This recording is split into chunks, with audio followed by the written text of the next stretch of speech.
Hello, hello, and welcome, and good morning from Germany here. Welcome to the Cake Online Regional, the first regional this season for Europe. And my name is Garrett, and I'm here with Clem. Clem, how are you doing right now, this late in the night for you? Really tired. I'm regretting taking a nap in between the two events because I couldn't sleep for quite a while. And then I finally fell asleep, but then I basically immediately had to wake up. But I'm here. I'm awake and I think I'm excited for some Grand Archive. How are you, Who Garrett? isn't excited for some grand archive early in the morning, at least for most players attending the event? I believe we are around 50 players signed up for the regional right now. That means we are playing six rounds of back and forth, hopefully, with a lot of nice interactions during the game. And I already heard a couple saying that it is a very aggressive regional today, as someone spotted a couple deck lists. So Think we are in for some hot rounds, I believe. Oh, yeah, I think looking especially at the players that are joining, the non-European ones, most of them played in the TCG online regional just a couple hours ago.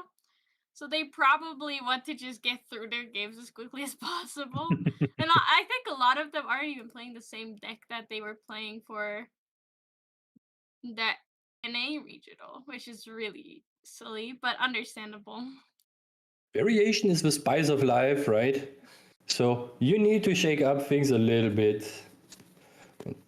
I'm excited to see what the main difference is going to be for the upper half of this event compared to, let's say, Southeast Asia or the NA online regional that happened yesterday or today for you, kind of. Usually, Yeah. what happens is that there's quite a meta deck pick difference between Europe and what the rest of the world does.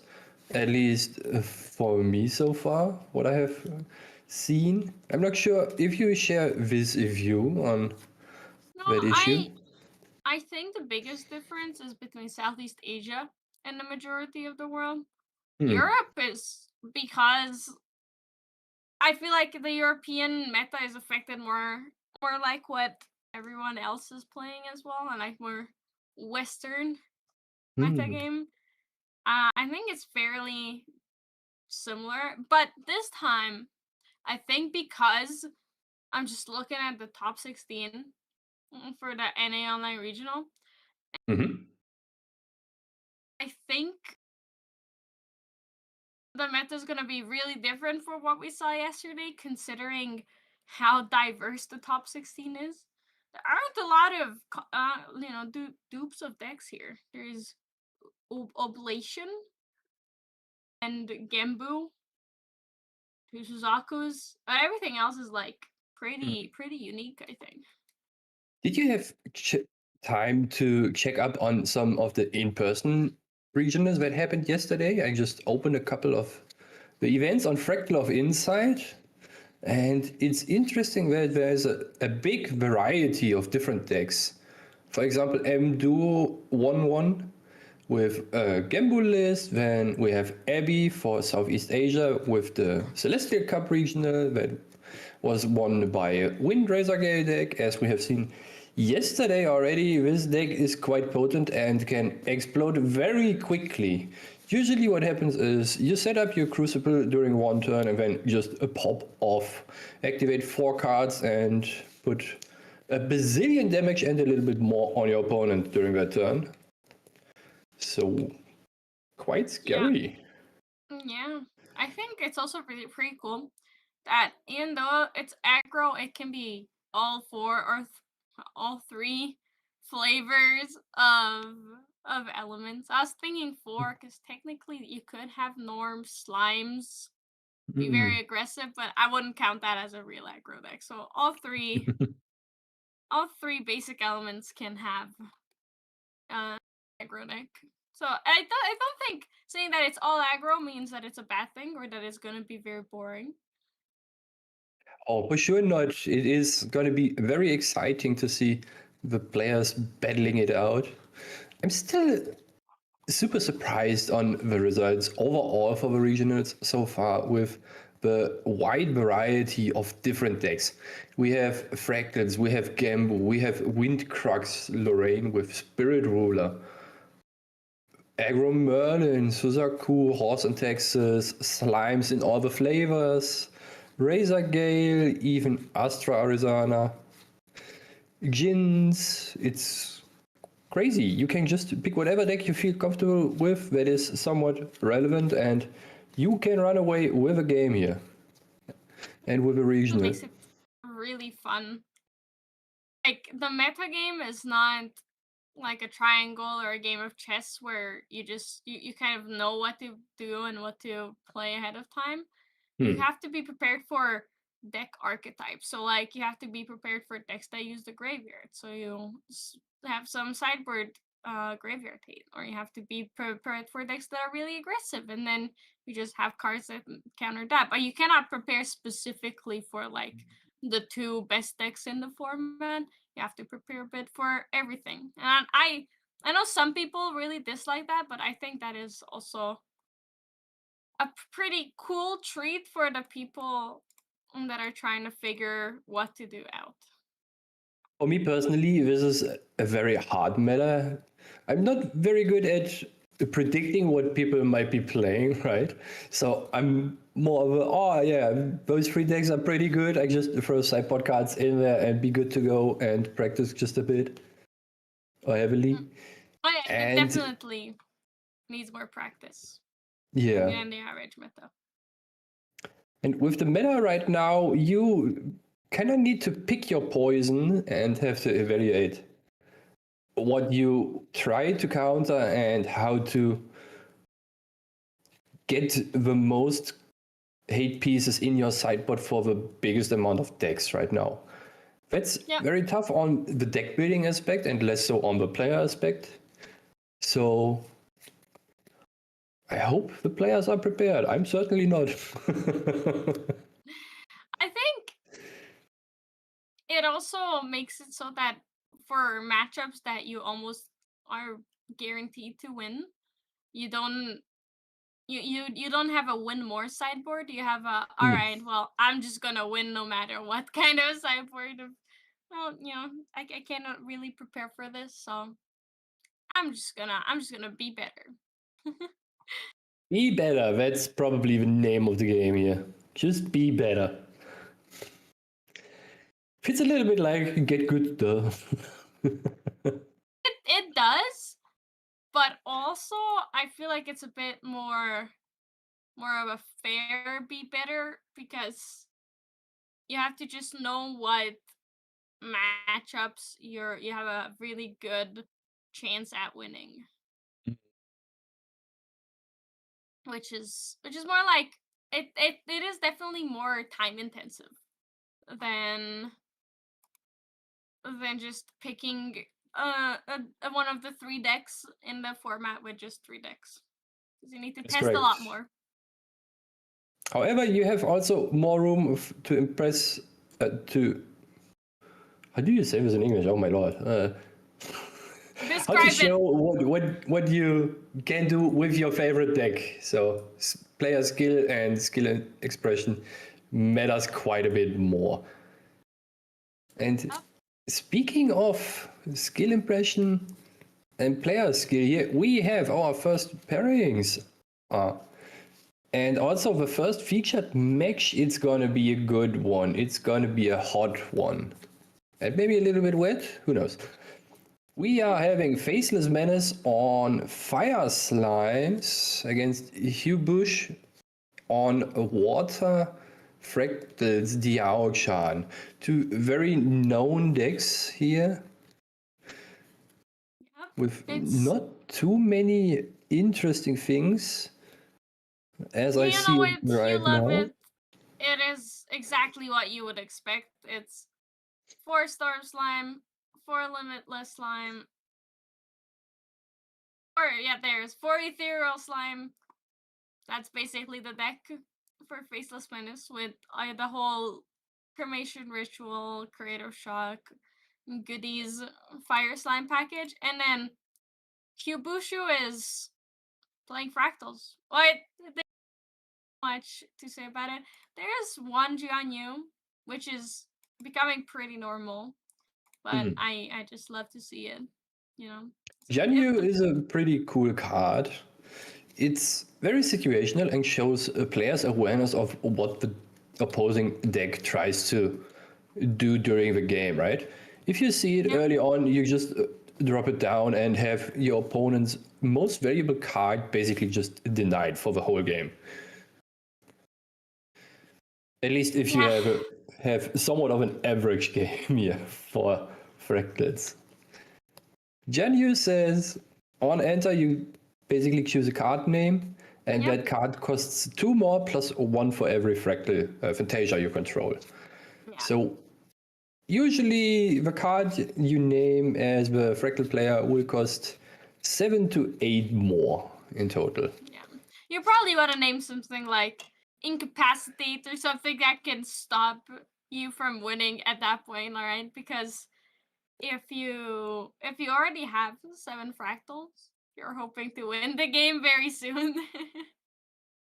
You are correct. Or in the case of the slime matchup, you just call either Ethereal or Storm Slime, whatever you think your opponent might have right now, to just have not to deal with this annoyance.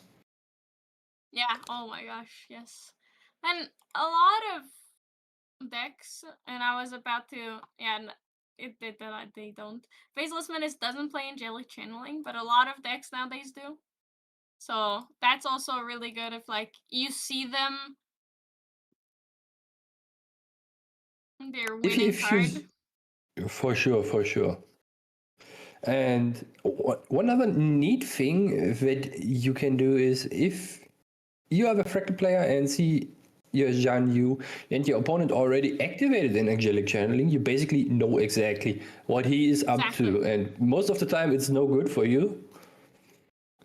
So naming one of the cards that he puts most likely on top will help you in the long run. Either he just draws it to find the out for the Jianyu at some point, to have it accessible, or he just puts it on the bottom of his or her deck. And I think that's already a big win if you can have your opponent put the most important card on the bottom of his deck, right? Or if you wait until they get to level 3 and then you play the Jianyu, then you know what they have for sure. If they put two copies of the same card into banishment with Angelic Channeling, then that's even worse. That's very painful. That is actually very smart. I didn't consider this one. Good catch, Clem. Good click. Good catch. And we are now in the gameplay session already for the players, and I believe they just got the notification that they can start ahead here. I'm not sure if the dice roll already happened. I think it has. Seeing as they are drawing their cards, I'm curious to see who goes first. You know, seeing that Ghastly Slime has quickly become one of my favorite slimes. You go up to level 3, and then you ephemerate it for free. Holy moly. The value. It is indeed. And another card in your hand, basically, if it is in your graveyard. And here we have Faceless Menace opening with Baby Red Slime, showing a Storm Slime and a Baby Red. So Faceless Menace is already kind of set to go here, and the progression of his gameplay is pretty clear. Leveling up into level 1, activating the Baby Red Slime here to go to town or to this Diao-chan, and then just filling up the graveyard. Pretty good already. And look at Kyubushu. He's also not having a bad time.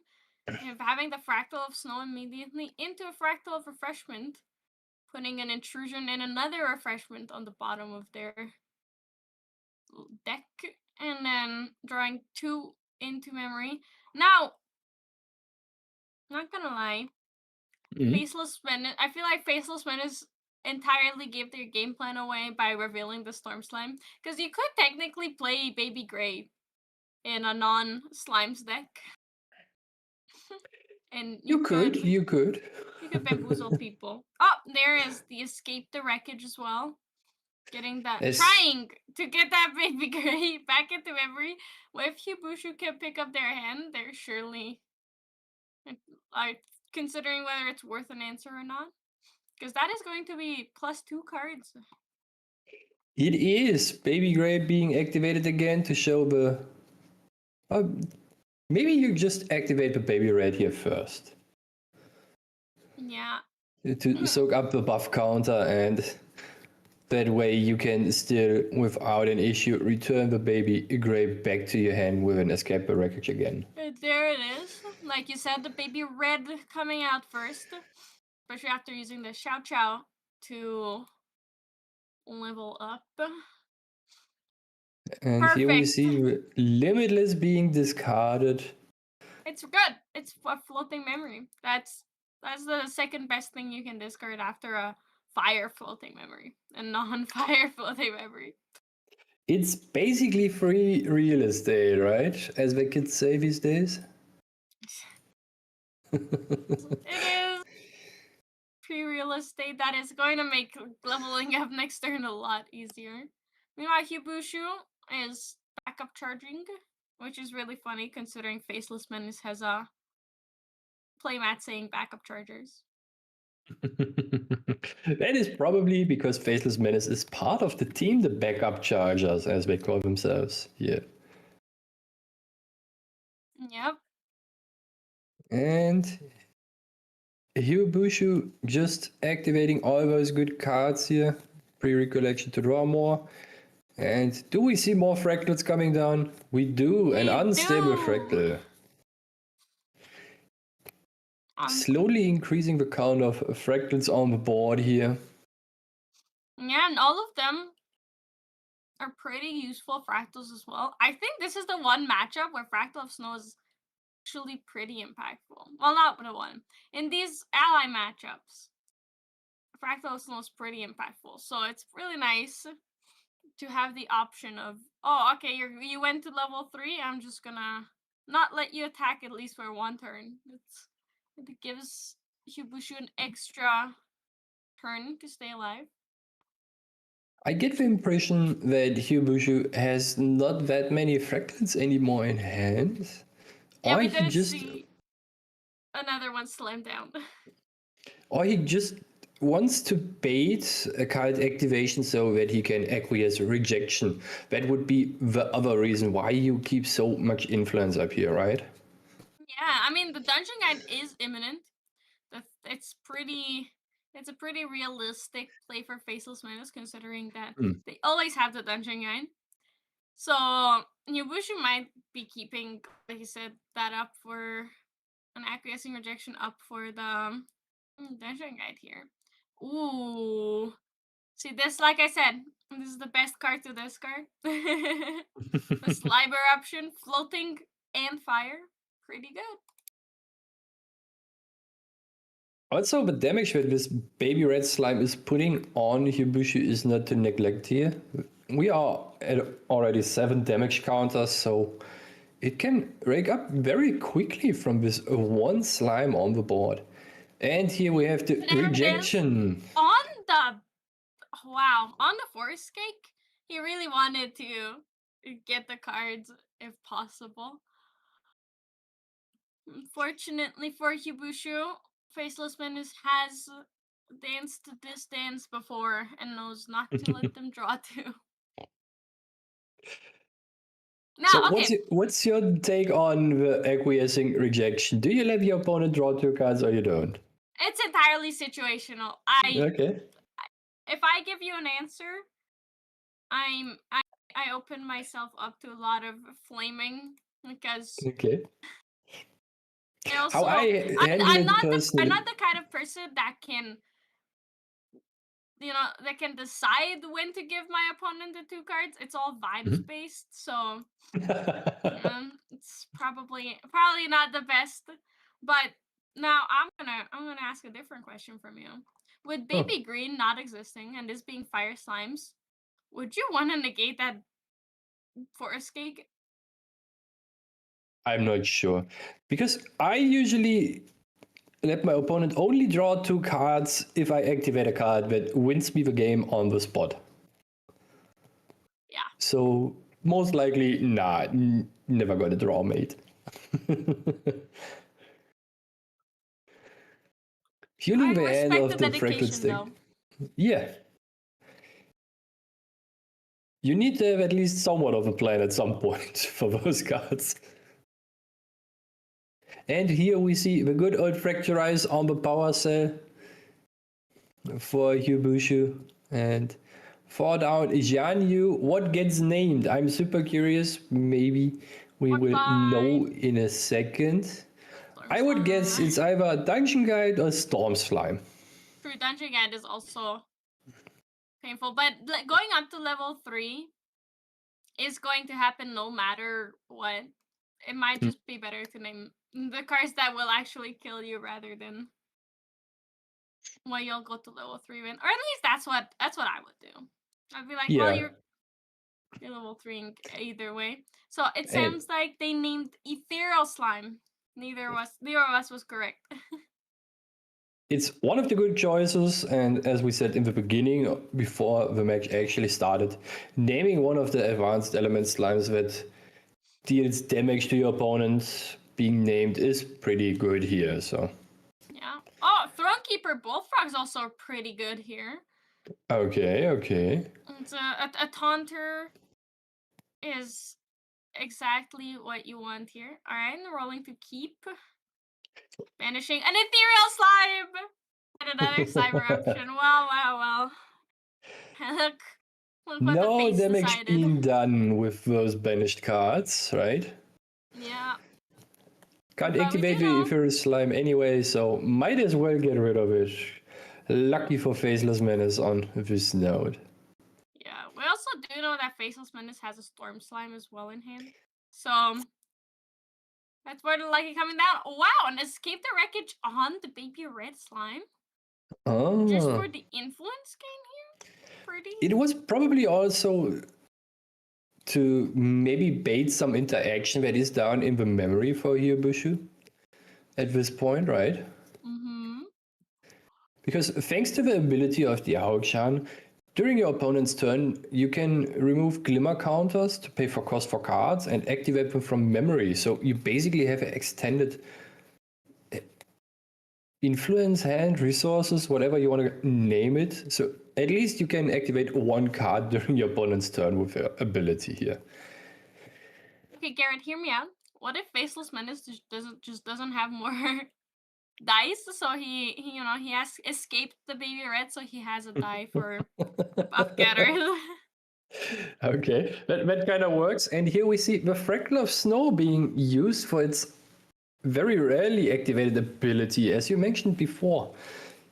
You can sacrifice Fractal of Snow if you are a cleric, and then the next instance allies come into the play, all of them come into rested. So Hyobushu protecting his Thronekeeper Bullfrog here to just keep the barrier up.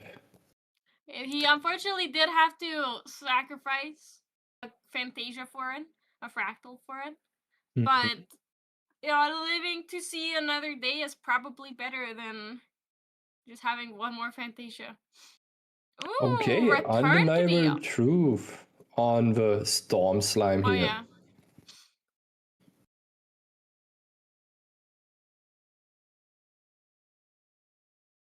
And here we see Dungeon Guide, Lustrous Slime being gone for the on-death ability of the Storm Slime, refueling the hand to draw 2 more cards, as every good card should do, drawing 2, right? And 1 additional card for the undeniable truth. So we are looking at a hand size of 3 again. And almost forgetting the Lost Providence, but did not.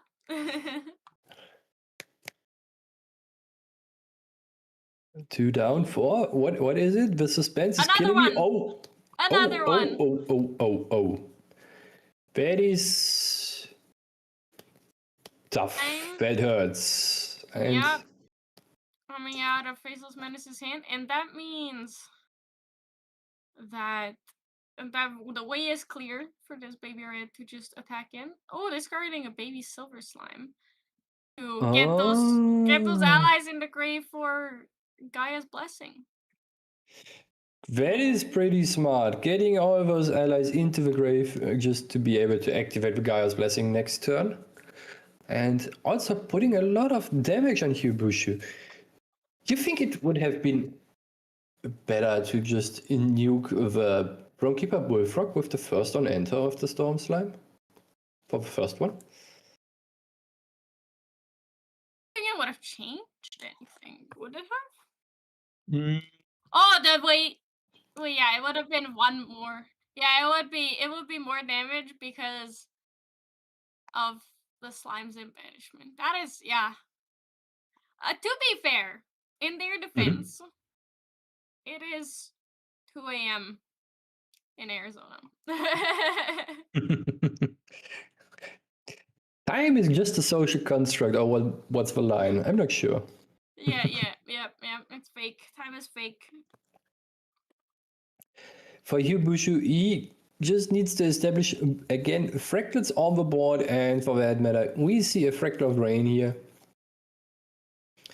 Not imbued because it was paid entirely for by the Outchan sponsored fractals, so cannot make it happen imbued. I think we need to get a sticker like that sponsored by the Akshan Fractals. That is pretty good. Hyubushu quite in a pickle here. If the slimes on the board can't be handled, you are just looking down your death. Yeah, it's a tough situation, but I'm hopeful considering Hyubushu has all cards in hand, and then the Outchan up as well.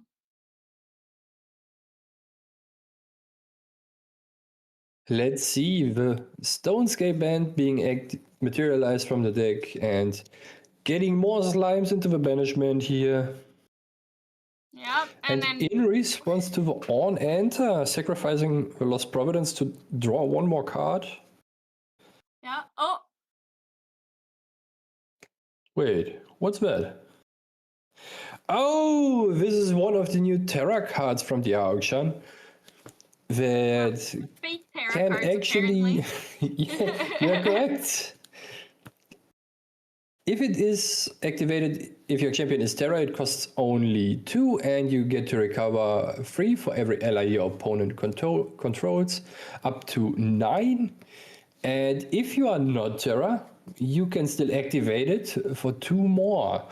This is a very interesting design space for cards in Grand Archive I haven't seen so far outside of the Flourishing Restoration here. And it is very promising, and I hope we see a couple more cards this way designed. I think it's really cool because it still allows a card to be played by all champions if they can meet the elemental requirements, while also making them a champion-specific tech. And here we see the activation of Gaia's Blessing, banishing 4 more slimes. It's basically as good as drawing 2 more cards, but only almost. It's close enough. You always get It to indeed. see what your next card is. Oh, Ethereal Slime. Knowing that he's never going to activate that card, considering there are 5 fractals on board, including Janya. However, the baby red slime on top can be activated, and that's representing another 2 damage at the very least here. Yeah. Swinging here. And it is an Inferno Slime discarded by Faceless Menace, so that's 3 damage That's being 3 dealt. more. Oh my gosh! But I think Faceless Menace only has 1 card in hand. So That you is cannot play the correct. Sword Slime. But we know the inevitability of it. And that's going to be a Storm Slime for 11 next turn. So Hibushu has to... It's basically Find a do way. or die. Yeah. Or just have a negate for the Storm Slime. And you need to be able to deal with all the 3 slimes on the board here. True. There's a lot of things you need to be able to do here. Having the Outcast level 1 helps it a tiny bit, but I'm curious to see how it will play out. We have 4 fractals on the board, so that's 10 damage. We are quite a big shy of damage here for Hibushu, even with the amount of influence that is present. Yep. Let's see what the avenues are for handling all those allies and threats that are proposed already. A Froststone Paladin, that is pretty good. That is a pretty good first step towards clearing the board. I wonder if that Froststone's gonna stay up for intercepting. And then I think you need to keep it alive as an interceptor. Yeah, for sure. Because then you can basically protect yourself from 2 attacks instead of just clearing 1 up. That might help. Yep, absolutely. I think it's the safest way to go forward with it here. Okay, what are we seeing next, Hibushu? Still pondering over the choices and solving the puzzle that it seems that can I was like, solved. I cannot do anything. So they're going on to game 2. I think players being more tired also makes them concede more when they know that the game is over. Let's look at the sideboard and how this can be changed. Want to look at Hibushu's first? I think looking at the sideboard for Hibushu, there is not a lot that I personally would throw in here. Yep. I agree with you. I don't think there's anything that you would bring in here. Nullifying Lantern doesn't do anything. Mirror doesn't do anything because they're still slimes. Protective Trinket, useless against fire slimes. We are for sure seeing the spell Taunt coming in. That is a card that you can't discount, right? And the good old Twilight Slime will be for sure a help here for Faceless Menace against Fractals. Oh yeah. Just having this extra layer of protection against those spells and forcing damage onto the slime instead of the player is pretty relevant here. Yep. Also, Disenchant is gonna be coming in. That Jianyu is, knowing that your opponent plays Jianyu is enough for you to probably just bring that in. It also deals with other pesky fractals that you don't really want on board. One of the very interesting things about Disenchant is that if your opponent has the dream start for a fractal game, for fractals turn 1, right? And you see it in your opening hand, you make the next turn so much more awkward because if you are opening with 3 fractals, the wettest dream of a fractal player is then just activating Zhang Zhao the turn after for drawing 2 more cards to refill your hand.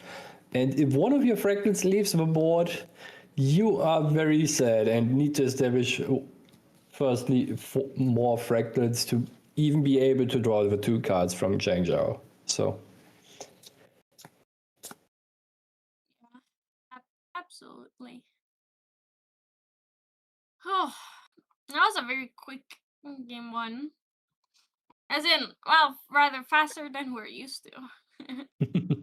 Because technically that was the perfect amount of time. That is like 20 minutes for a game is really solid. It indeed is very solid.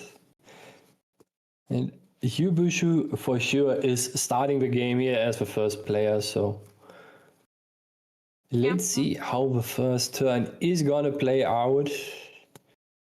It's unfortunate because they had the fractals, they just didn't have the card to finish out the game.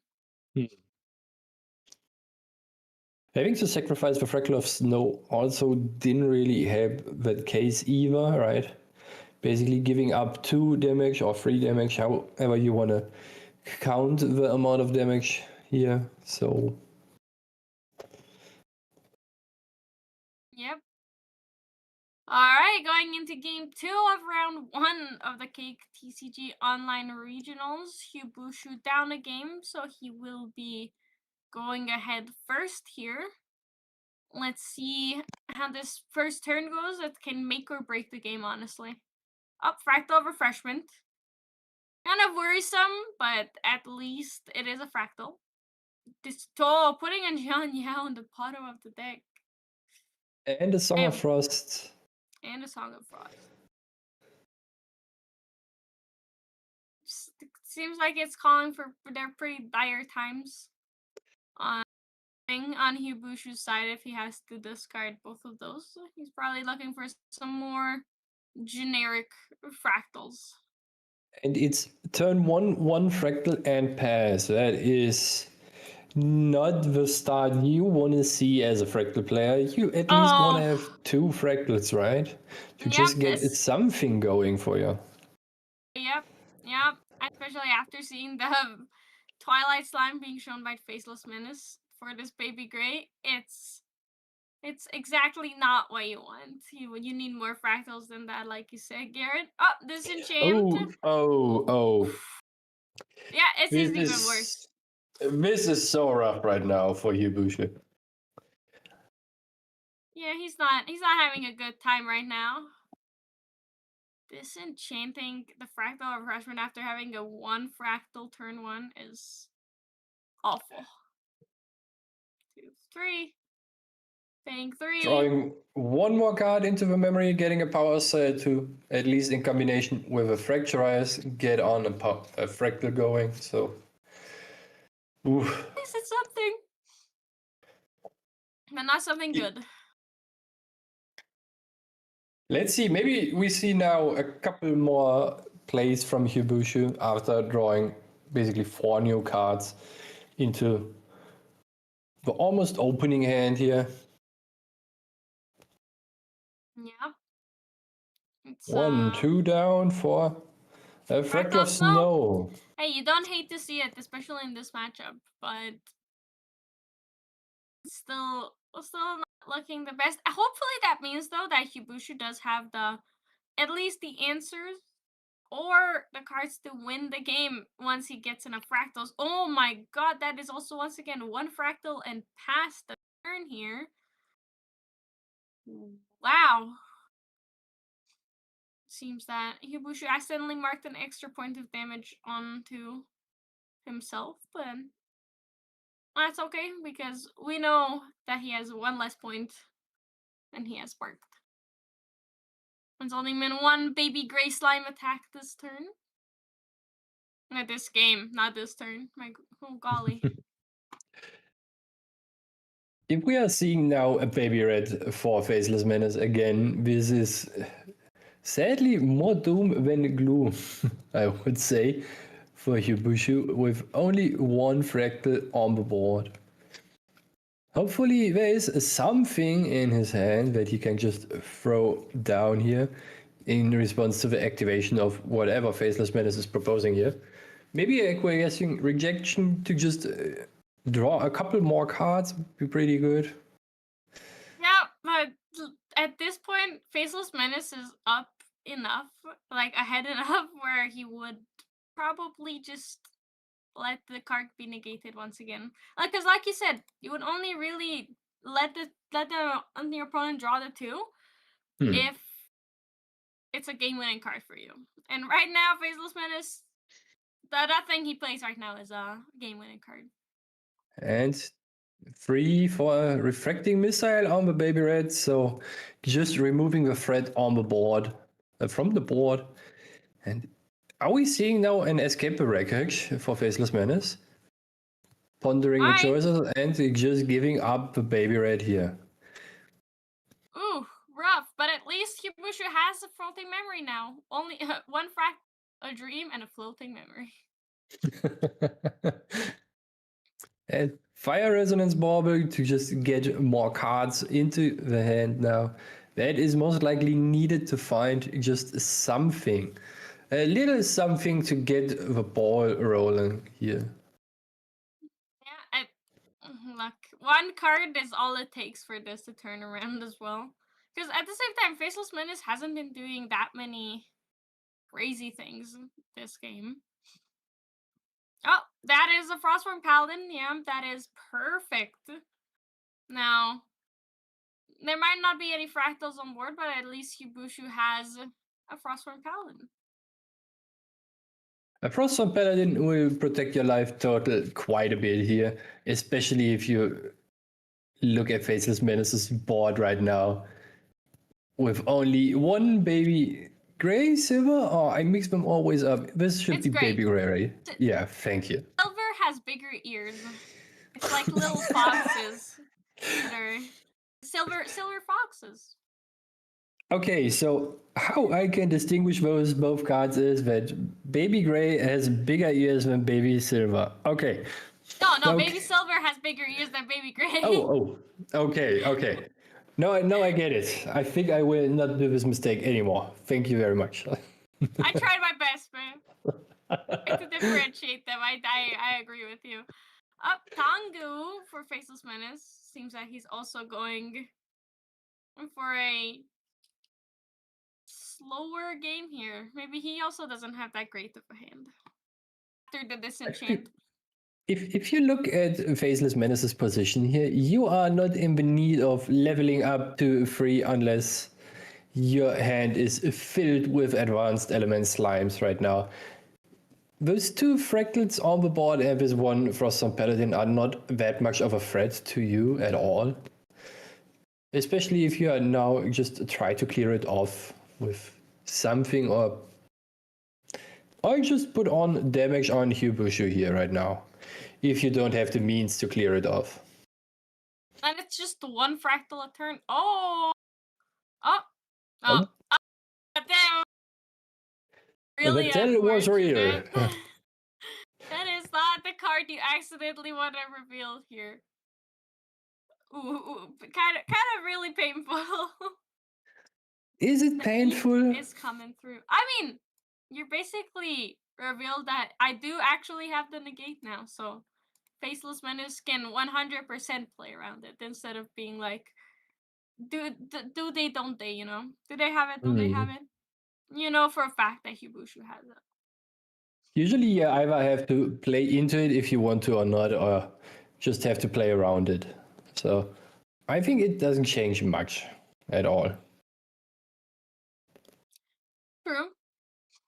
Glimmering Refusal's threat is 3 always real in this fractals. Oh, matchup. a Throne Keeper Bullfrog. I was already super excited to see the Zhang Zhao hitting the board to drawing 2 more cards from the deck. But sadly it didn't happen, and we have 2 for... Frog is fine. It indeed is fine. And Hibushu has 7 influence available to do shenanigans during the opponent's turn. That is quite a bit. Only 3 fractals, but that is... Oh! Did you see the card that got banished for the level up, Clem? Slime and Twilight Slime? Yeah, this Twilight Slime being gone is such a big deal here, in my opinion. Yeah. The spell count is gone. The new keyword I created myself. You seem very proud of that. I am kinda. Respectable. Oh, creative shock being acquiescing rejection. And as we established before, if you're not winning the game by allowing your opponent to draw 2 more cards, you do not allow this. Yep. Dungeon Guide. And now we see the Glimmering Refusal coming down. Glimmering Refusal.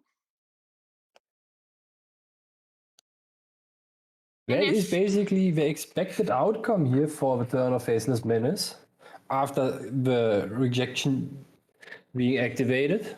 You could make somewhat of an argument to let your opponent draw 2 cards from the rejection, because then you have enough cards in your hand to pay actually for the glimmering refusal that you saw on accident beforehand. Yeah. True. He just, if Faceless Menace had one more card, he could have paid for it. But he also couldn't have done anything on his level up, because he does need at least 1 card in hand to play a slime. That is also very true. So, as we established now, never let your opponent draw with rejection. Wonderful. Yeah. And it seems like Hibushu is crawling back into the game here, establishing more fractals and even allies on the board in comparison to the board of Faceless Menace here, who has a symbol of a backup charger on his playmat. Yep, that is about much as Faceless Menace has at this point. Ooh, Ghastly Slime, Slime King, and one other card. I believe it was a fire card. Slime King, Ghastly Slime, and Baby Red are Creative Shock. It was a Creative Shock. And here we have Sylvie Slime Surviving. Let's see what the menace is that is going to be put on the board. Storm Slime Always for is. 4. It's always Storm Slime, but it's not as quickly gonna be up. There's the other Glimmering Refusal on it. I think that's +1. For sure. I think Hibushu has strong opinions on the Storm Slime hitting the board and is just refusing it to let it happen here. After this rough start that Hibushu had, crawling back into this position is quite impressive to me, and it also means that you had to have the right sequence of cards on top of your deck. Otherwise, it would have been very, very tough. Yeah, so they would have been. Oh, and Feebling Orb was really, really good here. I also want to point out that Hibushu still plays the Looking Glass version of this deck, where they play Return to the Archive instead of. And it happened, and it finally happened. Zhang Zhao on the board, drawing 2 more cards from the deck, and the crowd is excited, at least I am.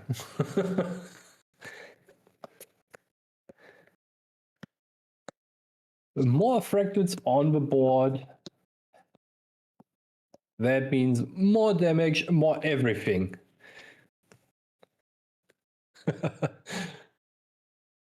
And as we see, I'm not the only one who missed the Zhang Zhao being activated for once, but also YouTube chat is excited about it. I was gonna say it, then my brain just completely blanked on Unmake Duality, because I was gonna say that, oh yeah, look, the deck is still playing Looking Glass, playing Return to the Archive instead of Unmake Duality, and then I was gonna be like, look, Garrett, your favorite, much played. But then I forgot Unmake Duality, and that whole train of thought fell apart. Sometimes that happens, and it's also very late over there in the United States, or rather the continent of America, so. It really is.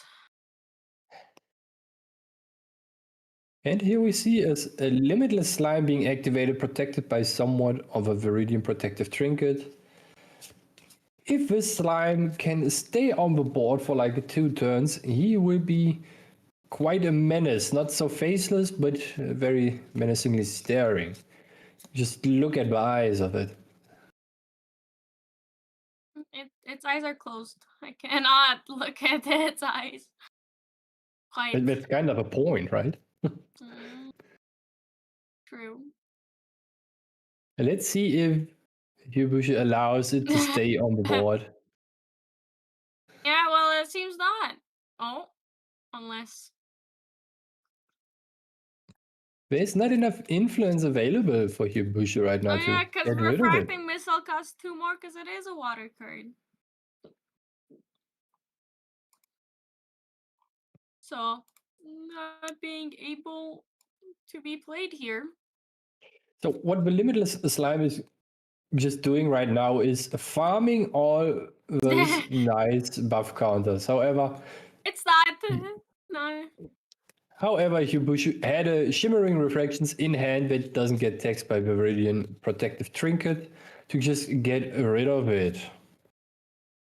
Yep, it is notably a very norm card.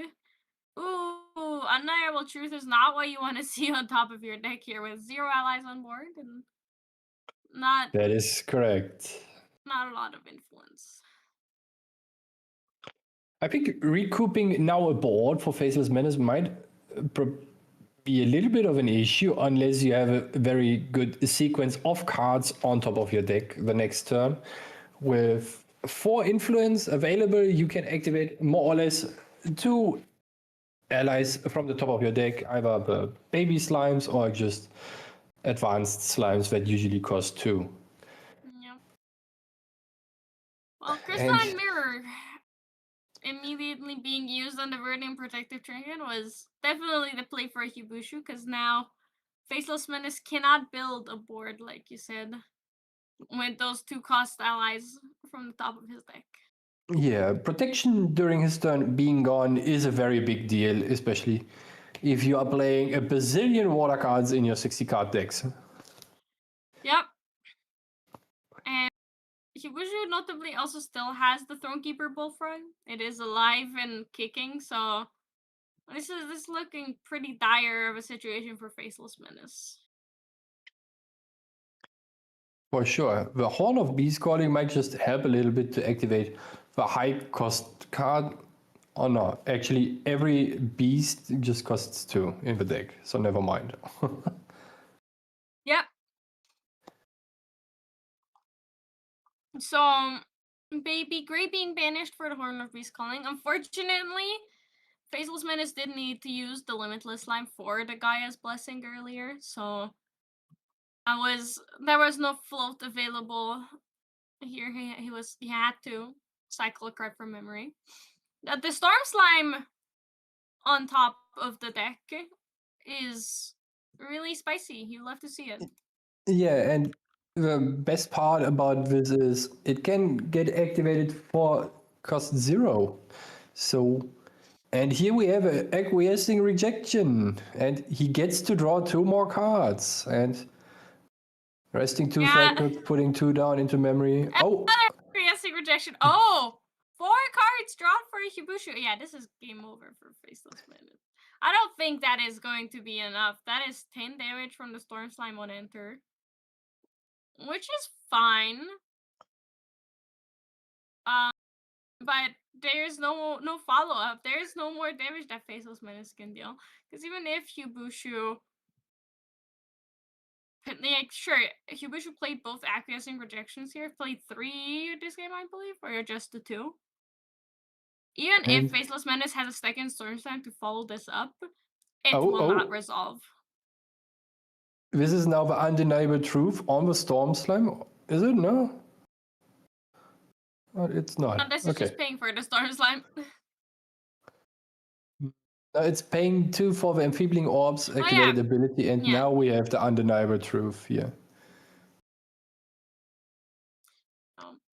And I think if Hibushu had any negate available, it would have been used already for the Storm Slime activation, so... True. It looks like Faceless Menace is digging deep to find another Storm Slime here. That is his only out. So... Let's see. Now the Storm Slime is gone for sure. That is, the on-death is going to happen. That is for sure happening. So would you let your opponent just draw the 3 cards and activate and negate the next activation of an important card, or let him just not draw the cards? I think I personally... The wisdom in my... Sorry, I cut you off. I thought you were asking a question. Yeah, I was asking a question because you have... Hibushu now has to make a choice. If he has a negate, available. Do you negate the draw ability of Undeniable Truth here, or do you just wait for your opponent to draw the cards and have the one important thing being drawn and negate that one? Oh my god! It is a Storm yes, Slime on the to top, my the lord. wisdom in my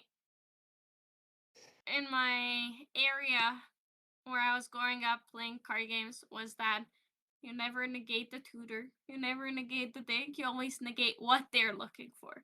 Because if they're looking for a card, they don't have it.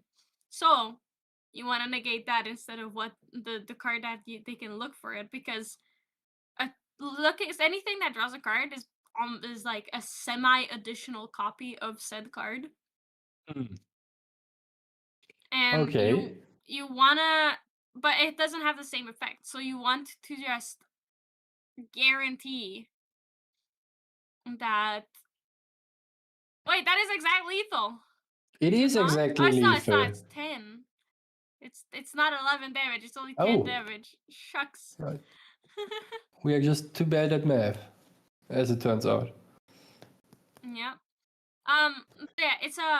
It's an additional copy of the card, but without the effects of the card. So you would rather negate the card that it has the harmful effects to your health. Yeah. Okay, I see. I learned something new today.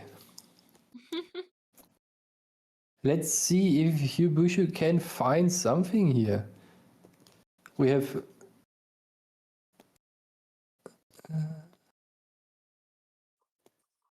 we have 3 damage on board, 1 on board, so 4 total. Can Hubushu find 10 more damage somehow? A burst of thunder might just do the trick here.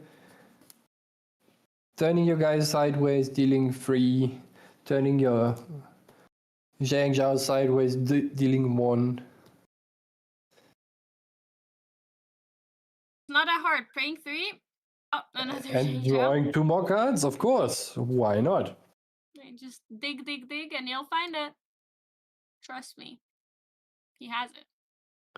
And 1 more. 9 damage away now. That's just 3 fractals that need to be sacrificed. 1, 2, 3. Refracting missile. That's 5. Charlie has a shimmering refraction. And another one. Oh. And that is lethal. That's game 2! 1-1 for this first matchup here. So we are about to head into game 3. I suppose there's not a lot of resideboarding happening here.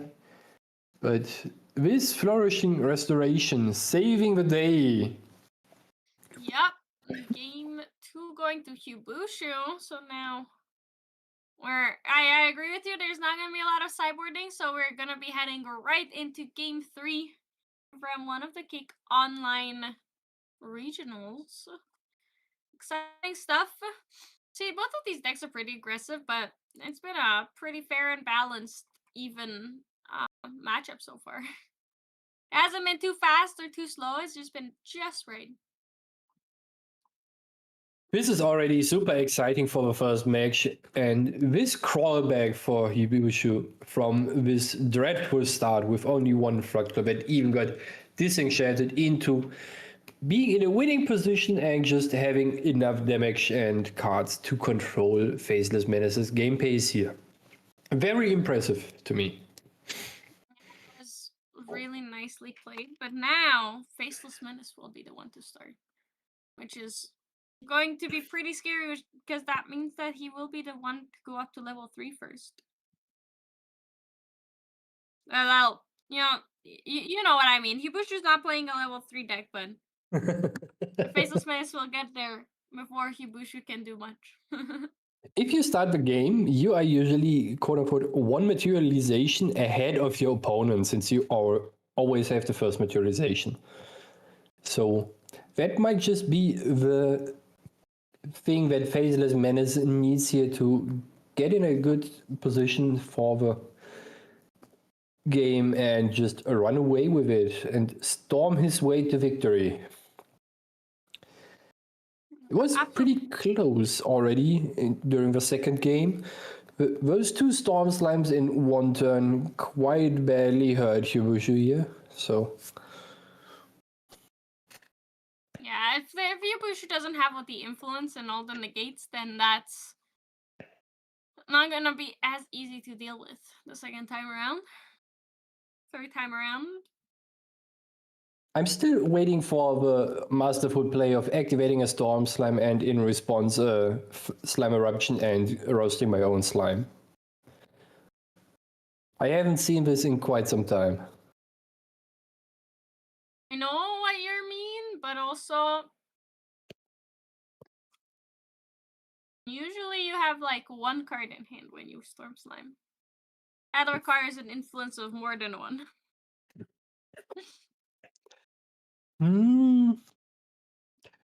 Sometimes you do, sometimes you don't. So Slime Eruption not being that expensive with a one cost is pretty okay. And here we have one fractal for Hibushu, another fractal of Insight with the on enter activated. Pretty good. On-enter ability being used and paid for this rested because he doesn't need the reservable right now. Meanwhile, Faceless Menace also had a really good start. The Baby Gray into a cremation ritual. Love to see that. The Baby Gray being roasted right away, and you are drawing 3 more cards turn 1. That is a pretty good start, as we have seen in early days of Grand Archive. The good old cremation ritual into library, which will never leave us, I suppose. Yeah, undeniable truth. Being Menace here is also not too bad, because I think Faceless Menace wants the allies on board.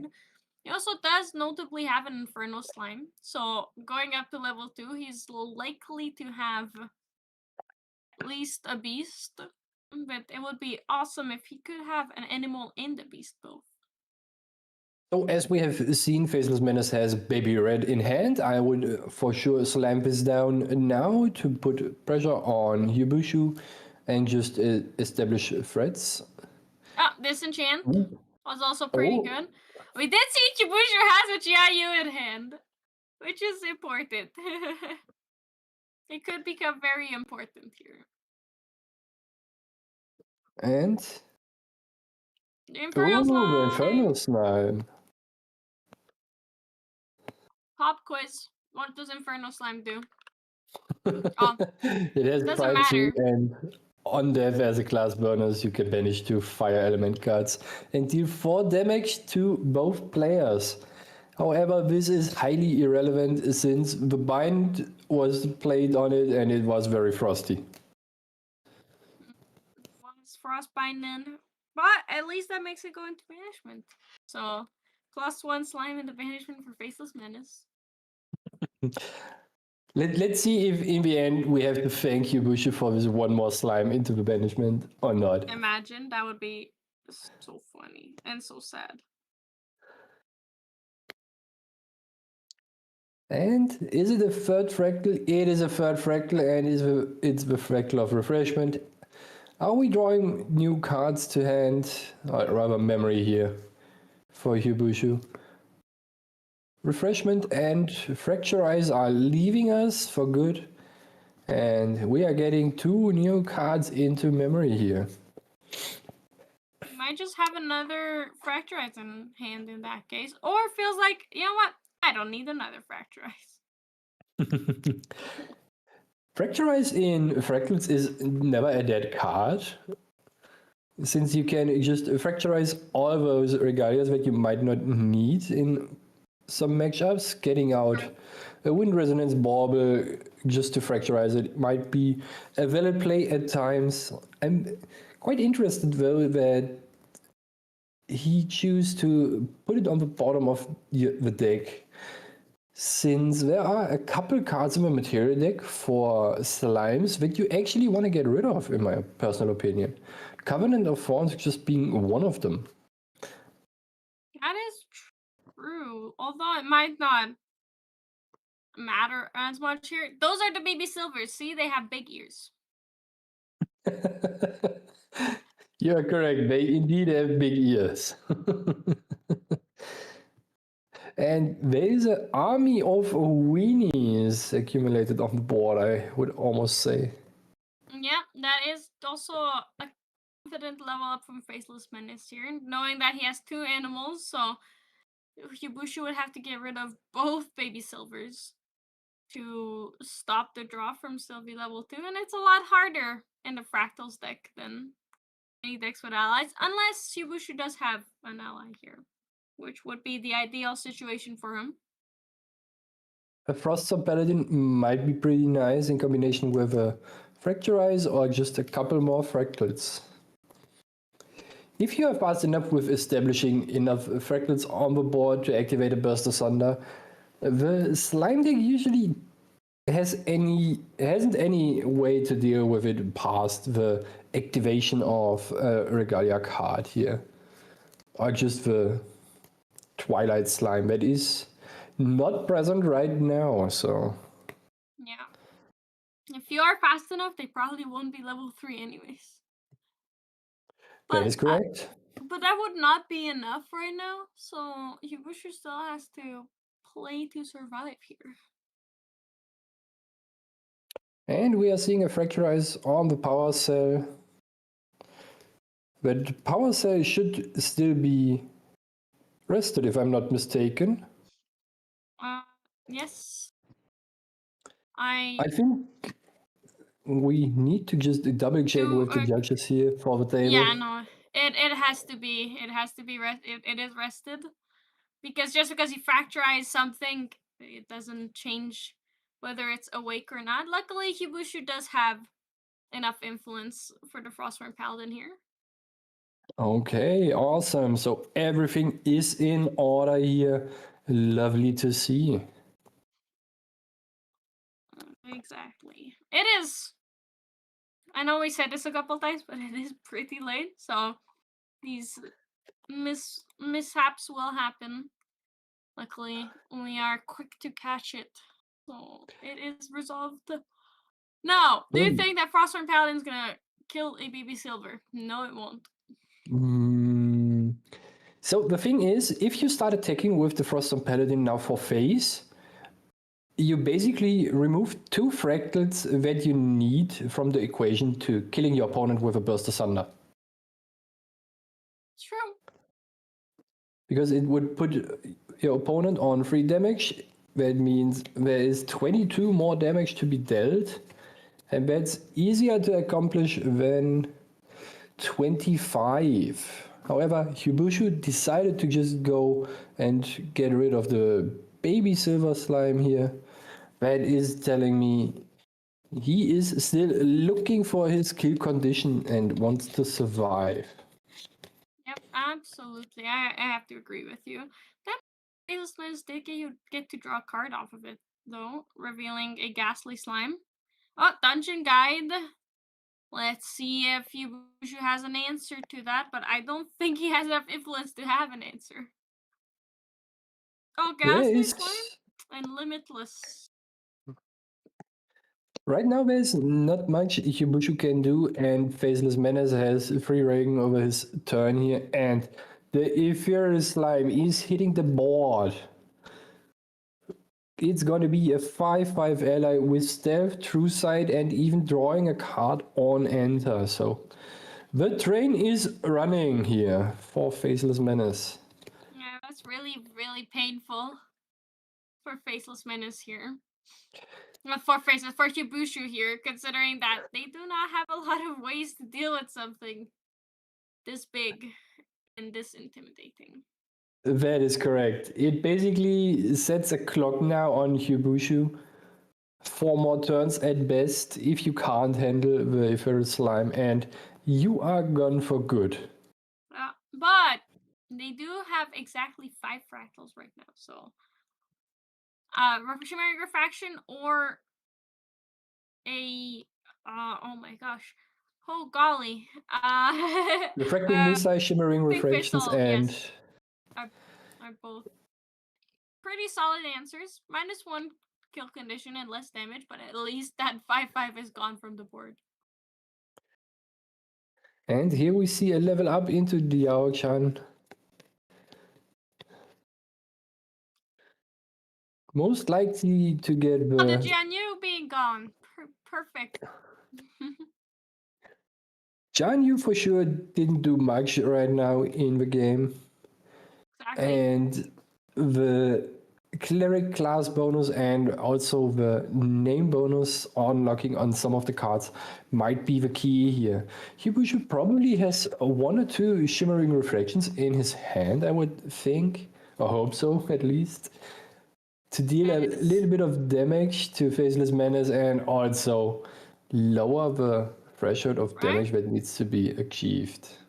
Yep. Well, it seems that there's a Fracturize on the Viridian Protective Trinket, but that is extra. There's 1 more reservable for Faceless Menace. Basically, like a semi-influence. It seems like Hibushu is already doing the math on is he able to kill Faceless Menace in his next main phase or not? And he has to because there's only 2 minutes on the clock. 2 minutes and 5 minutes overtime, so we are not out of time totally here.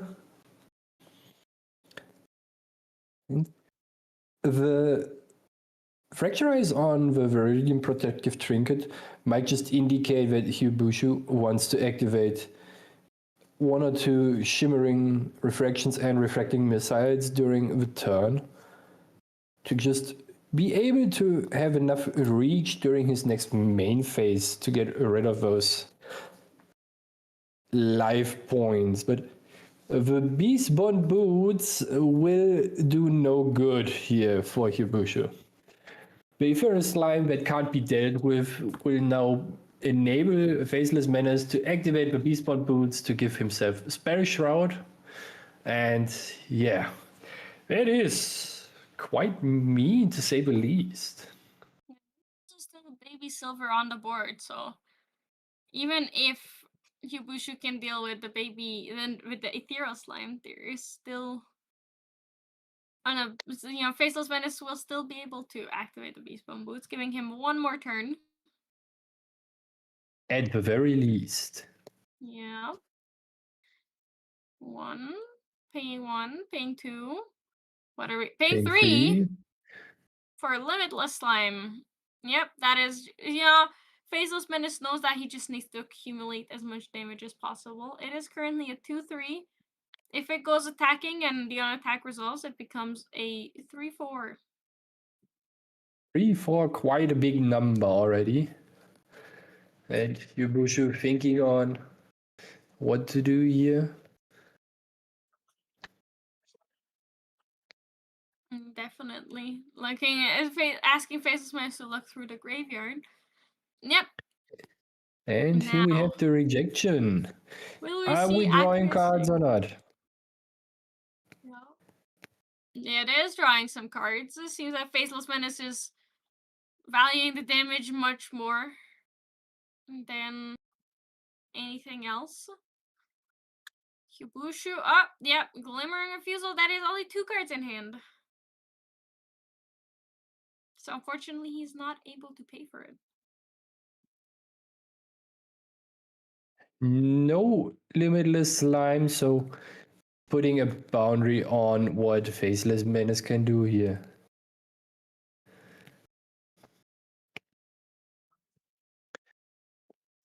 We are now in overtime and Hibushu has the first turn. That means Faceless Menace gets to try 1 more time, if time allows, to go for a Leafy here. Otherwise, we most likely have a draw here. Yeah, I think we might just have one because Hibushu still needs to get through those Beast Bond boots. And even if he's targeting Ethereal Slime here with some hate pieces, it doesn't matter because Faceless can just, 1, the baby silver is still there. 2, in response, he can just banish the Beast Bond boots. That is correct. I think Yubushu just now wants to survive the one extra turn that Faceless Menace has to say, okay, it's a draw. It very well might be it. It looks Faceless Menace is thinking very hard on how he can even win this game out. Yubushu does have a couple cards in hand and 3 reservable fractals on board, plus the Diao-chan. So Faceless Menace is most likely not going to kill just yet this turn. Especially if that Jianyu named Storm Slime, because he cannot pay for it. Oh, materializing nothing. Just going up, just recollecting and starting swinging here. Hibushu seems that he is thinking about doing some damage. Yep, that is 16 damage counters. Perfect. And then one more from the Baby Silver. Hibushu at 17. One more from the Dungeon Guide. 18. Oh. And now Flourishing Restoration. Yep, there is the Restoration. That's going to recover 9 here because Faceless Menace has 3 allies on board. So Hibushu has plenty of choices to target, To choose each of up to 2 allies. There's 3. You can choose whichever ones you want. He turns out recovering 9 on a level 1 champion is pretty strong because it's almost 50% of your total. Yeah. Is that a Ghastly Slime?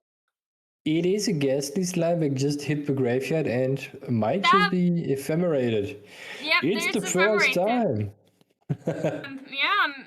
But I love this card.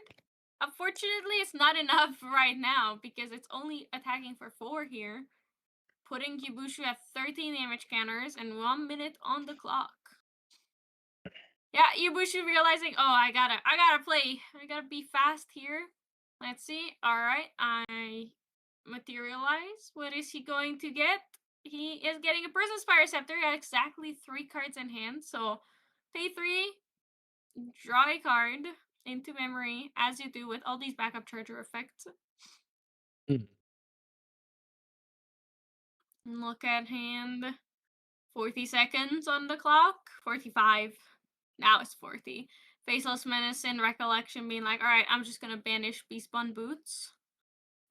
And let's see if Hibushu can do anything with the Beastbun Boots Beastbun Boots being banished.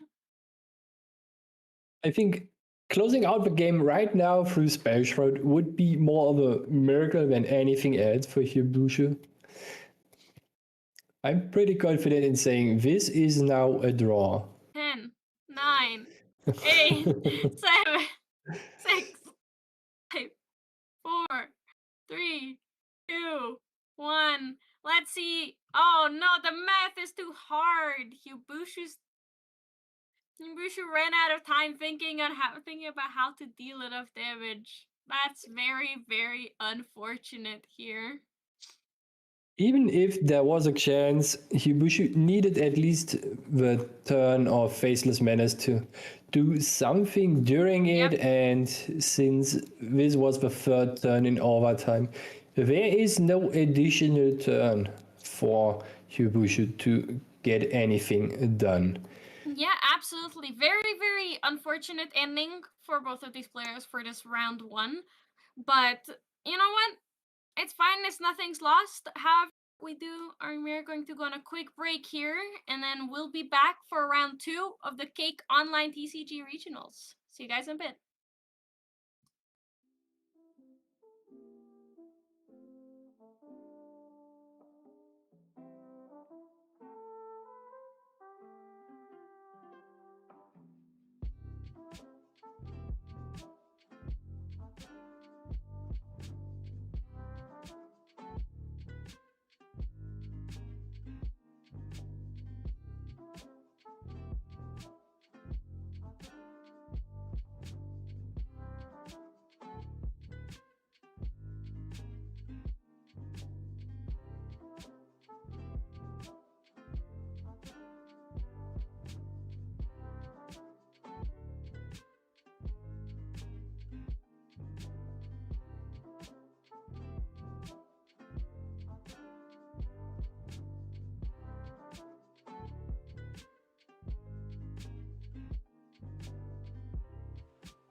welcome back to Cake Online TCG Regionals. I almost said locals, I'm too used to it. My name is Clem and I'm here with Flonne. How you doing, ma'am? I am doing all right. It's a lovely 7:30 p.m. on a Sunday. So just came from work and I'm excited to cast some Grand Archive. Truly international we are here. Garrett being from Europe, me being in America right now, you from Oceania. We just need someone who's currently in Southeast Asia to hop on here for us to cover every single region in the game. Historic moment also in Grand Archive. Yeah, that's true. It's Yeah, very historic moment. First time two girls have casted a stream together. Yep. And what a I hope matchup to we've see got going more. into this one. Ooh. Oof. Okay, so Pain. we've got Crucible Razorgale Arisana versus Serene, Boar, Snore. Nobody wants to see this, but it's important we have this deck represented because it still is, despite the baby green ban, one of the very important decks of the format. It still shapes everything that comes around it. Everything still kind of has to have a way of dealing with the big dragon himself. Yeah, it's look. I mean, I don't think it's gonna go away, especially with auspicious manifestation becoming a thing. This deck is gonna stick around. Auspicious is basically the Serio, avatar of Serio, basically. So Yeah. And it is funny that Goja gets the cheapest ultimate in the game. Like she really needed that one. She needed, you know what? She's struggling, honestly. Come on, Fawn. You have to be. Yeah, you have to she respect her. totally Sari totally wasn't in like 7 out of the last 8 Ascent finals, so she needed some help, I think. And losing Baby Green, she couldn't handle that. She needed Auspicious to Exactly. Luckily they planned ahead. Give some of that power differential back, right? So on the other side, we have Crucible. Yeah, and let's talk a little bit about Crucible. Like this deck is really interesting just because, I mean, as far as how the deck works, it's very similar to the old school Razorgale with a new difference. Can you explain a little bit about what this new RDO card, Essence Crucible, kind of does for the Razorgale deck? Yes, so Essence Crucible says that whenever you brew a card, you put a refinement counter on it.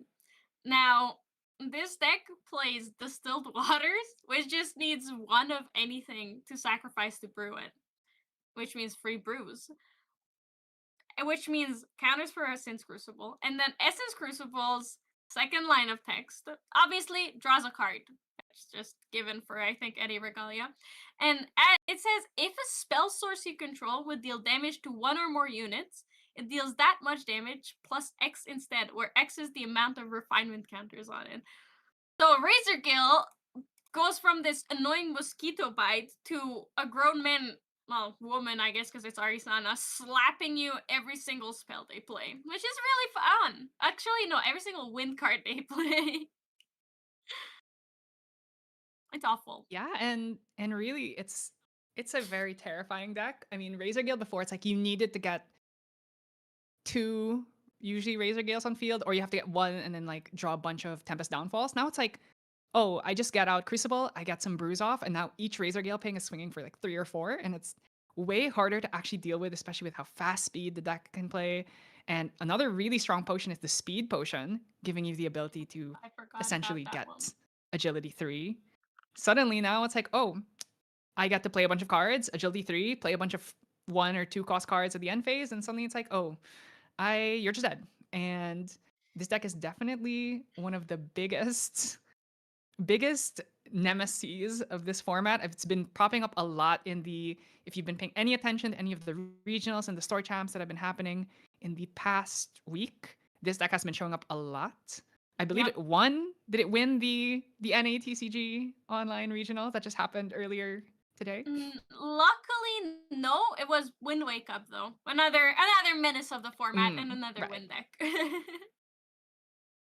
And one thing I gotta say is I noticed that Asuna, who one of EU's champions, is on Crucible Arsana, which is a little bit upsetting considering I have never seen him play anything but Tristan. Exactly what I was thinking. I'm like, who are you? The tried and true Tristan player. Yeah, it's like, are you? abandoning? Yeah, I mean, at least it's still a win deck, but it's not Tristan. And I don't know. It's like, are you really Austin if you're not playing Tristan? Feels a little bit wrong to me.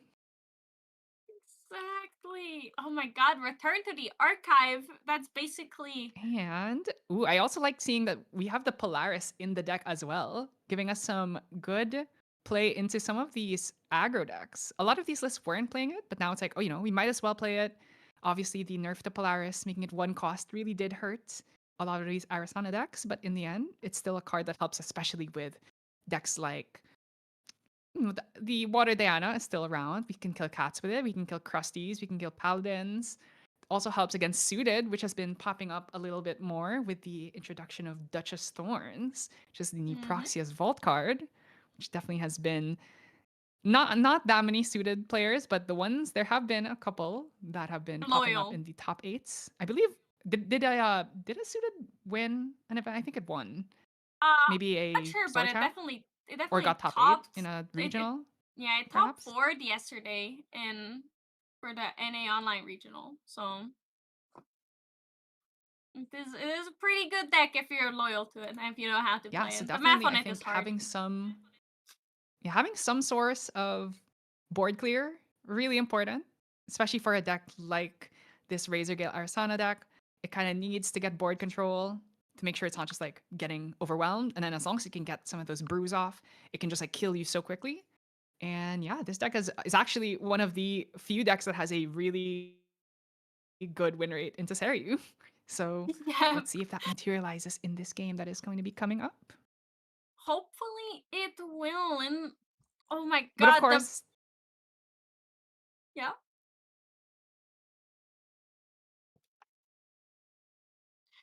It's pretty cool. I mean, Serene, I just it's Seryu, so Yeah. sometimes they just turbo to 3 and then they play Byaku's Seryus, you die on turn 3 or 4. It happens. It's silly. I've seen it But happen yeah. very many times. It's silly. I also want to talk a little bit about some of the weird things here. We are in a lot of exalted cards here. Imperial Countermeasure at 3 on the Seryu deck. We also see 3 Royal Oath Guards. It was usually like a 1 or a 2 of, and you would maybe side some in. Instead, now we're like on 3 copies of each of these. I also want to talk about Tempestuous Seraphim. It's one of the few angels that we actually see, the Imbue angels, that actually gets some play here. And I see here that we actually have a much larger advanced element package in order to try and accommodate for both the Angelic Channeling, which is a card that a lot of Seryus haven't been playing, because Seryu traditionally a deck that doesn't play too many advanced element cards, but now we're maxed out on Harness, we're maxed out on Seryu's Command, we are on maxed out Auspicious Manifestation, we're even on 3 Excaliburs in main, which is also a card that traditionally Seryus haven't been playing. So definitely more all in on this like level 3. And also on the Ducal Seal in the main board as well. So really, we are just trying to turbo to 3, get that Reliquary out, and just start scamming games off. So Seryu, in typical fashion, just doing his thing. It's definitely after the baby green ban, more Seryus have become just a super duper turbo build. And that, like I said, allows for a lot more advanced element cards, as well as some things like Seraphim. Unfortunately, I don't think we're gonna see any Tempestuous in this matchup. So, just an inkling I have. Okay, well, Razor Gale comes down already. So that's a good sign. We are on Arisana 1 already. We have our 2 potions. Now we just need to find the brew potions, and then we can start getting the Crucible stacks on the next turn. We're probably just going to straight materialize that one. Yeah. I also want to comment on Auspicious Manifestation. This card is not only strong because of its ability to let you dodge things like the Ensnaring Fumes and the Lava Storms that are in the meta, but it's also just, it's just a cycle card. It's a cycle card that gives you a quest counter, which now allows you to go for these super aggressive turbo lines where you don't even have to go for the tango anymore to get that remaining quest counter. We can just go 0, 1, 2, 3. Yep. It's pretty solid. And like there's the level 2 already as well. And we did see, by the way, Zalianitis cycle it earlier. Cycle the auspicious manifestation earlier. So it has already provided value. Yeah, and this is Just a open decklist tournament, so you would know. Mm-hmm. Yep. You hate to Looking see at Zhangzun's list, we have the Dream Fairies, only 2 though. So not actually a lot of ways of getting rid of the Seryu here, because I think with Razor Gale in the past, you had the ability to use these Ventus Zephyr Staff to suppress the Seryu because it was not a spell source. But now we can't play that card because it requires Mage Class Bonus. So now that we're back on the Cleric train, now we just kind of gotta do things the old-fashioned way. Just kill them before they hit level 3, or just Dream Fairy them. Hey, Dream Fairy works, and I think brewing potions is a lot more fun than whatever mages were doing. You know, Kongming spinning, not even spinning really. It was kind of lame. I mean, they basically just sit on south for like the entire game. Yeah. Or west. Was it west? It was west. It was one of them. Okay. Oh. Here it comes. Seryu is out already. It is the third Holy turn of the game, mama. and we're already on Seryu. This game is going to end pretty quickly at this rate. And, you know, have you seen this play before? It's going to be that the Lost Providence, and then I imagine Reliquary is going to come out on the next turn. Then we're suddenly just going to start drawing a bajillion cards. Some might say, why did Reliquary not get hit on the last Banalist? But maybe I think Guaja needs it. She definitely needs it. Yeah, Guaja needs more love, okay? She's suffering. She doesn't have enough. She hasn't had, there was I believe it was a regionals where Guaja was top 3, Seryu, Byako, Seryu, Suzaku, and Genbu. Top 3. At this point, has she eclipsed Lorraine as like the most winningest champion in Grand Archive? Probably. She's also so versatile. She's like 3 different decks, 3 different competitively viable decks, and then 1 more for one champion. Are you insulting Byako? No, I love Byako. I love the big cat, but competitive? Questionable. It's seen some tops, even though it's usually not in a sense, but I believe in Byako one of these days. But we do get our first brew here, which is our first refinement counter on the Essence Crucible. Now each Razor Gale proc is going to be hitting for 1 extra, and that the difference between getting hit by 1 and getting hit for 2 every single wind card you play is a pretty big difference. Yep, it's really scary because now you know that if another Razor Gale Fortunately, is it seems like activated, we're having a little bit of connection issues here. Yeah. But we can just keep going. Okay, imbuing here too. I imagine that's gonna be into a. Yeah, just straight up damage to face. There's not much you can do with the Seryu on board. You cannot really attack into the Seryu unless you can kill it for sure. So might as well just go smacking the face. And then, I said, anyways, I started punching. The distilled water is also really, really good to be brewed because Zangoon just sacrifices it immediately to draw a card because, apparently if you drink water, you get to draw cards. Keep that in mind, everybody. Don't forget to hydrate. And there is the reliquary, like Flonne was talking about. It's a balanced, fair and balanced card, okay? As we can see, you need to have the least influence. It's not a guaranteed draw. Very fair and balanced card. Well, actually, you don't have to have the least influence. You can be tied for influence, which is one of the interesting things about this card. And why is it drawn to hand? Who knows? Hey, All right, are we gonna see it? Are we gonna see Seryu's prereq into Byakos? surely. No? No. Oh, come on. Just, No? Okay. I started We're just playing it swinging. slow and steady here. We're just gonna go Seri swing. Yeah. It works out, and then, just the dragon snake hitting for 4 every turn. It's also pretty scary. Hey, I mean, Oh no, he's empowering. That's not good. oh, is he just gonna?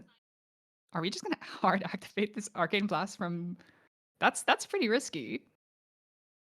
I mean, honestly, Razor Gale as a deck doesn't have too much in the way of like spell shields, especially looking at the deck list. It's not like there's anything like a.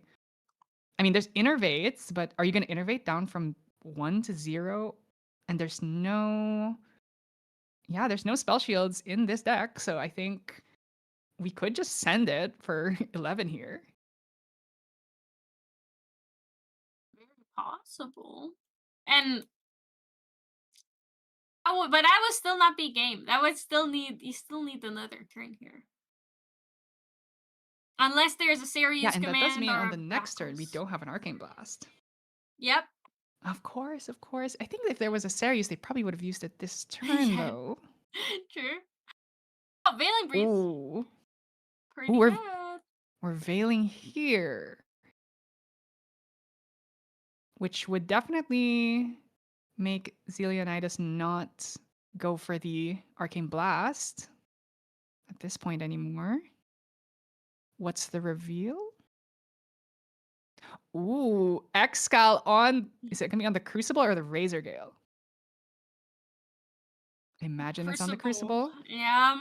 Painful. That would be... That's really bad. I think these Excaliburs coming in really clutch here. I think Zelionitis is probably seeing a lot of these Djinns coming out and also a lot of these Fractal and Fantasia decks. So having access to one of the few forms of removal for like basically anything in the game ends up coming in really clutch. You absolutely hate to see it if you're on the other side. You love to see it if you're Goja. She needed this. She needed to be Luxem so that she can play. She can be Excaliburing. Now, unfortunately, this is the first spell that's played after being empowered. So Excalibur is empowered at 5, That's true. I mean, we could activate Arcane Blast for... Would that be 8? Or so you need to pay Yes. 3. So could do it, but is it really worth it when you've already been Veiling Breezed on? I feel like you'd rather just save that for a future turn. Yeah. No, you have to pay 8 We are here getting because all of the you're Crucible value. Yeah, because you're level 3 and there is no empower anymore. So you have to. Zelionitis will Oh, have yes, to yes, pay yes, the yes. full aid. Unfortunate. Because the Excalibur did use the Empower. Mm-hmm. Zhang just going to try and get as much Crucible damage as he can before it gets destroyed here. Yep. I mean, we can just slowly chip away, but the Seryu eventually is going to draw into double command and ruin your life. It's not even that far anymore. Yep. There goes. So Crucible gets destroyed. just the 1 damage from Now. the 1 Razor Gill from the Veiling Breeze. Now let's see. How many are we revealing here?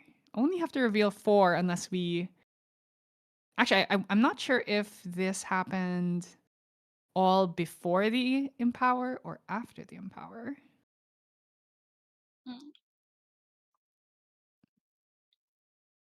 Oh, is there Okay, so this was...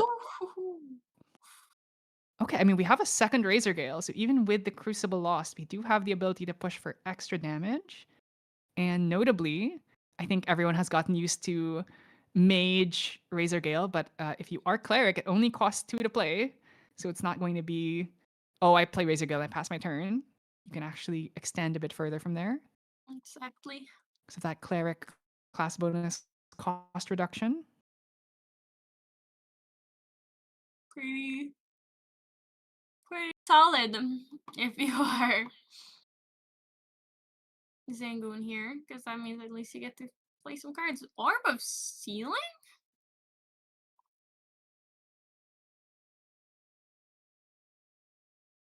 It's gonna be used for any arcane blasts that are generated after this. So we went from a really turbo aggressive matchup to a much slower game with both of the players having answers. Well, the thing about Orb of Sealing is it actually doesn't stop you from activating the Arcane Blast. It just stops the Empower from benefiting from the banished Arcane cards. So you're only going to be empowering for smaller amounts, but then you can still activate the Arcane Blast. So eventually, Zillionitis will have enough influence to just hard play them or empower for only 2. And on a command turn, you can still go for something crazy like a Harness Lightning into activating your Ceres command, and then suddenly you still have enough arcane cards to get the free Arcane Blast activation. Oh, fumbled that Veiling Breeze there. Something fell and yeah. It seemed all legal. It just happened really quickly. We're like, oh no, I cut off the card. And then undropped the card. I mean, the damage is starting to mount here, so if Zeolonitis isn't able to find the kill soon, this is going to be a pretty tough spot. Only has to find another 13, which is not that hard for this Razor Gale deck to be able to do. Yeah, it's actually, yeah, it is 13. I thought it was less, but then I realized Serio was only a 412, not any bigger. Only a 412. Sorry, only. Yeah, it's too small. It should be a bigger dragon, It looks so terrifying, Yeah, but it's yeah. just 4. Could have made him like a 515 or something. Yeah, that sounds good. I like that. Thurible banishing. Okay, Not I mean, banishing the 3 suddenly visits. we have a massive influence. Courtesy of Providence Reliquary. Yup. Spooky.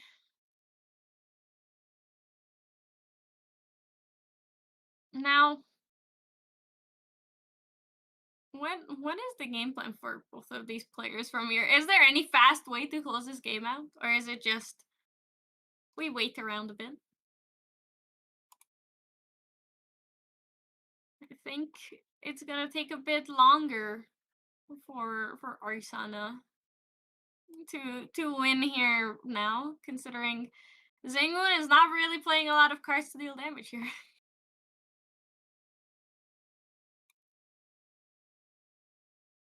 Yeah, it's definitely a tough spot to be in. I mean, Zangoon just needs to keep stalling and stalling, and every time they're just gonna keep generating more and more damage as they just slowly whittle away at Zillionitis' life. But at the same time, Zeolonites at any point can just pull the trigger, even with a Veiling Breeze. They can still push a lot of damage with a big command turn. Oath Guard is very good as well. Gonna be some extra damage and an intercept to stop some of this ally chip damage.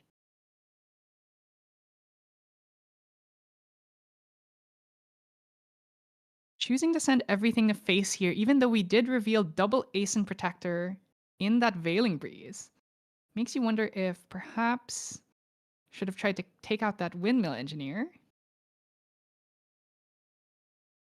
Yeah, holy mama. That could be a tired mishap, because It could also just be preferring to send the damage to face. that's true. Like this, like you said, because you can See, still activate the so this Arcane game's Blast. probably not gonna last all that much longer. True. I don't think we're gonna be here for a long time. Oh, so it's a little Little cute raccoon. Adorable. Fortunately, it's not a raccoon deck that is playing it. Now, with the Arcane Blast, it makes a bit more sense for Zalianitis to be hitting face, because at least the Arcane Blast can finish the game out, even through Asim Protectors. But I agree with you that it's risky, to say the least.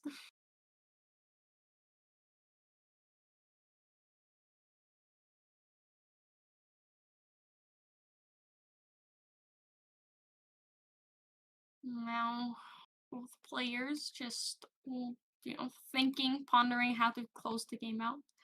This 3 visits has been putting in so much work for Zangoon, keeping them alive for quite a while. It's it's been doing a lot of heavy lifting for sure. And now the 3 visits is gone, back on the bottom of the deck. Zangoon recollects 1 trillion cards, apparently.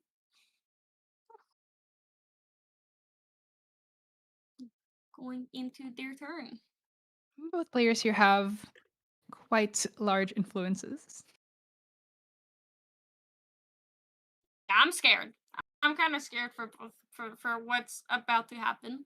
Because Zangoon can absolutely just play a lot of wind cards. Meanwhile, Zalianitis can also have commands and just raw activate an Arcane Blast very soon. Windmill Engineer number 2. Yeah, and looking at it, Zalianitis does have those 2 innervates in their deck.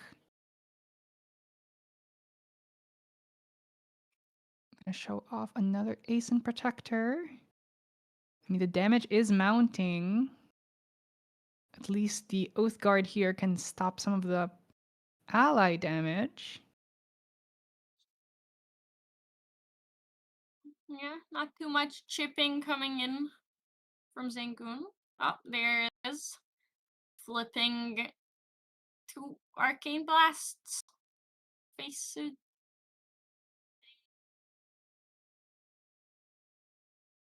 It would really help in this situation. Baby Green Slime. No. The war criminal. The tiny little happy war criminal. Awful. I don't think thing. he deserved it, personally. Wow. That's crazy. I don't think he deserved it. You think Woja is too strong, but then Baby Green doesn't deserve to be banned? What is this tamer inequality from your side? I love all my girls the same. I think Yeah, they're but all I broken. would. There is a card on field I would have rather seen it much more than Baby Green, personally. Yeah, Sarah, you should have been banned. Fabled Azurite Fatestone is too strong. Tongu, like, actually doing its job and giving a quest counter to Goja, although it's a bit too late considering that the dragon's already flipped. But you know what? We'll take it. It's a free card. Okay, I wouldn't have gone that far. Yeah, gotta keep drawing more cards. Fair enough. Sarah, you can stay. I guess we can take away Reliquary, but Baby Green too. Both gotta go.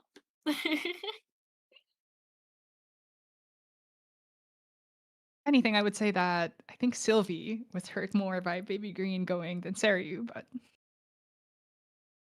Yeah, but also we haven't seen this many Slimes deck being played in a long time. And even though Baby Green just got banned, Baby Gray's back. So yeah, Sylvie's back. I would have. I think trading Baby Gray for Baby Green is probably a fair trade. Yep. I agree. I'll take that. All right. So Zayu forgot to draw for his windmill, but that was fixed luckily. Things, accidents happen.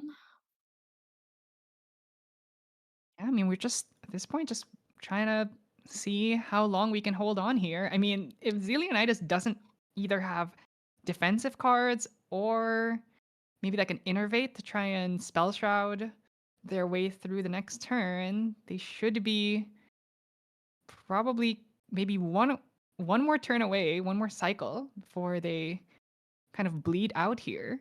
And they're still not even really close to getting Zangoon down yet. Yeah. Oh, and a Veiling Breeze from Zangoon, blocking the damage coming in from Zillionitis' swing here.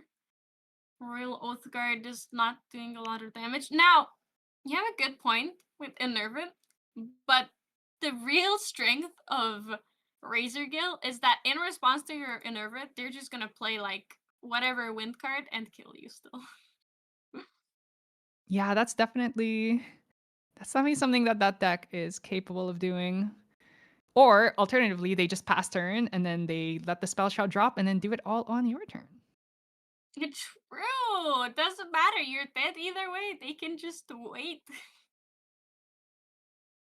Yeah, Razorgill is very good at playing around like Veiling Breezes, very good around playing Spell Shroud, especially now this version of the deck that's not as reliant on big like Tempest Downfall turns. Wow, the second Oath Guard. Probably not going to save you here. Oh wow, look at that. A Windmill Engineer gone. And is that a dragon attacking into a Windmill Engineer? Because the Veiling Breeze is exactly 4/4. Yeah, I think first time I think I've ever seen a Seryu attack a Windmill Engineer, but I mean better to get rid of her now. It's like the taunt's not super valuable considering we have 2 Oath Guards on field anyway. But yeah, this is probably the last turn Zeolanitis has unless he's got some kind of defense to keep him in this game, because it would be incredibly easy for Zangoon here to just activate 3 spells and kill you. Yeah. Ooh, if he's gonna put all his cards down, we could go for the Veiling or the Innervate here. Yep, this is the one time. It's a prime time actually to do it. Yep, there's the Enervant. Like you said, and it's like you have a vision. You know what's gonna happen. I mean, when your Seryu opponent is holding like 15 cards in hand, I'm going to assume that they have it in their hand. I think it's a fair assumption. Yeah, and the big thing here is obviously because of Goja level 3's text saying that if you have a Shenju on field, you can level up for free. We can level up for free and then recover 3 as well. So moving slightly out more and more out of that kill range, but maybe Zangoon can try and kill on the stack. Because your level up still has to resolve for you to have a higher total life, higher life total, and to have the recovery. I mean, we only have to activate 4 win cards at fast speed to end the game here. Very possible for this Razorgill deck. Notably, if we activate any win cards right now, we will have to ping ourselves. Yep. Which is the one downside of this deck. It's part of what makes Incarnate Majesty quite good against this deck. Of course, assuming it's not getting Dream Buried or suppressed away. Yep. Or Twilight Slime. Twilight Slime's pretty good into this as well. Yes, Twilight Slime, very strong card. Basically, it's just like constant spell shroud effects. Always strong into Razorgale. Ooh, we're putting cards down though. It's spooky. Does Zango know he'll have to hurt himself if he activates any wind cards here? 3. Oh, smart. Ooh. Pendaland. Okay, it's not a win card. Going to gather here. That's a 4. That would be a Phrasia. Nice. You're so good. What? Are you an Arisana player or something? Yeah, yes, I'm an Arisana player. Crazy. The expertise.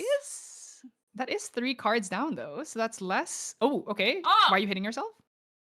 Adding Veiling Breeze back, I imagine. Come on, Arisana. Don't smack yourself. Cyclical Breeze. My Yep. Kingdom for a nullifying lantern right now, I think. Yeah. GG Ollie.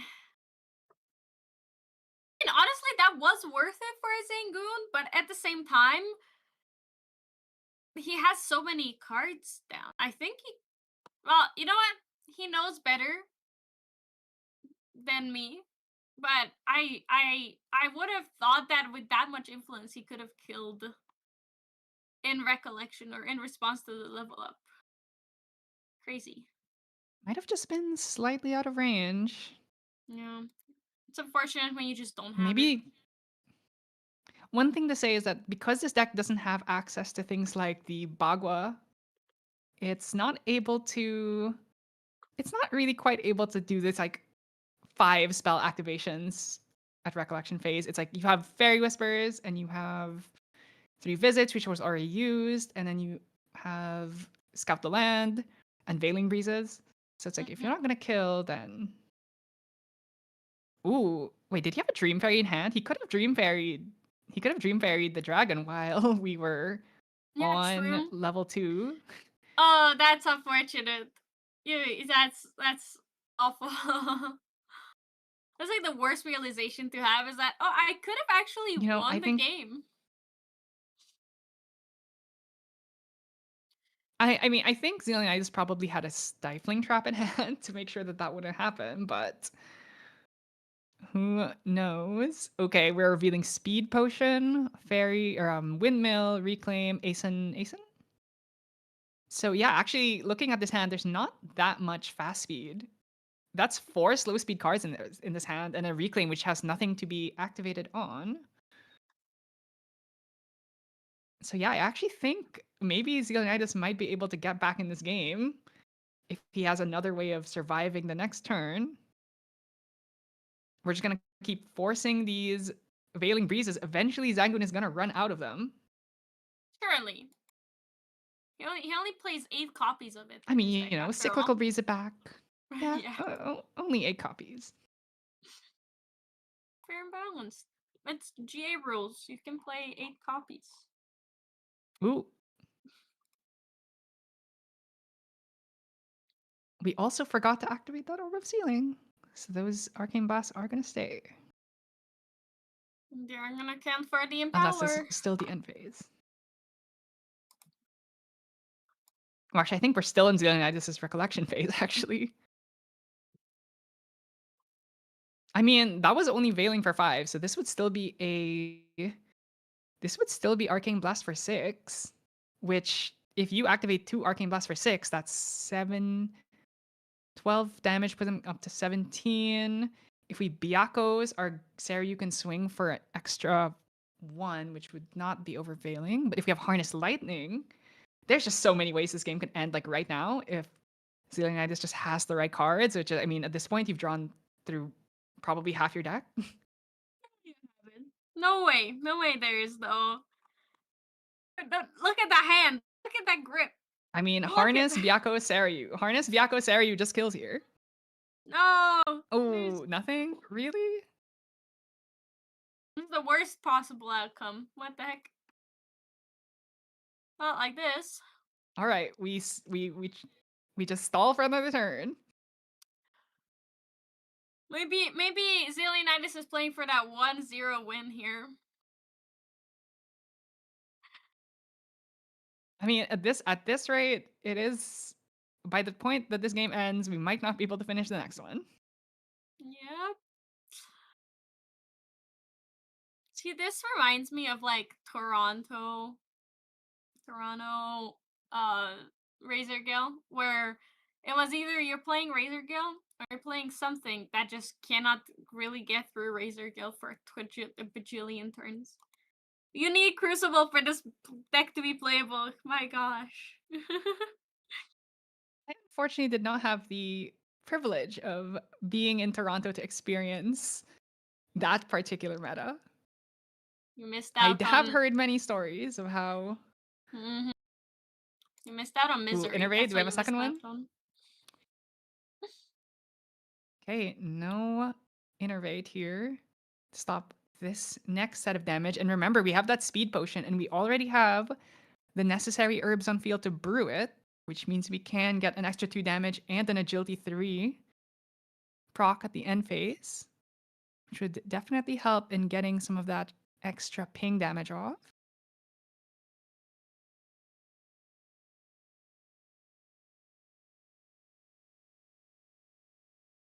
I'm really taking some time. Ooh, I think that's another Veiling Breeze. Oh. Living to see another day. And another day. And another day. And another. And another, and another. Tomorrow, and tomorrow, and tomorrow. Just continuing life Ooh. forever. Oh! 2 heal herbs as well. I Yeah. wonder if that is going to come up. No way. Surely. I mean, with the thresholds we're at, it's actually very possible that these heal herbs do end up mattering. Yeah, I wouldn't be surprised. Okay, that's a recollect and draw. Draws into... Oh, I think Zangun had an innervate as well, so the Arcane No. Blast would not connect either way. You know, we could just find the third Razor Gale and just make this so much simpler. True, that would speed things up so much. But then again, Zangun still has to have cards to activate. I mean, we definitely have the cards. They're just not fast speed, unfortunately. True. And then he for 2 of them. Oh wait, no, he does have a Windmill Engineer in hand, so he can play the Windmill Engineer. And then Asen, Windmill, Asen, Windmill. 3 times. Better than Windmill Reclaim once. Ooh, 3 down. Speed Potion Unbrewed. Dream Oh, Dreamberry. Berry. Now, Do we if have... Leonidas. I mean, we can't now... Are we going to let this go? Because if we do this, then we cannot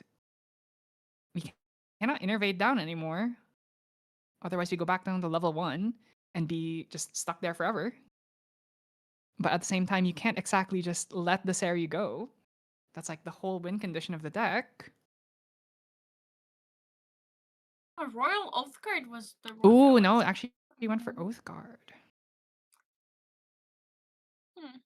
Interesting choice here. Probably just wanted to activate a win card and get rid of some of this ally pressure. Oh, and with the Asen and Asen Okay, Protectors. I mean... Ooh, Enfeebling Orb. How many cards do we have in hand? Is that 3? I think that's 3 cards in hand. Oh no, it's way more. Never mind. It's more, yeah, no, it's... This is... 5 cards in 5 hand, so that means we're going to have 3. Which means we still can Veiling if we do have it. All right. I mean, are we going to see another turn of nothing? Okay, Sary's Command. We're finally pulling the trigger here. Leonidas sees the writing on the wall. This is it. We got to end the game right now. Yeah, now or never, really. Now, here's my question, Clem. Is it going to be Saryu's Command into Harness Lightning into Byako's Byakos? I think it's going to be Byakos, no harness. No harness? Controversial. Oh, I would love to see a harness here. It would be nice. It would be really nice. But I don't think Leonidas has it. Hey, that's a thumbs up here. This is Results. getting a little bit scary. 3 cards in hand could have an Innervate. If we go Innervate for stealth, the Saryu cannot swing.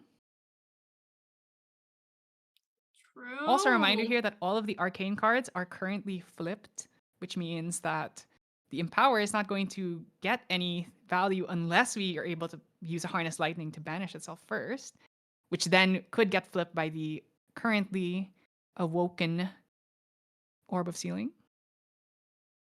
Yeah, it is. Ooh, okay. It's Innervate. It's Innervate. Yeah, I'm pretty sure I saw at the top of an array. Oh, what? Oh, the suspense. No, no. Why? No. Why are you doing? Why this torture? Oh, what? Leonidas has Incapacitate, by the way, in this deck, in the main board, which means if we have it, we might be able to just end the game here, even through this. Oh, Zangun only has Rethinking. Okay, damage just gonna let it go. counters. Zangun only has 3 damage counters, Oh, so you cannot right. nerf it. That's right. But we can just innervate it after the first swing. But at that point, we've already taken the damage. We're going to take 4 plus an 11 that comes after it. So even if you de-level down, you would be at 7, take heal 5, down to 3, 11. So you would be 1 off from dying. Unless there's a Byakos to give a buff counter here. Okay, it's getting down to the wire. Also, don't forget, possibility of an Incapacitate as well. It's always there. Oh wait, God. the heal herbs. Okay, we're gonna ship another card at the bottom. Oh, I think he stacked a Veiling Breeze on top earlier on that 3 visits. I'm not sure if I just missaw it. Potentially why Zangun choose not to use the speed potion there, instead rather have these herbs as potential heal and cycle cards. Okay, it resolves, attack goes through, no Byakos. Oh. Oh, no, wake up. What? What? Okay. Yeah. Both of these players are taking back actions. Okay, I mean, the Oath Guard swings, we innervate, we heal back down to 2. Ooh, we're just blasting now. There is the innervate. Then we're going to innervate Spell Shroud. Okay, going to take his 2. Going to heal down to 2. And then the Spell Shroud will then take this. Ooh, I wonder if we have Harness Byakos. If we slow rolled Harness Byakos, we can still swing for like another 9. If we have double Byakos Harness, can swing for 18 here. Possible. There's still a lot of ways that this game could end. Incap There's a is ton also of cards insane. in Zillionitis' hand. Could definitely. It seems like it's already resolving. It looks like it is. Is it? Surely not. Surely with that many cards in hand. Now the question is he going to call Stealth or Spell Shroud? Spell Shroud. Oh, there. 4 down. There's the thing is, wait, actually, he did. Incap. Ooh. Okay, Incapacitate here. So this is big. We are now also, remember that Innervate is a cost to D-level, which means we are still going to be stuck at level 0 here, which means only 15. Arcane Blast is going to come down 11. That puts him up to 12, which means the Oath Guard would be for lethal here if there's nothing else. We still have 2 heal herbs. Don't forget, we still have 2 heal herbs. Is it still? So which means we could. Yeah, the Oath Guard attacking for 3 here, right? This is still not enough. It's still not enough. No, no. Wait, the heal herbs? No? No? We're not gonna munch? Okay, they are. All right, no munching. We're not munching today. Unfortunate. I wanted to see the heal herbs here. There is. We got the heal herbs. They went through. Guys, remember, herbs do something. They're not just sitting there to be Polaris and Crucible fodder. I mean, okay, let's be real here. He would have lived 1 life. We play literally any ally, he still loses. So chances are that game. It's he did remember. Probably going to end in a win for Xeonidas, but if he had 0 allies in hand, then there's a world. He ate the herbs, so now he just needs to play a couple of win cards.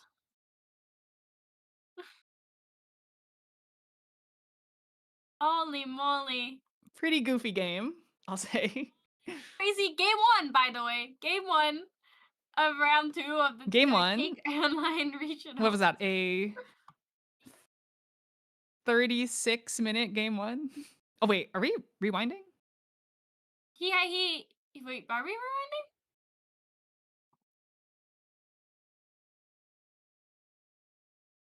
Oh, Hey, so 46 He- minutes on that game 1 here.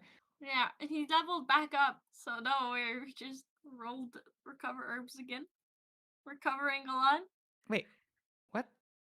What's happening right now? It's the game one so far has been 46 minutes, but right now what's happening is Zangoon leveled back up to Arisana 1. He rolled 2 of the heal herbs again, and he's playing 3 visits right now to recover and glimpse more. You'd love to see it. Okay, I mean, just need to activate two cards here. Any 2 win cards ends this game right here, unless Xeonidas has anything to say to that.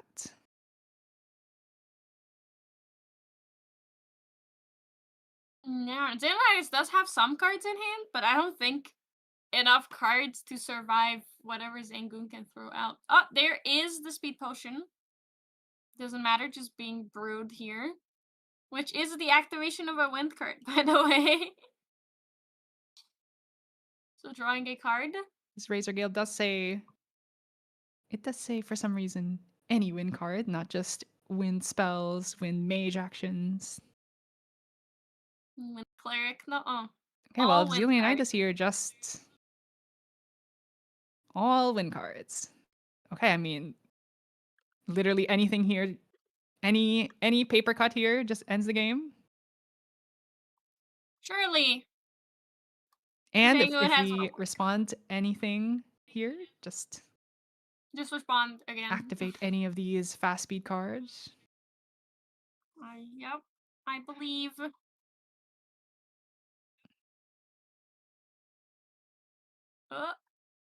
Yeah, windmill.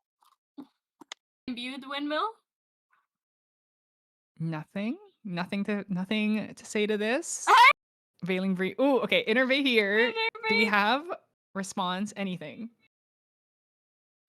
Okay, Surely, the heal come on. is gonna go through because we cannot respond. That's for cost. Yeah.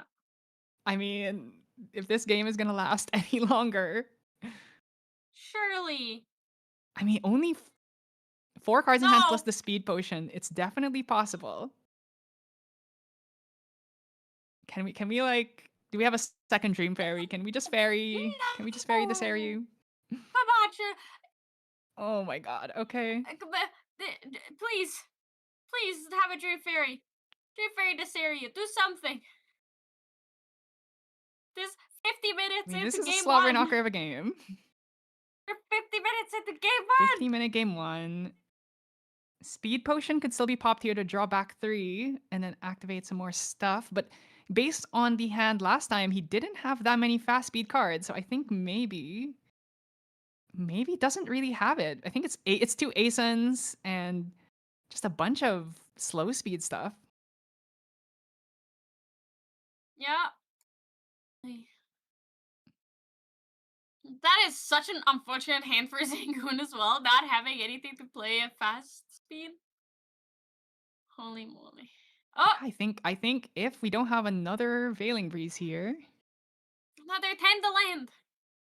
Okay, another 10. Wow, we're going hands down here. Maybe trying to dig for a healer to try and survive. Nope, that's a wash. But then that could draw us into a Veiling. We still have speed potion here to agility 3. You're right. You're so right. You're so smart. The agility 3 here is actually doing a lot of work. Okay. So, can we live to see another day? Does Zangoon have any defenses here? We've gone through Innervate. We've gone through 2 Veilings, a cyclical. I feel like we might just be out here. We'll find out. Oh, there's another Razor Gill in Zangoon's memory that we know. I saw the Okay, side so of it must have drawn. I feel like that was probably Razor Gale from Windmill. Okay, Gosha leveling up to 3 for the 3rd time this game.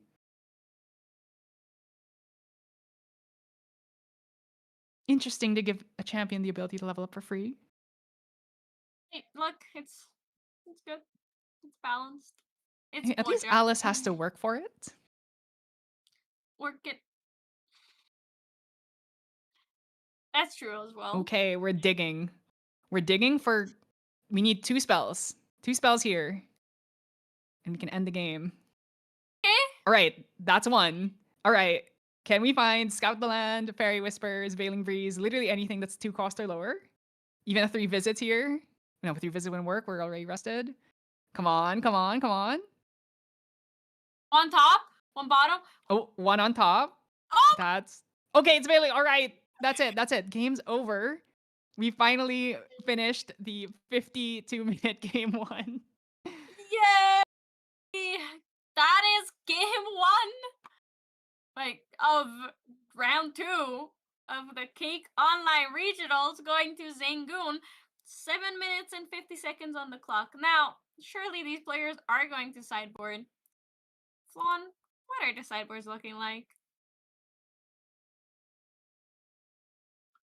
Well, looking at it, obviously the Ensnaring Fumes is probably the biggest ad that you would have. It's a huge card for fighting against the Seri decks. Of course, Auspicious is a really great upgrade. The 3rd Dream Fairy is another one that could come in to try and just maybe capitalize on one of those poorly timed innervates. And Magistrate is another one. Just stop you from leveling up, especially because this deck is more heavy on the Exalted cards. On Zelionidas' side, Blanche is probably the strongest card against Razorgale because it just stops them from being able to do any damage if they can't remove her. Now, Zelionidas does not play Gazelle, so no taunts. So you're just going to have to try and keep her alive the old-fashioned way. Peer Beyond is another strong card for stopping stealth, which means if they try and go for a Innervate for stealth, you can use that to give your Seri True Sight. Other than that, Scatter Essence, obviously, I think is the clear-cut obvious choice here. Stifling Gyre, actually, on Windmill Engineer is also an option, but that would turn off your own windmills. I think it's a price that Zelionidas might be willing to But pay. right now, I think the issue is more the clock. Yep. You want to do as much damage as quickly as possible. It's been 2 minutes since the players, a minute and a half since the players began sideboarding as well. I think I'm gonna have to see 0, 1, 2, 3 Providence Reliquary into Serios Biakos and just hope that Zangoon has nothing for Zelionidas to even hope to win this game. Yeah, and then just for it to draw. It's For definitely... Zangoon,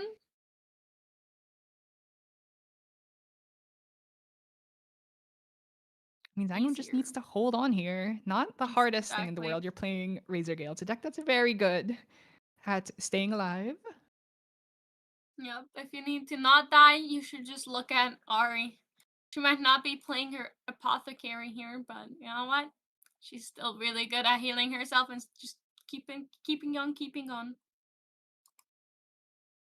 Ooh, okay. If there's gonna be a good start, it is gonna be the Oh, look Panda at here. Zelionidas Fate Stone. smacking the cards down as well. Look, I'm being fast. Zooming. This is the kind of start you really need to have. Wow, I'm gonna put the Regal Inquisition there. Would have been nice to draw that last game. Yep.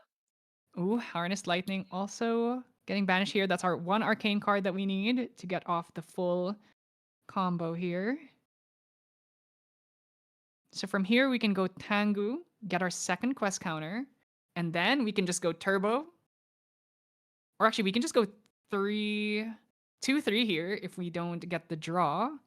And then just go Reliquary plus Providence and just hope that we draw into everything we need. Just pray. That's all you gotta do here. Oh, Zephyr. Zangoon could probably help out Zealand Knights here and Zephyr the Besiege Fate Zone, but probably not going to do that. Instead, just going to play Windmill Engineer.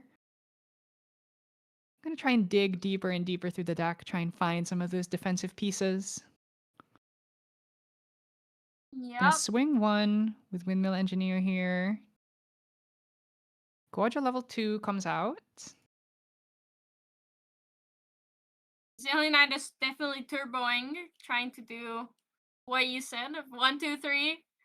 Reliquary. Lost Providence, Reliquary, Thurible. He also Ooh, we're still already going for the has- draw here. Ooh, interesting. Yeah, they must be really I mean, we can still confident. hit it. Yep. Oh, Panda. we're just gonna flip. Dauntless Panda gonna come out on field here. Gonna swing. Well, not gonna swing because it unfortunately is part of the flip Byakos. cost. It is. Ooh, Byakko to is see lost here. That was one of the important ways of ending the game. Both players playing really quickly here, just trying to get through as many turns as possible. Windmill Reclaim. Ever seen this play before? Never. What does this do? Why would someone even play this? Obviously, because Windmill Engineer is a neutral card, and by playing Reclaim on it, you are essentially +1ing yourself, because Reclaim, in essence, is a +1 by adding an ally back to hand, and then also, being a float, you can convert at fast speed. Also helps to dodge some of those like on-hit effects, something like a Thieving Cut, for instance. So just a very versatile card since Doa has been seeing a lot of play. Very, very true. Oh, Dream Fairy on the pond. Dream Panda. Fairy. Panda Panda. Well, it seems as Angwin That's is also actually going not for the survive plan. worst. Yeah, exactly. He wants to Because now survive. you've essentially given the panda back, so it's like the card kind of... It's like you turn a -1 into a neutral play here. Now, of course, having the ally on board to get the extra damage would have been quite helpful for trying to end this game. But let's see if we're just going to go straight to level 3 here. We would have exactly 10 quest counters if we just hard level to 3 and then gain 3 from Gorgia level 3's effect.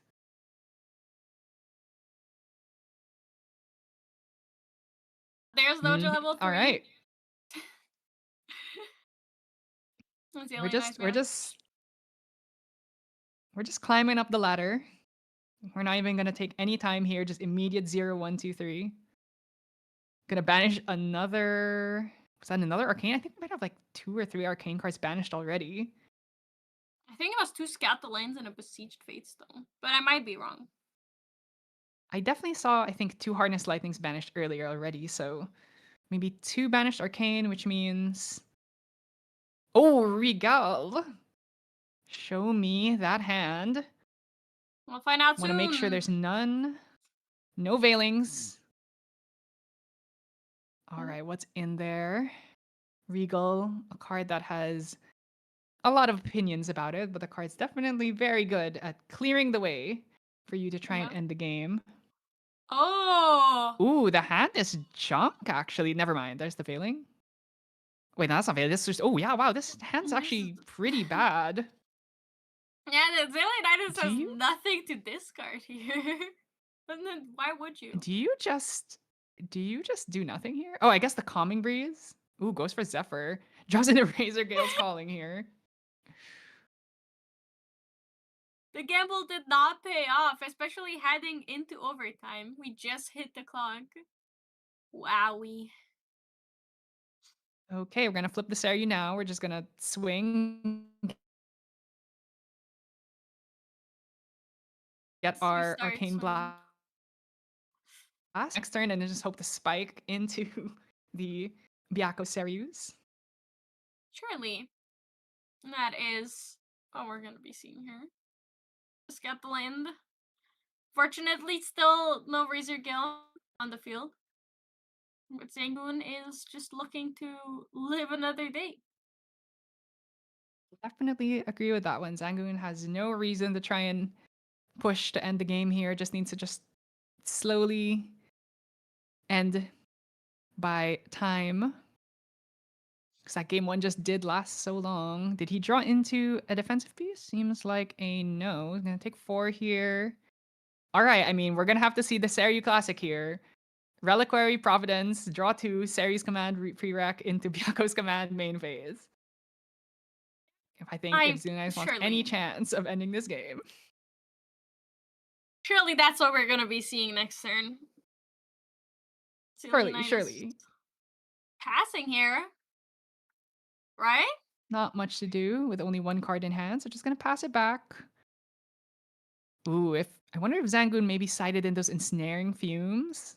Could definitely be big here because we don't have enough cards to hold that auspicious manifestation. True. This is the time, and that would just completely destroy Xenionitis' game plan. Oh, Zangoon's influence is so big. That is terrifying. Especially when you remember that they're cleric. Only have to pay 2 for a Razor Gill. Absolutely. Okay. Any response here? Imagine we're probably just gonna pass and hold everything.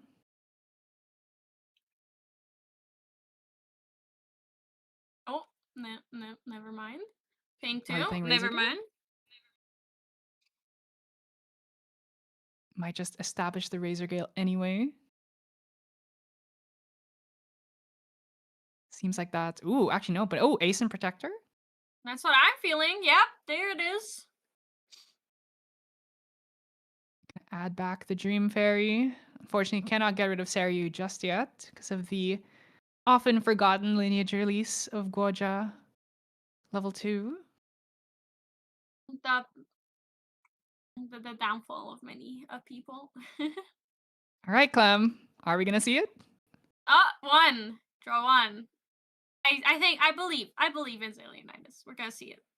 Oh, never mind. Zangoon has an answer. I think that's Innervate. There we go. Yeah. Okay.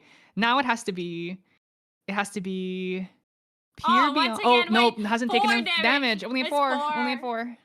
We okay, because Zangoon also forgets, so we also it's it's easier to forget for us than Zangoon. But Zangoon also did play with the the North Ace and American Protector. regionals yesterday. Oh. How well did he do in the North American regionals? Yes.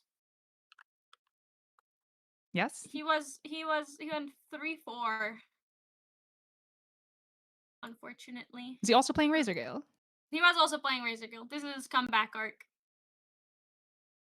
Yeah, I mean, definitely 1-0, well, probably 2-0 at this point is a good start. We are going to be doing 6 rounds, so only, I think if you go like 4-2, is that in? My math is not good. I don't know. Me neither. Yeah. Now the Ace and Protector here is definitely going to stonewall the dragon from being able to swing face here. Not to mention, we know the Innervate's already there, so not really going to be able to mount a considerable offense this turn. Yep, and there's like 30 seconds on the clock, so I think that's just gonna be it. Because Xenionitis didn't have the Serious command, didn't have the Byako's command. We just didn't see it. Oh, that's a Byako's right there. Yeah, what? I think just didn't have all the pieces there, especially knowing that the Innervate's in the hand. Can't really try and convert lethal. Yeah, that is really unfortunate. Oh. Makes you even wonder if there's any point in playing it. Probably just going to call it there. Unfortunately, is that hard play Arcane Blast? No, that is just game over. No. Yeah. Unfortunate. Crazy round 2 going to Zangoon. Barely. That's really hard fought. I think if anything that is hard fought, that 55-minute game 1 or like 50-minute game 1 was very hard fought. Yeah, I mean, listen, those kinds of games are the ones that really test you as a player because it just takes so much mental energy to just constantly stay focused, especially playing against a deck like Razor Gale that has so much interaction. You're always constantly thinking, what do they have? What do I have? How can I play around what they have?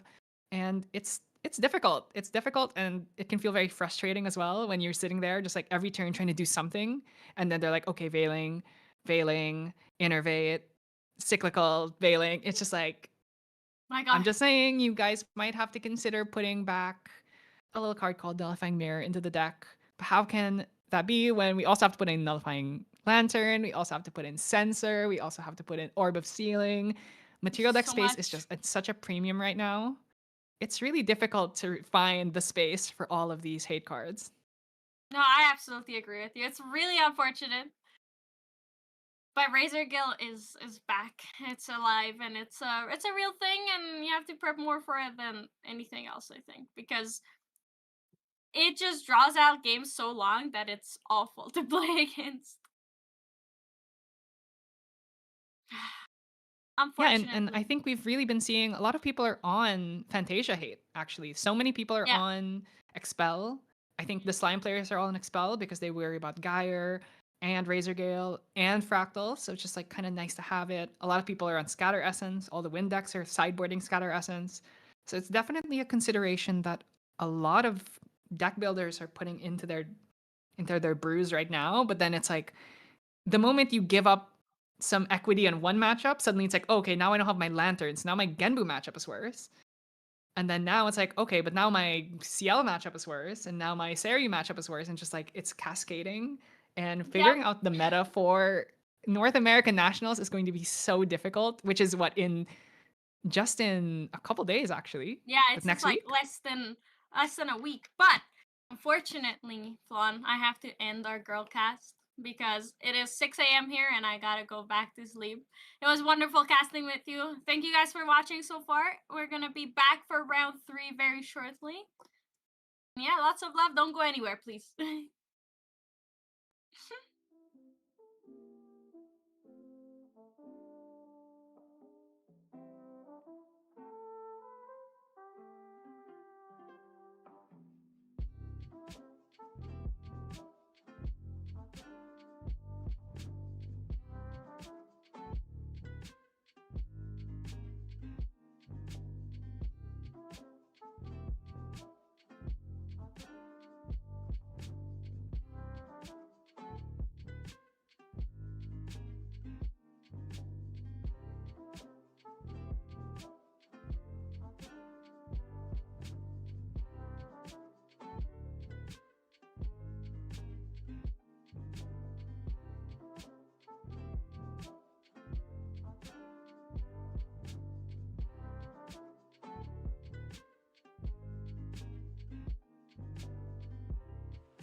Hello, Hello, and everyone, and welcome back to the Cake TCG Online Regionals.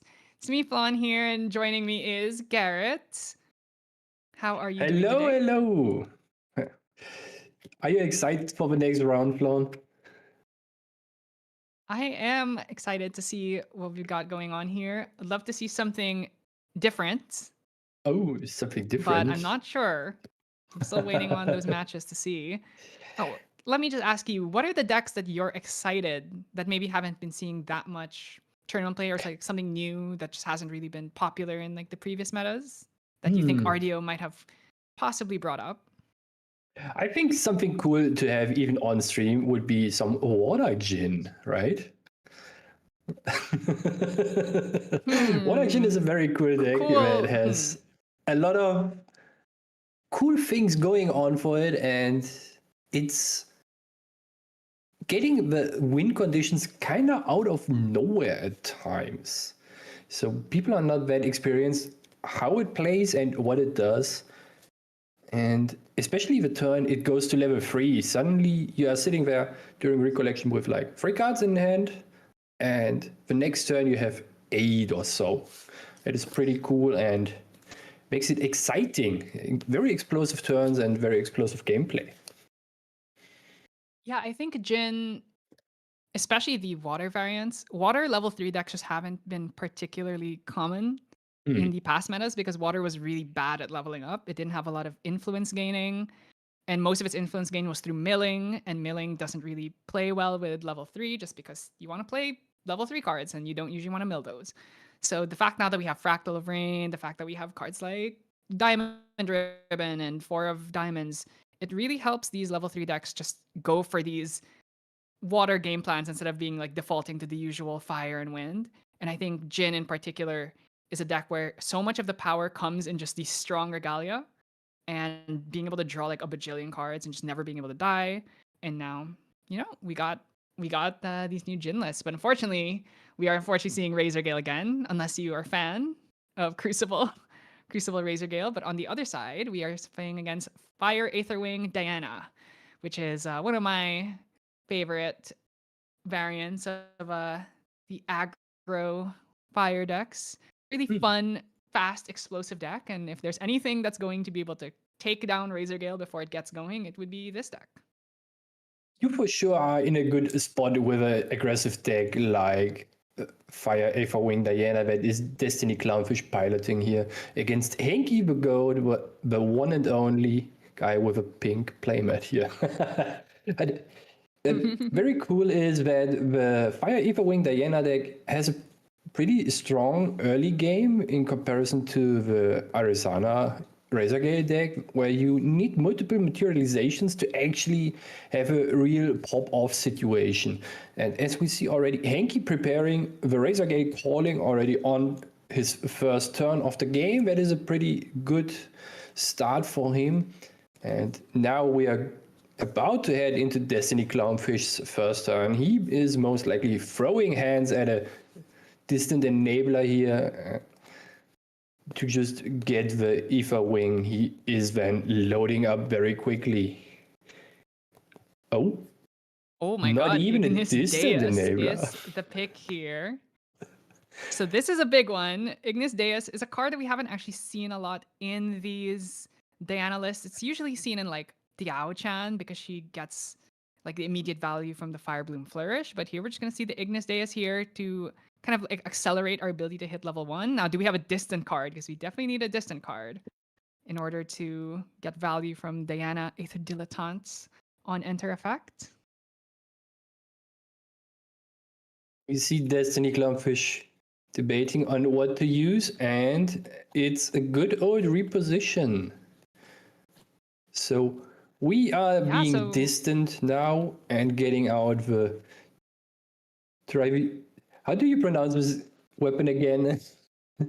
Trivariate. Trivariate Dream. So the one thing about Trivariate Dream is that it's the Aetherwing that doesn't have Spell Shroud, but because we're not playing against a deck that has Baby Green, but are we on Zephyr? Is Henki on Zephyr? He is on 2 Zephyrs in main, so there, if he draws the 2 of, you kind of just live with it. but it's, oh my god, and then we get to materialize the Ranger Strides. Actually, could we just go for the kill here? We would need to hit 3 Ignition Draw, maybe? No, okay. It's a Cal here. Is that even possible? So, for those who have never seen this Fire Aethering Diana, it is definitely possible if we have drawn into Blazing Aether Charge, because that is one of the Kindle cards. Because currently, Diana is swinging for, with the Trivaria Dream, could potentially be swinging for 7, 8, 12 into Blazing Throw. It's definitely possible. Or if it's an Ash Wound shot, or even like Infernal Mana Streak does 3 damage, Blazing Aether Charge does 2 damage. There's a lot of ways that this game could just end literally right now. Yeah, the Fire Aether Wing Diana bottom deck. 4? Oh! Ooh. That was a blind hurts. one. And that is one of the best ones you could hit, because this is the one that does the most damage. And Mana Streak does 3 plus the load, so that's 4 in total. That is raking up a lot of damage very quickly for Hanky the Goat. And if Destiny Clownfish can just activate a couple more cards here, we are basically threatening lethal every turn with the initial amount of damage put on the champion here already. Let's see how the sequence is gonna be for Destiny Clownfish here. But go for... It's very easy here. Okay, yeah, this is gonna be... So Charge of Soul does 1 damage, Mana Streak does 3, because we're distance. That's already 4, and then this is going to be 7, 8, 9, 10, 12. So we are already... This is already threatening lethal. If Henki doesn't have a Zephyr or a Veiling Breeze to try and stop any of this. Does he have nothing? Gonna pop the Ranger Strides here. The attack has already been thrown. That's 12 damage. That's 12 damage. Henki has nothing. Are we seeing a Veiling Breeze okay. now? Fairy Whispers into hopefully something to protect him here. And of course the 1 damage from the Razor Gates calling here. Out of the bottom, revealing the top card. Bottom 3. Bottom 3. Nothing. Nothing, and he just scoops. He doesn't even show it. Yeah, I mean, like I said, this Diana deck is very explosive. It just ends games extremely quickly. That was so explosive. I think the herbs just burned down here for that matter. Mm-hmm. Yeah, I mean, the turn 0 Razor Gale definitely against this extremely aggressive Fire Diana deck. It's definitely risky, but I imagine if Henki had anything better to do, he probably would have done it. It is Fortunately, hard when to you play only get around. 1 hand, it's a bit difficult. It indeed is very difficult, especially if you are not expecting this much damage early on, right? The Ignis Deus, as you mentioned before, Flonne, it is a card that not everyone plays, and it is most likely forgotten for most players. So you are not expecting the explosion like that. Getting basically, Yeah, definitely the Diana deck getting 2 materializations early on for kills the you on game. their second turn. It doesn't usually kill you on their first turn. Yeah, for sure. Looking at the sideboards. Yeah, so let's see. Let's talk a little bit about sideboards. What are we... I mean, there's a really big one here. Nullifying Mirror is a card that I imagine we will probably be seeing coming in to stop any potential Veiling shenanigans.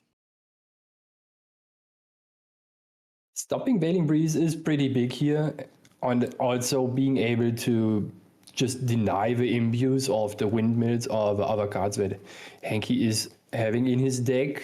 For example, the Eternal Magistrates, one of the very interesting tech choices he threw into his deck here. So negating those cards might be pretty big, especially if you want to use Ignis Deus at some point. Yeah, looking at Henki's sideboard, there's not that much that's good into Diana. I would say the biggest one's probably Calming Breeze and Innervate. Magistrate doesn't help that much against Diana because she doesn't really materialize outside of the materialization phase. Because Diana's on enter is part of materialization, Magistrate would not stop it. You could play the Mustangs to try and break the weapons, but to begin with, Diana's weapons don't even have a Spell Shroud, so it's a lot of times not that big of a deal.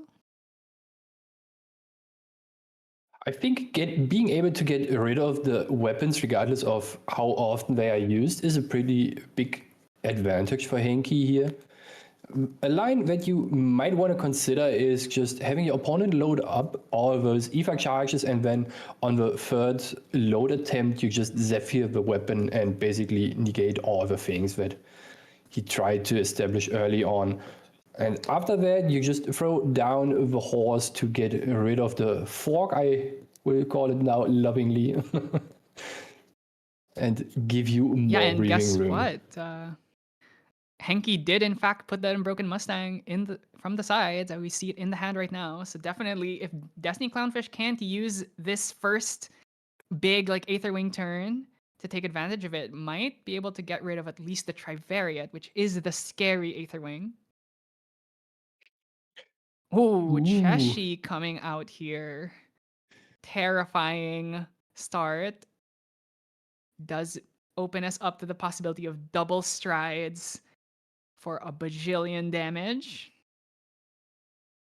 Just for a more slow mention- and methodical approach with the swords in the deck for Destiny Clownfish here, just getting them out one by one and poking every turn a big amount of damage with an ally.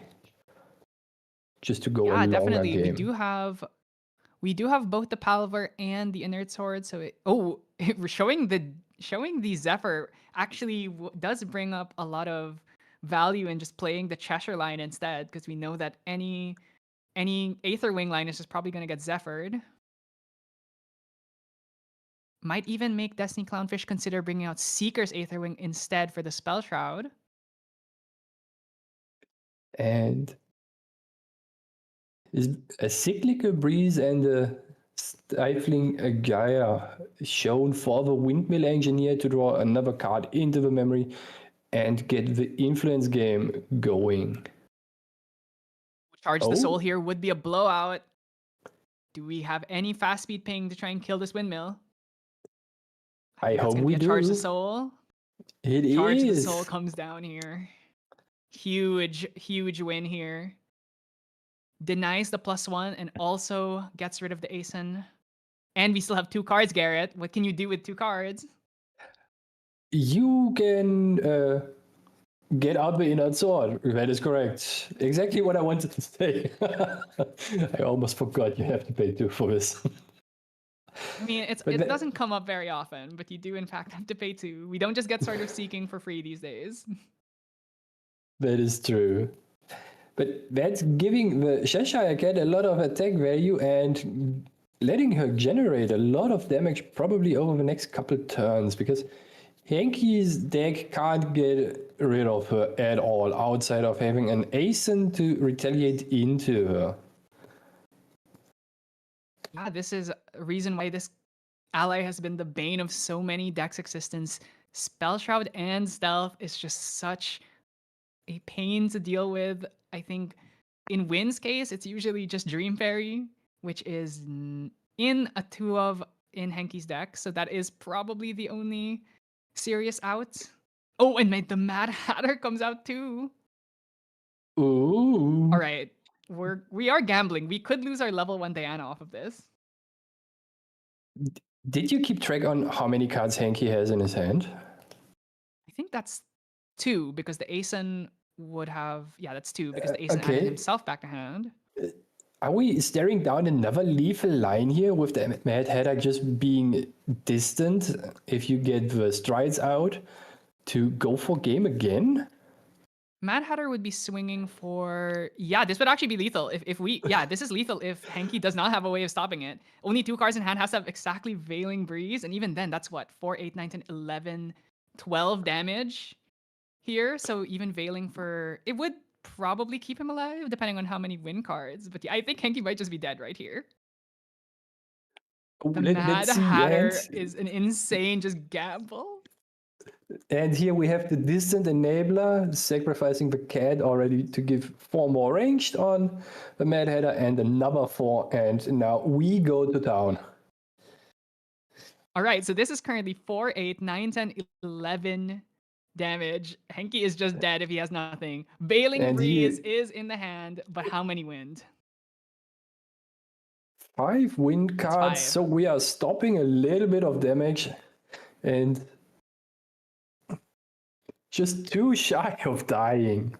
That is so crazy.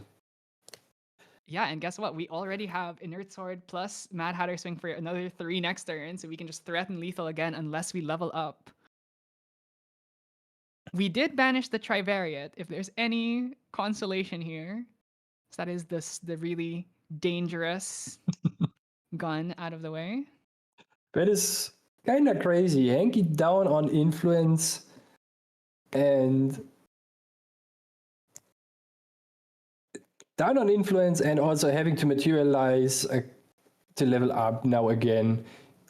It is just putting him so far behind and on the back foot.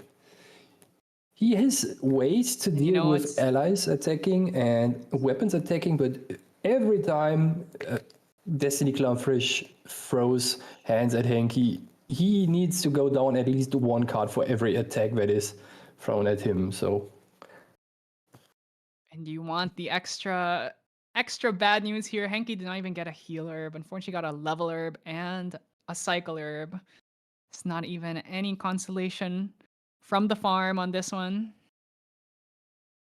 He should put more wind farms into his deck. I hear that's one of his favorite cards because it allows you in the long run to draw 2 more cards with turbocharge. That's true. That's true. I do like a good Wind Bless. Is it Wind Bless farm? I can't even remember the name of that card. 4 cost, and then you have to reveal Hurricane Farm. Yeah, that's right. Wind Bless Hurricane Farm. I remember the Tenorises and the Merlins were trying to use that card to try and just like use multiple turbocharges. Some people were on the, what was it? Overlord Power Cell spam deck. Oh, right. When do you think we're bringing automatons back? I can't wait to get automatons back. I mean, I don't know if you saw, currently they revealed on, I think it was on their Instagram Grand Archive, they showed a new Life Essence amulet for the next set, and it looks kind of robotic. So maybe. And we saw some computers in the background. I can't wait for the teased mecha set. Yeah, we're just gonna Veiling here in Recollection before the Nullifying Mirror gets to come down. Henki hopefully just trying to survive here. Double ASIN in hand with, I think, no ally to return back. It's pretty unfortunate. I think being able to get rid of the windmill early on for Destiny Clownfish is here the linchpin for Henki. Because no other allies on the board for him. That is super rough. And also not finding anything at all. I love that Destiny Clownfish.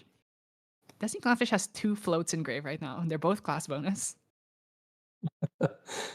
It's time to use another Ignis Deus, right?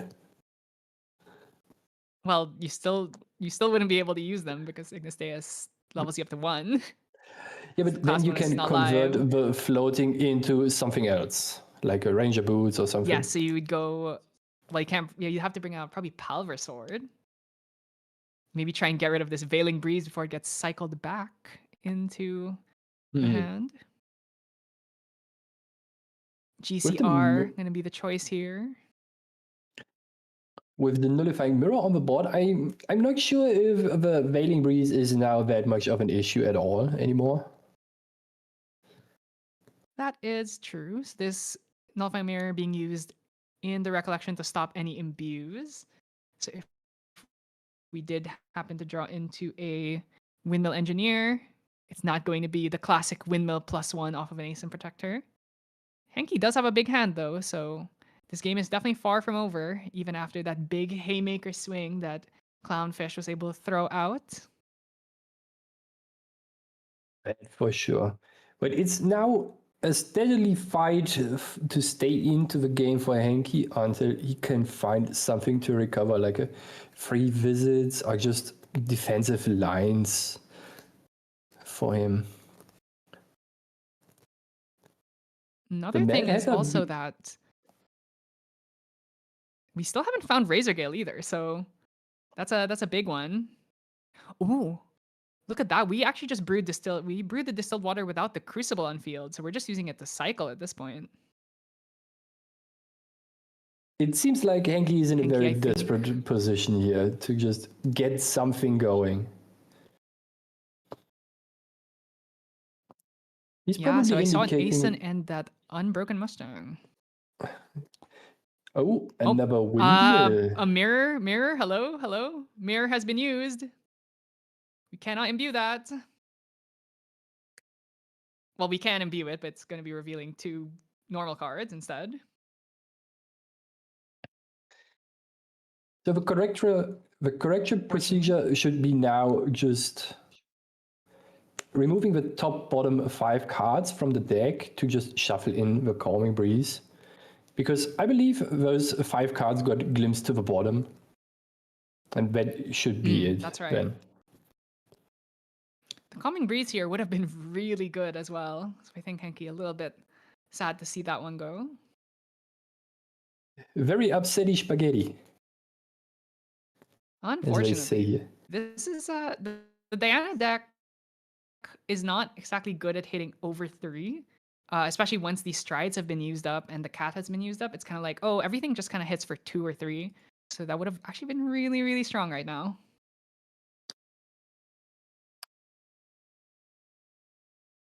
Okay, we're just gonna consult with the judges here, trying to figure out the correct way to fix this game state. But we can just talk a little bit about the current state of the board. We do have the Mad Hatter that is just going to be constantly swinging. Henki, despite not getting the draw on Windmill, can now play the ASIN Protector, but we do have to worry about, once again, running into another fast ping to kill the Windmill. Oh, it was only the bottom 4 cards. I didn't pay enough attention here, as Destiny it Clownfish seems. also hasn't gone up to level 1. Still has the option of leveling up to 1 and then bringing out Seekers. Okay, And the we're just corrector. fixing up the game state, making sure everything is normal. So, Flonne, if you are Henki, you are now in the position where you can try to activate ASIN Protector. If it hits the board, do you try to clear off the Mad Hatter instead of just trying to retaliate?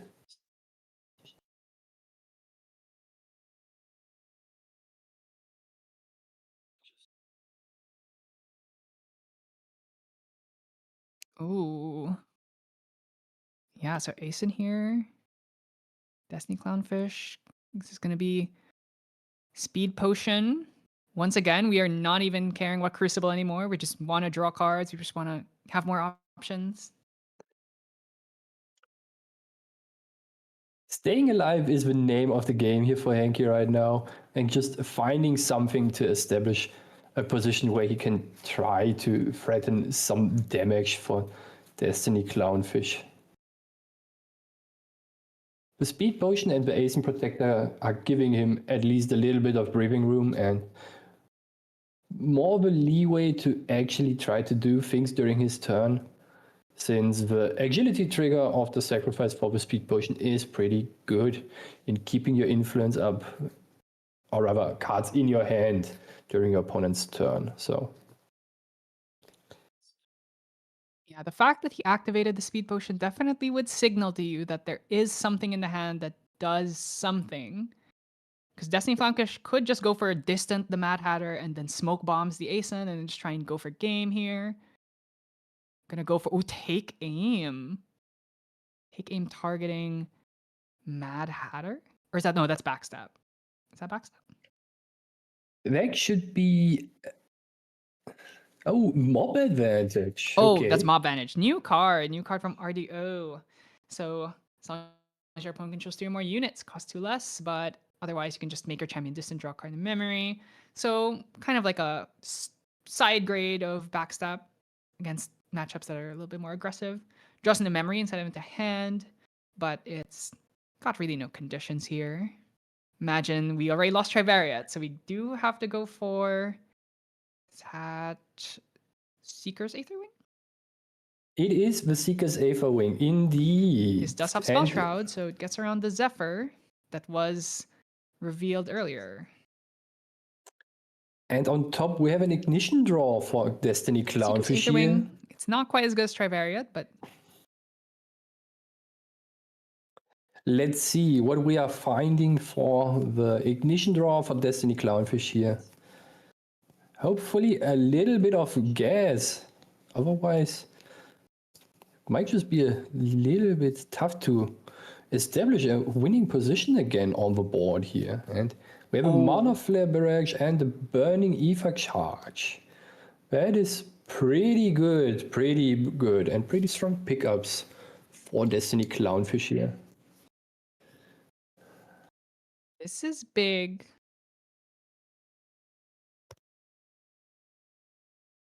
Yeah, this is big. The Inferno Mana Streak could do 3 damage to the Aeson Protector, but then we'd still need 1 more in order to take him out. We could swing the Mad Hatter into him and then swing with Inert Sword for 3 with Distant Diana. Doesn't the other Ether Charge potential also 3 deal damage. 1 damage? So you could take out the Aeson Protector actually? Burning only does damage to champions, I believe. Oh, I'm not too familiar with the deck.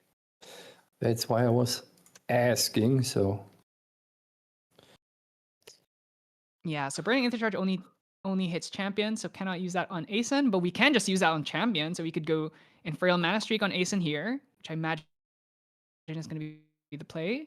Deal 3 damage, get rid of it, and then we can load the Mana Streak, and then play the Burning with the Kindle, and then just swing for 1, 2, 3, 4. Still, and then yeah, actually that's lethal right there, because we would put Henki up to 15 on the Burning, and then another 3 or 4 off the swing. So if he has nothing, the Zephyr is not going to help here, since the Seeker's Aetherwing does have Spell Shroud. I see Cyclical Breeze in hand. That's slow speed, can't do anything with that. Mirror's on deck, so we can't use Veiling Breeze. Yeah, I think Henki has nothing. That might just be a lot of damage this turn. Here comes Burning Aether Charge kindled for 1. Gonna do 2 damage. This is currently 3 damage off the Aetherwing, 1 off Distant. So Henki, if he has nothing here, he is just dead. Exact lethal, no heal herbs or anything. 2 Veiling Breezes might give Swinging him in 1 here, more turn. Henki takes 1 more look at the hand. Nothing, he's gotten nothing. It's just Windmill, Aesons, Allies, and Broken Mustangs. Well, that was a quick one, Garrett.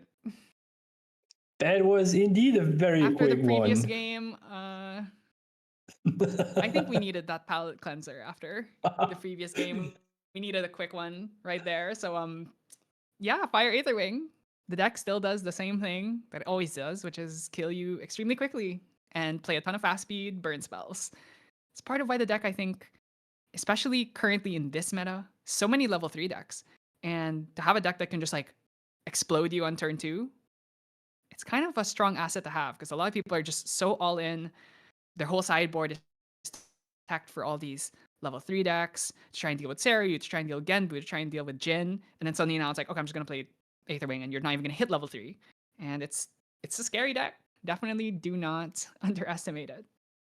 You for sure should not underestimate those aggro decks. And those aggro decks are actually preying on those greedy level 3 decks, like, as you mentioned, CL, Jin, or Astra Arizona, or other decks that just didn't show up yet. Pushing very early on, a lot of damage will put those decks far, far behind, and for some decks might even threaten the Spirit Release and disabling the base element that those decks desperately need early on to just stay in the game and do things that they want to do, basically leveling up and recouping resources. So if you threaten those, you are in a very good position. And as we saw, even if you are playing a little bit of a longer game, as Destiny Clownfish did during the second one, even though it was not long per se, you still have options available. If you throw down the Cheshire Cat first and just get a couple swords, you are putting pressure on your opponent regardless of what you do. It always seems to me that those decks want to have cards that deal X damage for 2 or 3 reserve at best. And X is most likely number 3 or 4. Yeah, it's interesting because one of the things about the Fire Aetherwing Diana deck is it's actually really good into a lot of the other level 1 decks. So it's good into Razor Gale, it's good into Fractals. You might think it's not good into Fractals because it's water, but guess what? It's actually really hard for Fractals to survive against a deck that can just spit out like 15 damage every turn. Even if you Song of Frost, even if you break the weapons, fracturize the weapons, a lot of times they can just get you with like random materialize boots, pop boots, Cheshire Cat swing with a Nerd Sword, and it's like, I'm just dead. And I'm sitting at level 0 trying to like maintain my hand, and then I die. And yeah, it's scary. I definitely think this deck, even like Water Aetherwing, is still really strong, even with the ban of Carpsong Coda. And then of course you have the Crucible Arsana, you now have like Suited, you have a lot of people who are still on like Suzaku now. So there's so many of these new like aggro decks that are popping up to like try and take advantage of the new kind of like level 3 meta that we've got. So I'm definitely, it's all about that push-pull. It's like, are you gonna play aggro? Are you gonna play like a level 1 kind of alt win con deck like Razor Gale or Fractals? Or are you gonna play a level 3 deck that just tries and abuse like all these powerful like advanced element cards? And it's not easy. It's not easy to decide which is like the best way to attack this entire meta that's so open. I think one of the interesting factors that recently happened is that more decks are throwing in Mad Hatter, especially those decks that are playing Rangers with Diana as their main champion here. And it is a very strong card, not only because it gives you basically an additional materialization, even though it is kind of luck dependent what you banish or not, right? But it also is an ally that has range by itself, so you are pushing a lot of damage regardless of what you do with it. And if you get to cheat out your strides or the other boots that just got added to the Water Diana deck for a more defensive option during your turn, you are in a very good position. And as we saw, Mad Hatter with strides, materialization, and a Cheshire Cat on board, you are in for a treat unless you are sitting across from those.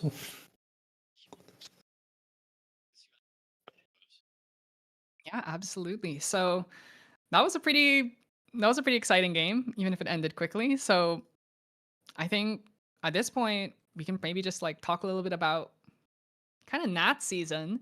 Nat season is coming up in the next couple months. So of course we have any Nats coming up next week in Las Vegas. That is also an Ascent. It's an Ascent plus a Nats together. And then we have after that, it would be, I think, is it EU Nats? It should Also in be May? EU Nets at the end of the same month. So at the end of this month, actually, since we are already on the 3rd. And I think Yeah, and it's then then after that- OCE and Yeah, we have then OCE Southeast Nats that Asia. comes after that. Yes, at the beginning of June. Yeah, so a lot of Grand Archive to be seen in the next couple months, and it's going to be really exciting leading up into Worlds, which is going to be in August in Singapore. First Worlds outside of the US, so everyone I think who maybe lives a little bit far from that side of the world, very excited for it. It's going to be an amazing time for Grand Archive, and especially all those premiere events that are happening in a very short period of time. Also, with all those regionals just happening in the same month still, if we just think about it, we had yesterday the TCG online regional and 3 other regionals happening at the same day in Southeast Asia and the US. Then we have today the online regional for Europe, and most likely a couple more regionals happening in Southeast Asia and the US. And this is happening for every weekend. So a lot of data to be skimmed through to prepare yourself for whatever nationals you are attending, and also whatever deck you might be preparing for Worlds, since Worlds is also going to be held in the RDO format. So no new additions until then, outside of a ban and restriction list with maybe some proxy or vault cards for one or the other champion. Already excited to see what Spillida is thinking up in his booth there. Yeah, I'm definitely. I would like to see maybe a Neos Proxia card. Is that too much to ask for? And maybe new Tenoris too. Xander can get it. I think Tenoris deserves one as well. For sure, for sure. I'm excited. Maybe we are seeing a couple more of those Water Tenoris decks coming up. Did you have the pleasure or displeasure to play against one of those already?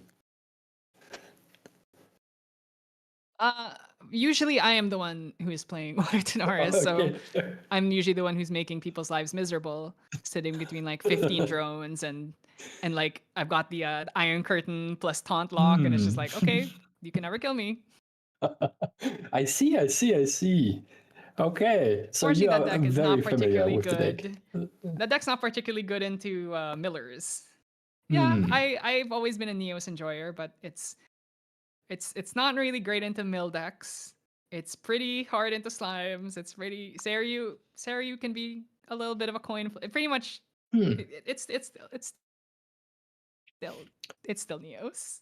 As much as I love Iron Curtain, it's still Neos.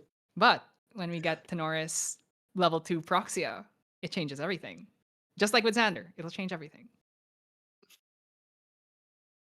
I'm excited to see if we might get something along those lines. Would certainly be cool.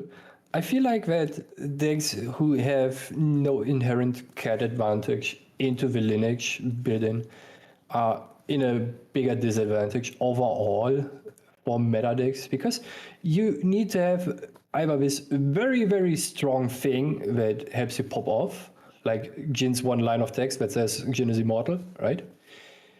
Or just the raw card advantage you get through Merlin's level 3 ability on Kingslayer, or the Arizona level 2 inherited ability, or CL's level 2 on enter that gives you more of a filter type of on enter ability.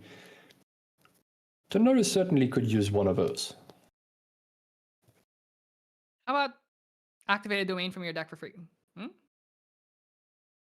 Maybe just. Is that too much? How Is giving about a free EK too much?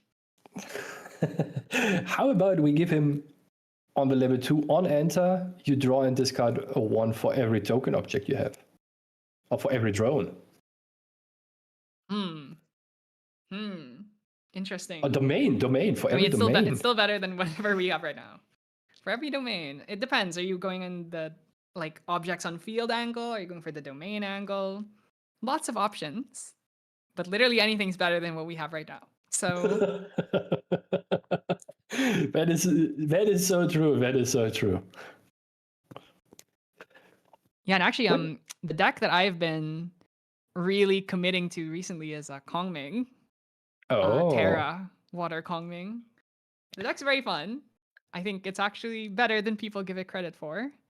And we definitely have some players who have been showing off some decent results with the deck. It has gotten some tops, actually, which is more than I could say about Neos, really. Terra's performed better historically. So I think the new Ultimate, Shukong, is actually surprisingly helped a lot. And Engulf, I think really the main thing about Water is Fractal of Waves and Engulf are like 2 huge cards for the deck.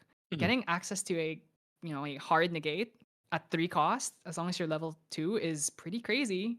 Because not only can you use it in level 3 decks, you can also use it in like Genbu, Nico, lots of options there. And Water is looking really strong, and it's been seeing a lot of representation in pretty much everything we've been seeing. And recently, it's actually been a pretty decent split between wind, fire, and water. So we might actually be going into a true all elements meta. For sure we are. A very interesting thing I just noticed now is that if you're playing Kongming, you can also play Fractal of Mana and just rest it to empower to be able to activate the angle for free on level 1. That is pretty neat Yeah, definitely. and There's strong. a lot of things you can do. How many? Yeah, there's so many things you can do right now, and just like I'm really enjoying it. How many 3s and 4s of diamonds are you playing in your Kongming deck? Any at all? I'm playing more than I'm playing more than the necessary amount of suited cards. Is what I'll say. I'm playing Turns a out little bit of a getting bigger both of suited diamonds is package. good. Okay. Pretty Yeah, cool. you know, being able to bring out Ball of Diamonds without requiring Diamond Ribbon is actually pretty crazy. I feel in Kongming specifically, you have a lot of upsides if you have a lot of spells that you can activate for the cost of 0, right? Because then your shifting currents can turn every direction you need it, and on the stake you can do a lot of mean things to your opponent at moments they don't expect it to happen. Yeah, and the other really big thing is Nimue. Nimue has been a mainstay of the Kongming deck, so just having lots of things that just target, even if it's target for free, spin win for free. Just lots of probably the deck that actually uses the Bolt of Diamonds the best. Most other decks, they're just there to be fodder to get banished in the future, or as a spell shield popper, or you know, a windmill engineer killer. Who knows? So having like an actual decent use for it, you can just actually just use it to spin your wind, or you can use it to Nimue, just pop anything on field. It's pretty interesting. Do you feel like that the suited diamond cards are more designed towards being used in Kongming? While reading all those cards, I had the feeling like those cards are pretty good in Kongming if you get the Bolt of Diamonds in your hand and just spin the wind a lot. Makes sense in Kongming. I also think Arisana can use it with Crucible, because then you go Crucible and just Bolt for like 3, Bolt for 3, Bolt for 3. I haven't really seen too many people experimenting with Crucible water. It's probably not that good compared to Razor Gale. Yeah, it's probably not very good, but it's funny. Bubble Mage plus Crucible that you like Bolt 5 times and they just die. It's like it's interesting.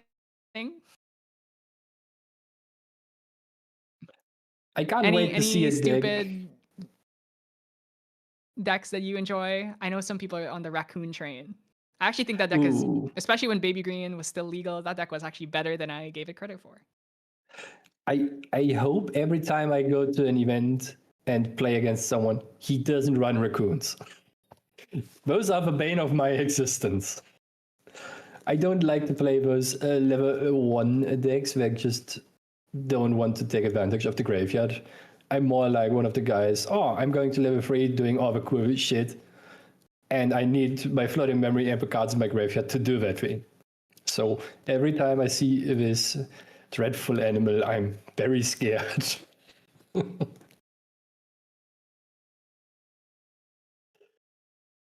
Yeah, there's definitely a lot of float right now.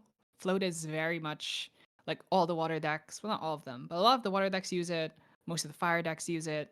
Really, wind is the only one that doesn't get affected that much because it's really just reclaim and like veiling, maybe calming and reclaim. So it's usually not that bad, but definitely against like any of the water decks. If you play against Genbu, if you play against any of the fire decks, Raccoons is surprisingly strong. If you've ever been hit by like banner plus like Lotar, and it's just like, they just each Raccoon swings for like 5 or 6, and it's like, wow, I'm just getting mauled by these trash pandas, and it's like, I didn't think that an archetype that has like 7 cards would actually be this functional. You are correct. Also, I saw Razorgate decks adopting a couple bandits and the Protector Raccoon just to mess with your opponent's graveyard. Those are also very scary to me. Even though they are just staring at you menacingly, you can't really do anything about them. It's kind of annoying. Yeah, Protector Raccoon is actually very, very strong. It's like the fact that it's fast speed, like its protection, especially if you play like a decent amount of animals, if you play like even something like, some slime decks, I think could maybe take advantage of it because it has to be specifically an animal. But yeah, raccoons is maybe more real than I think people give it credit for. It was definitely better when Baby Green existed, which is why I think Baby Green shouldn't have been banned because now you're taking away from the raccoon decks. Come on, did you have to hit them? I think so that everyone can enjoy Still Grand Archive, we needed to keep the trash burners a little bit in check, right? Otherwise, they would just run over all the decks here. We can't have that Fair one enough. right now.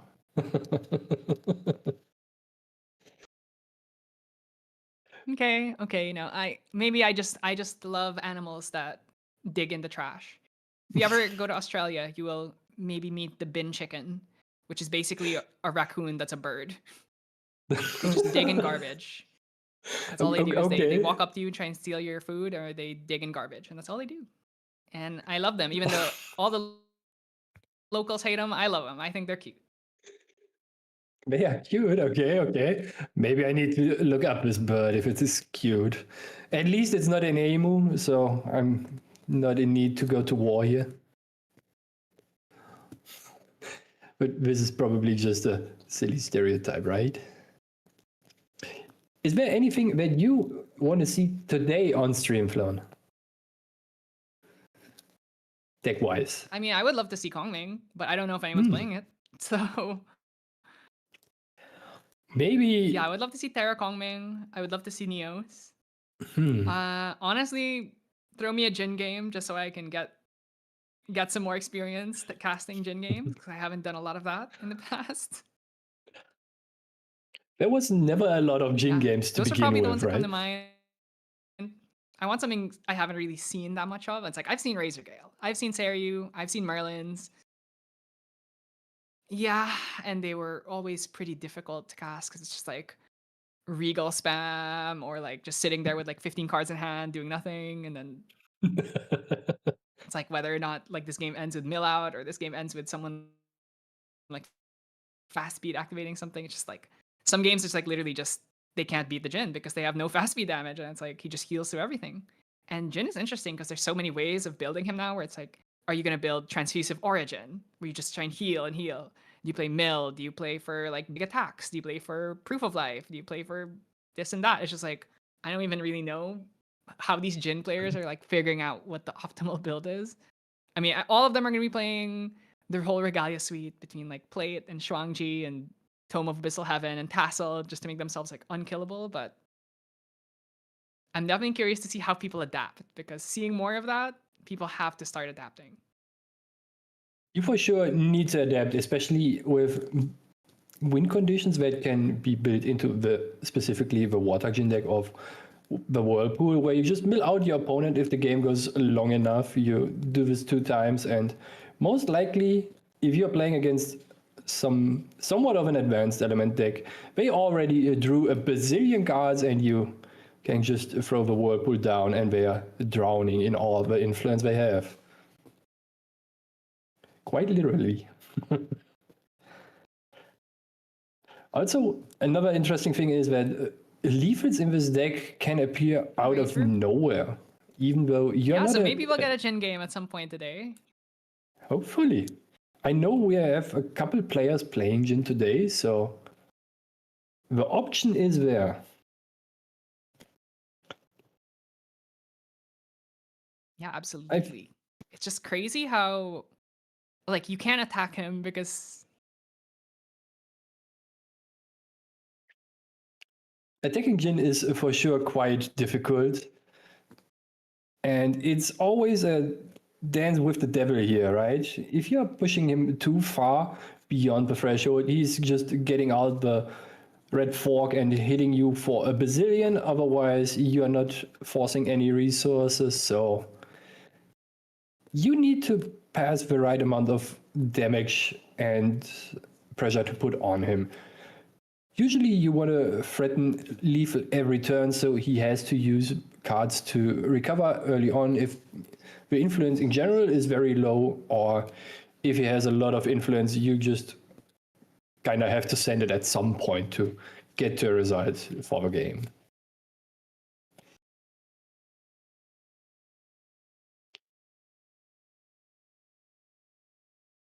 I would say we just should send it slowly to a break and get a cup of coffee for me at the very least, and I maybe should get an apple or something. And we will be back with the next round in just 20 minutes, I suppose, including overtime and repairing and pairings.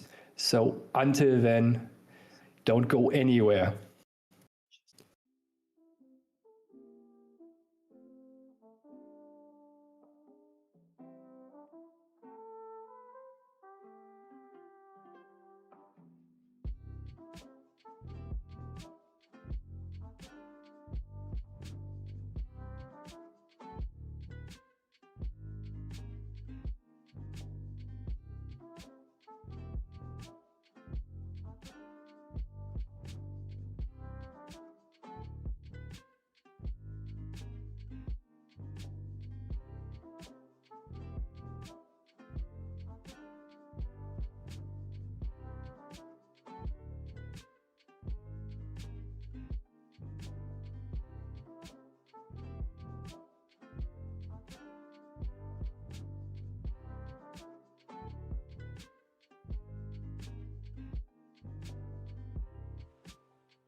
Hello and welcome back to the Cake TCG online regional for European region. We are about to head into round 4. And I am Garrett, and now we are joined by Joyboy. How are you doing today, my friend? I'm doing good. I'm a little tired. It's a little bit early for me, but I'm doing good. I'm excited to see some games. Oh yeah, for sure. Excited. What is something you want to see, Joyboy? Water. Water. I want to see Nico if there is one.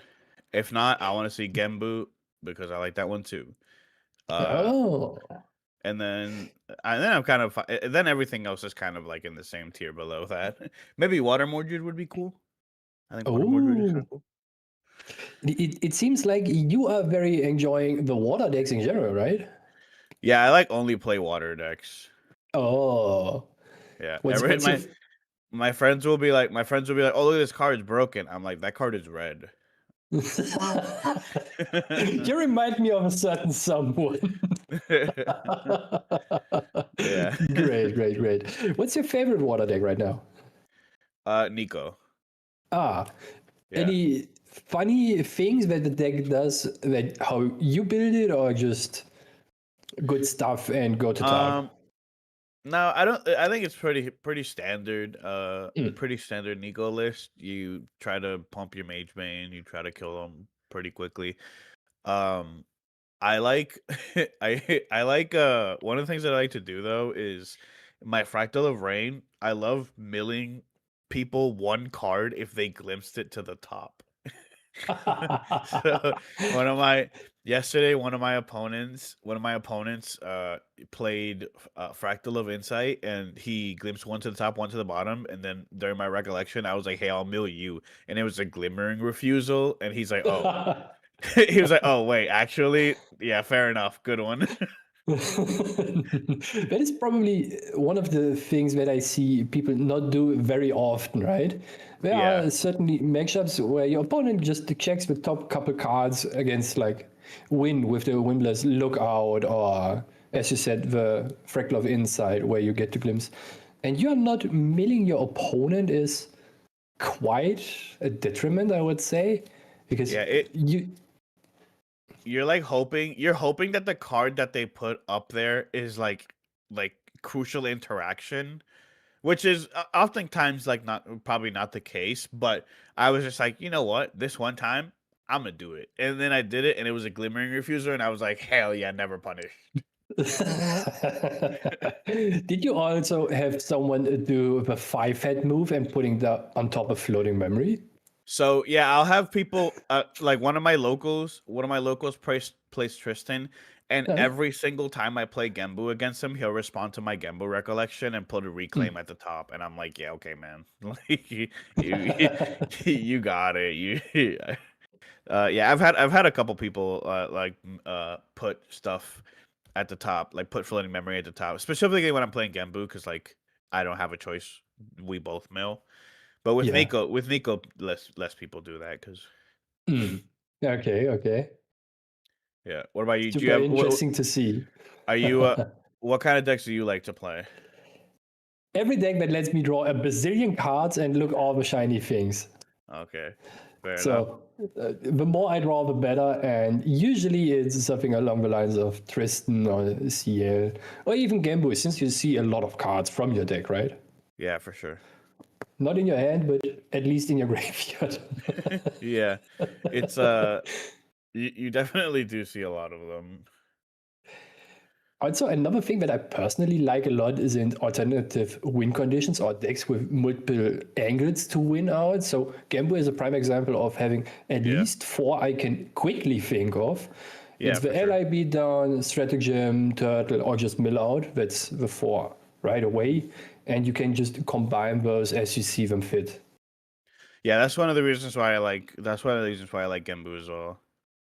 Because you can be like, hey, if you deal with this turtle, you got to deal with these fractals. If you deal with these fractals, you got to deal with the stratagem. If not, I'm gonna put my allies on the board and put you in, like, beat you up. Yeah, putting your opponent in a miserable position regardless of the choice he makes, that is pretty annoying to sit across from. Yeah. It's kind of sad that the deck at times just loses to itself by milling the wrong cards. Yeah, for sure. It's something you definitely got to worry about. But we don't have any water right now. We have some 2 fire decks. We have some fire slimes. We've seen this come back quite a lot after the baby gray slime unban. And then we have, this is interesting, we have a fire Luxem and Argus Xander. So we are playing Argus All-Seeing Giant in here. And Eye of Argus and Crystal of Argus to make it cost less. I've seen some people try this stuff out, but I Okay. haven't seen that many people like successfully do it. So I'm interested to see how it's going. I certainly didn't see that coming, this giant of a deck that is being presented to us here right now. How many experiences did you have with this build? Or did you read up on a lot of those? Because I have actually no clue what the idea is. Not really. Like I've seen some Okay. people I've seen some people try to do this in like Pantheon and stuff, but I don't think I've ever seen anyone try to like play Argus in actual standard. I don't know how good it is. You have to be level 3 and you have to like you lose 2 material deck slots and then 2 and like you know depending on how many you play in the main board, you have to lose that many main deck slots as well. So I can't say I've ever seen anyone actually accomplish this, but we'll see how KB Destro does. He is 2-0-1, so he's clearly won games. That might have just been the Xander part of the deck, though. That is not even a hot take, even though it's a fire deck, I would say at this point. Yeah, what you got to be worried about fire slimes, man. They can be really aggressive, and if you low roll a little bit, you're not even gonna get to summon this giant. I'm curious to see how high Dom is rolling here for his first couple turns, since those are the crucial ones. With drawing a bazillion cards, and he actually is playing 2 Angelic Channeling in the Slime deck. That is a pretty interesting choice. I haven't seen that a lot in the Slime deck at all. How about you, Joyboy? I've seen it a little bit. You run so many advanced element slimes that like it's like not a bad idea to do it. You have like 4 ethereal, 4 storm, 4 4 ghastly a lot of the time now. Like a couple twilights, depending on matchup and stuff like that. So you have a fair amount of targets. So and you get to level pretty efficiently as well. That is probably the most important part here. Efficient leveling with also not losing all those advanced element cards that you want to have on level 3. And here we see for Dom the creative shock. Is this actually in main phase? It seems like it, right? Yeah, I think it is in main phase. I mean, it kind of does the same thing either way. You're putting your cards down and not recollecting them until next turn. Yeah. So just digging for the best possible opener with a baby gray slime here is what you're most likely doing, right? Yeah, I mean, getting baby gray slime back is actually like pretty huge because you also get to keep baby silver slime as well. So now you have 2 slimes very early in the deck that get you a card, get you a card draw, and you still have things like baby red slime, which get you a card and buffs itself a little bit more if you discard a fire card. So you actually get way more card draw than you used to. I mean, especially if you run something like Liminal Guide, it's like actually pretty good. Yeah, Liminal Guide is a pretty strong card, and I feel like not every slime deck is just throwing this one into as like a 4-off, right? Yeah, it's a bit of a brick. Depending, you can't have too many things that like don't help you go to level and then are completely dead once you do level. Oh, and KB Destro just doing the start that you wanted to have back in Dawn of Ashes with every fire deck going, or not Dawn of Ashes, more like Fractured Crown, right? Shield Mate into Cremation, getting 2 cards back into your hand and setting up the floating memory to level efficiently here. That is pretty good, especially if you have still 5 cards in your hand after that. That's crazy. Yeah, we're building quite a big influence here. I'm surprised that we've taken so many turns without leveling, but maybe we're allowed to do that right now. Although against fire slimes, I don't know how true that actually is. Maybe KB Destro already has 2 dungeon guides in hand and wants to accumulate a couple more cards to have something good going for him here, so might just be bad. Yeah, I think we definitely want to see something like a baby red slime here, because we can push a lot of damage with it. Okay, silver slime is like, it's fine. Definitely not your best option, but not terrible. At least it's a 2/2 slime that Xander cannot out with a Mercenary's Blade here by default, so there has to be put some effort into this. But never mind. Well, no effort needs to be put in. Fair enough. Fair enough. We've seen we've seen a lot of cremating over the past couple of turns. We've cremated an angel, a stalwart, a slime. Nothing is sticking on the board. We're just going for the card draw, which is what, fire do what fire does. Yeah. Would you say that an empty board is the best board for a fire deck that goes to level 3? Probably, right? I mean, against Xander for sure. Like, or as Xander for sure. You don't want to see a single ally on the board. Once you get to level 3, you're like, all right, yeah, I don't care, whatever. I don't care. Put whatever allies you want. I'm healing 6 every turn. And the second cremation actually on the limited guide, Dom is roasting all his friends on the board here. And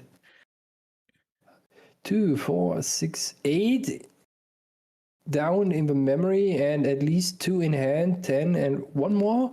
Is he at an influence of 11 or is it even more? I think his influence is 11. Like, both of these players have drawn an infinite amount of cards. We just leveled up to Xander 1. I think KB Destro also has like 10 influence as well. Yeah. So that is mad. I think I should play one of those decks since I like drawing cards, right? Yeah, I mean, I think you have a pretty good chance if you play Fire Slimes. I think it's pretty good right now. And here we come with an Angelic Channeling. I've seen people not imbue this.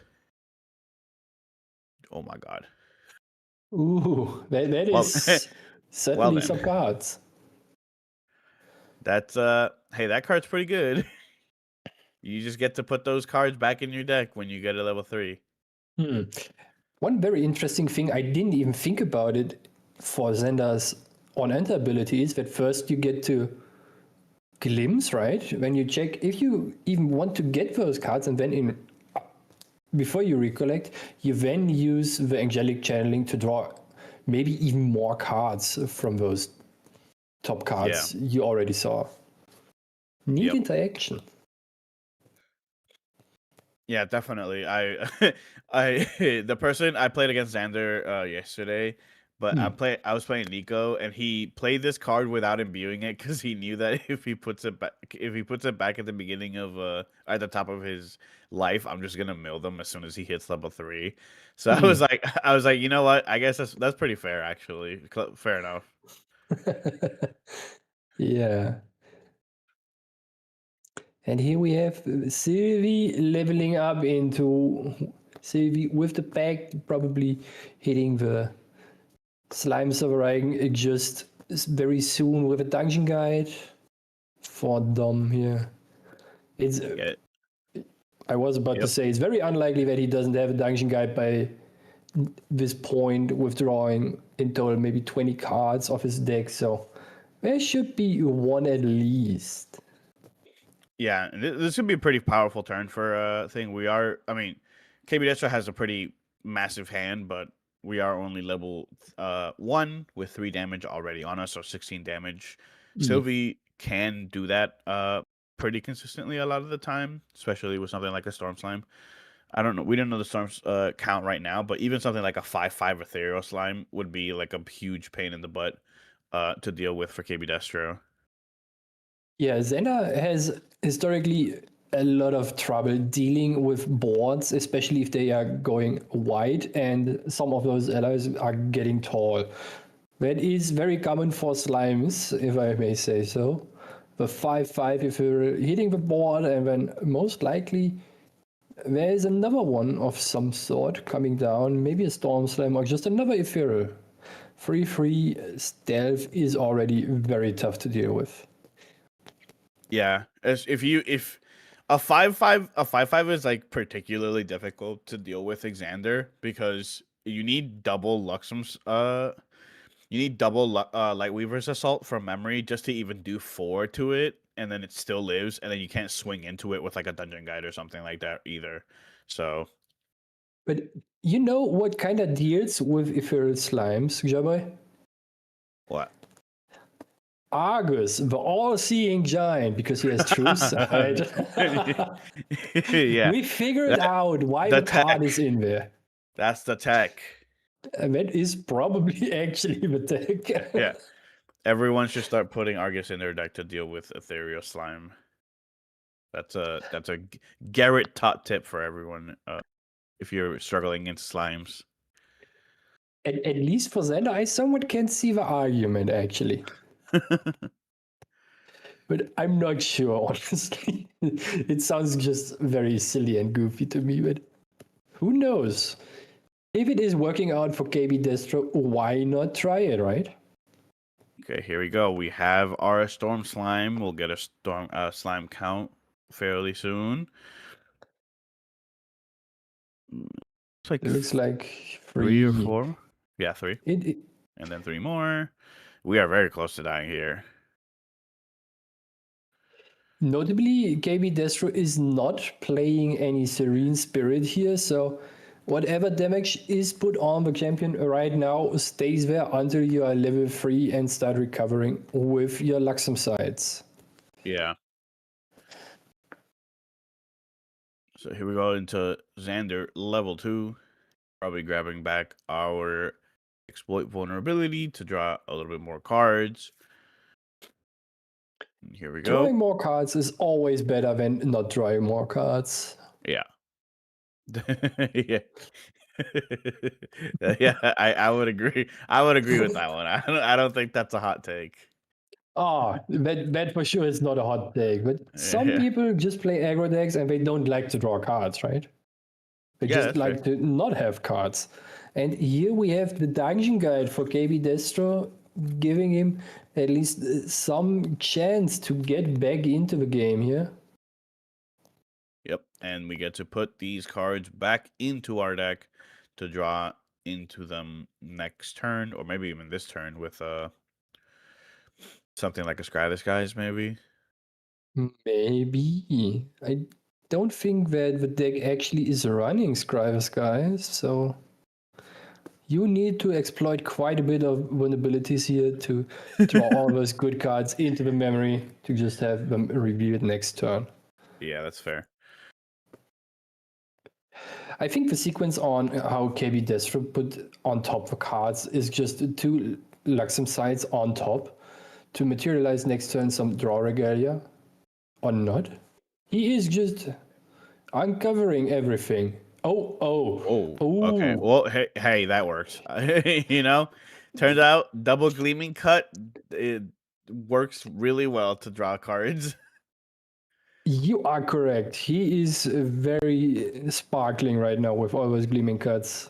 Holy influence. Is this maybe a mill angle for the Fire Slime deck here versus this Fire Xander?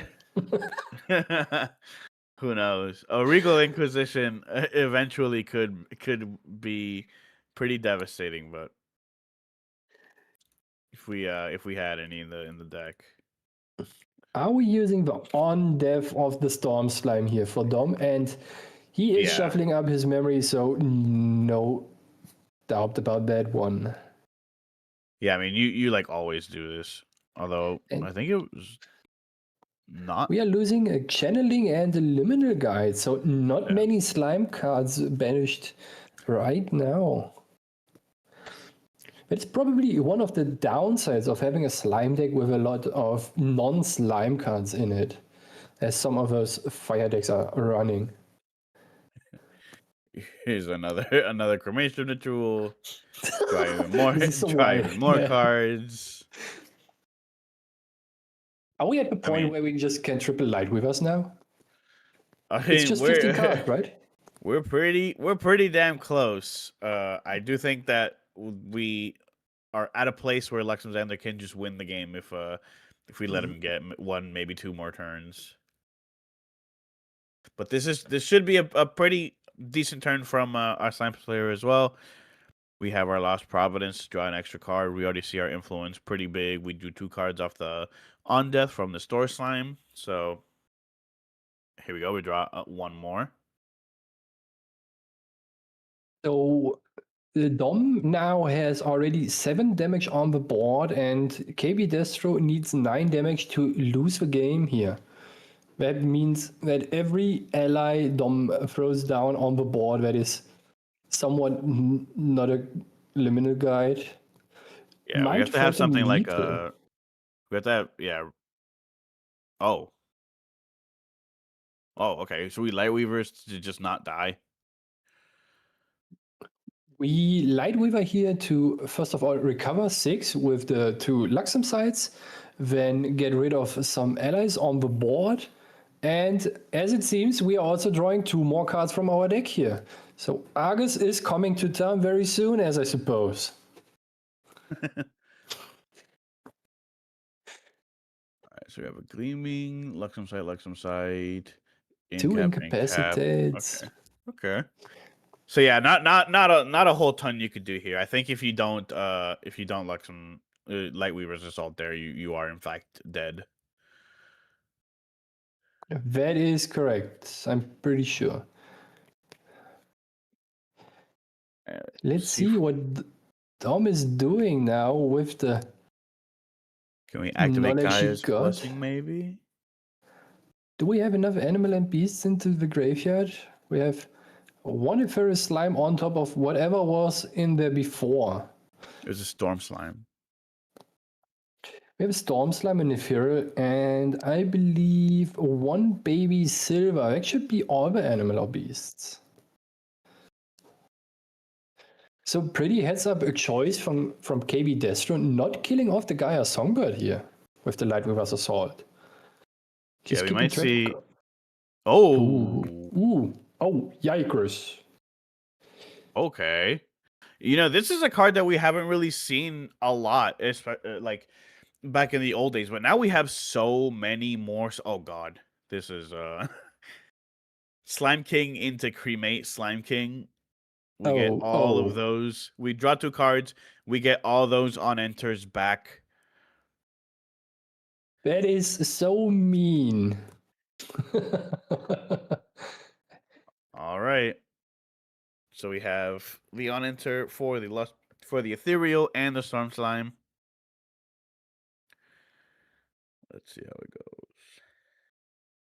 So the correct order of this sequencing is, because you technically activate the cremation ritual first, sacrifice the Slime King here. That means in the process of trying to activate the cremation ritual, you put all those on enter triggers on the stack, and you have to resolve those before you actually draw the 2 cards for the cremation ritual.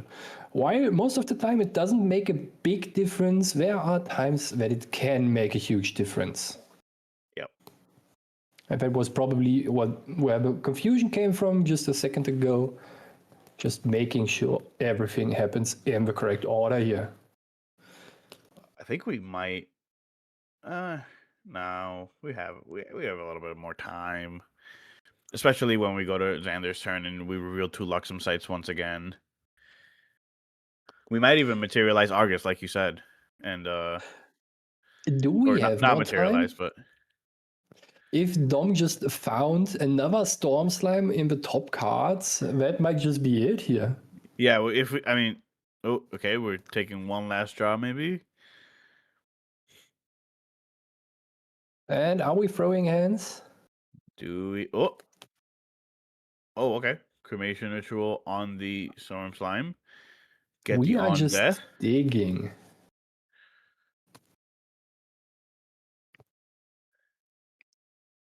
You see, do you know what is pretty cool? Drawing 2 times 2 cards from the top of your deck. Yeah, that's true. This is so much gas that Dom is having here right now in his turn. Okay, so two Two. slimes. 2 slimes gone. Honestly, Oh. I wonder if the game plan was to Cremation Ritual the Cremation Ritual V? Oh, sorry. Did we just incap? Yes, the Cremation Ritual got incapped by Oh, KB okay, Destro. okay. I see. So I see. no more drawing 2 cards. I'm personally Yeah. very upset. Yeah, that's fair. Yeah. Jesus. Okay. Lightweavers, Luxem Sight, Incapacitate, Angelic, Creative, and a Star Wart.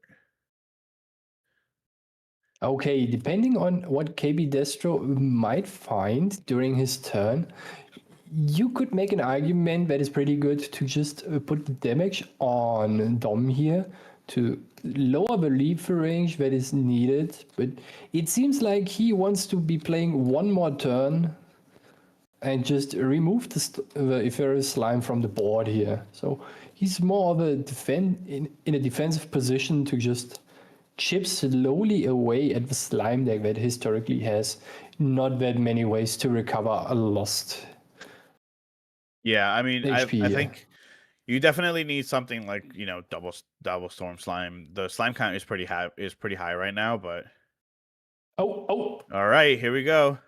Here comes he the comes, the boy. all-seeing giant. Hunt, True Sight, Vigor. As long as it's awake, it has Omni Shroud. Holy. And as we see, the thing that probably everyone will be doing as soon as Argus hits the board. First, Dom needs to check up what the card actually does. Yeah. Argus will be a big pain in the butt for Dom here to deal with. 410 with not that many strong slimes and allies on the board here right now. And him also having Omni Shroud backed up by 2 Lightweaver Assaults in hand with 2 Luxem Sights, most likely already in memory here, to just be activated as needed to recover those 6. That is so strong, so strong. Yeah, I think we need to see a couple Storm Slimes because I don't know if we're ever swinging through this big 410 giant on the board that you can't even smoke bombs if you wanted to. So he sees too much through the smoke here to be smoke bombed at all. Also, there are not many Storm Slimes left for Dom, I believe. We got 2 getting roasted by his own rituals here. Or rather, 1 by an attack and 1 by a cremation ritual. yeah, but if we have something like, I mean, if we can increase our slime count, maybe activating Gaia's Blessing.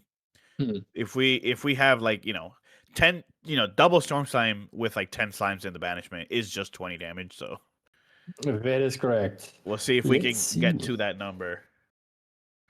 And we are losing a creative shock for the materialization of the Horn of Beast Calling. At least it is going influence neutral here and most likely giving you just a 1 card that is more useful than the creative shock here for Dom. That is such a wild game. It's almost like both players are through the whole deck at this point. Yeah. Okay. A baby red slime. Maybe we're just discarding our last slime that we need to activate Gaia's Blessing. Most likely. And baby gray being gone. Throwing 1 more card into memory here.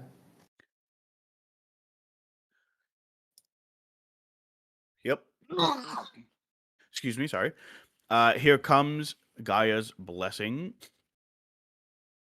And we should get a count on our storm slimes very soon. Reveal a baby silver slime from the top. Guy's Blessing does say you can play animals and or beast ally cards. Or sorry, animal and beast ally cards from your deck while they are revealed this way, and then Guy's Blessing reveals the top deck of your card.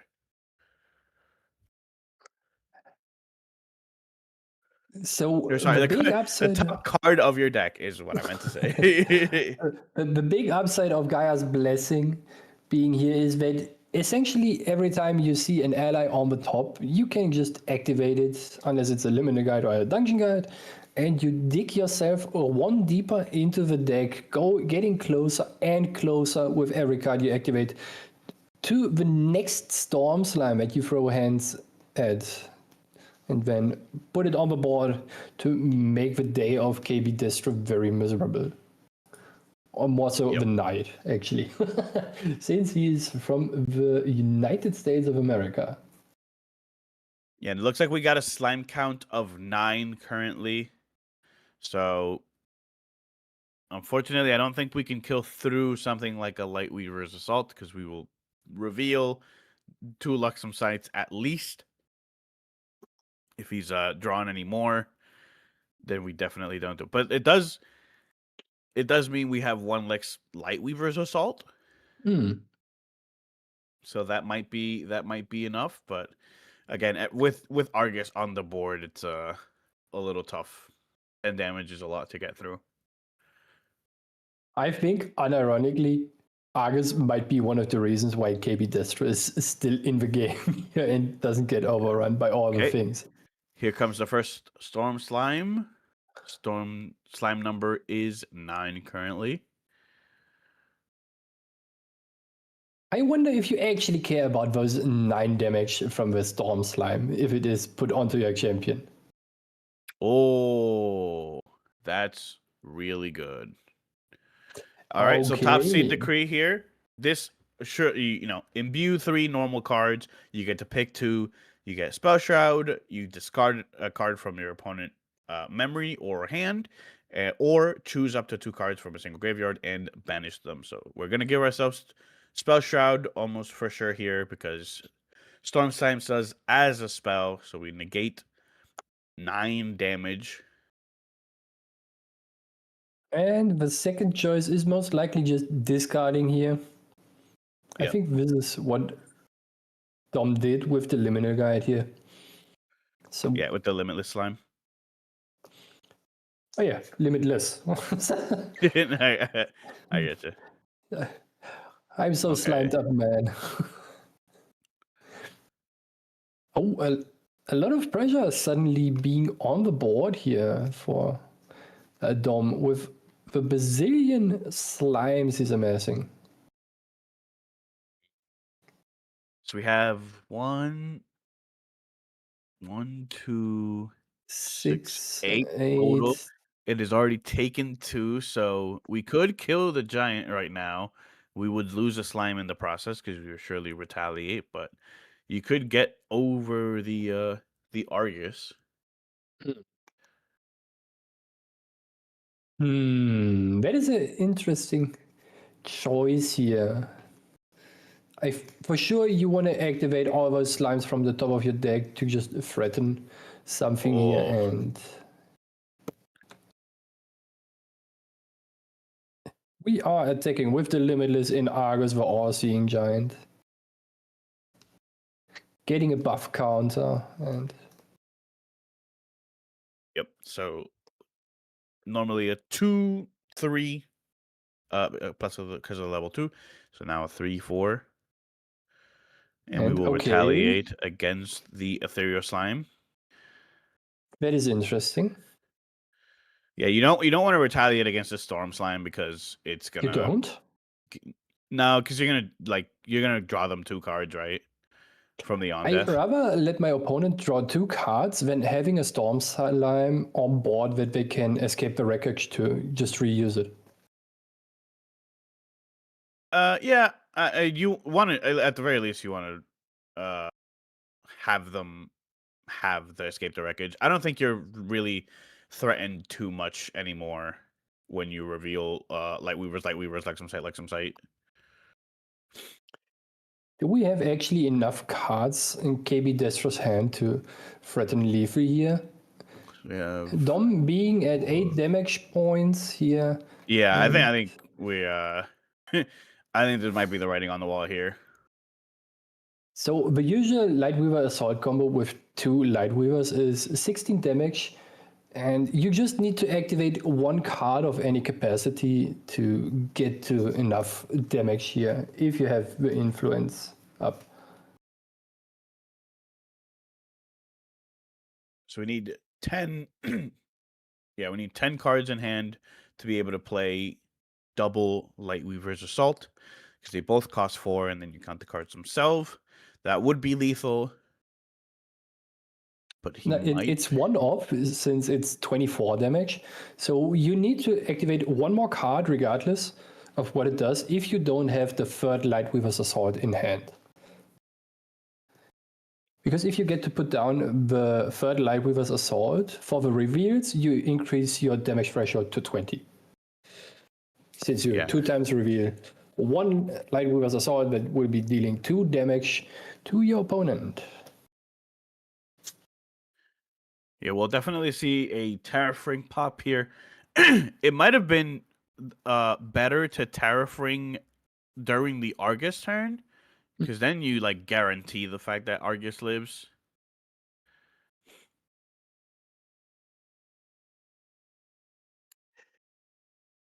At the very least, Dom can activate a bazillion cards in addition to attacking here right now. So KB Destro probably just tries to squeeze in with 1 more turn where he gets to reveal 2 Lightweaver Assaults from the top from his memory to just put on the last missing damage here. And Dom just fishing for the last Storm Slime here to get to lethal.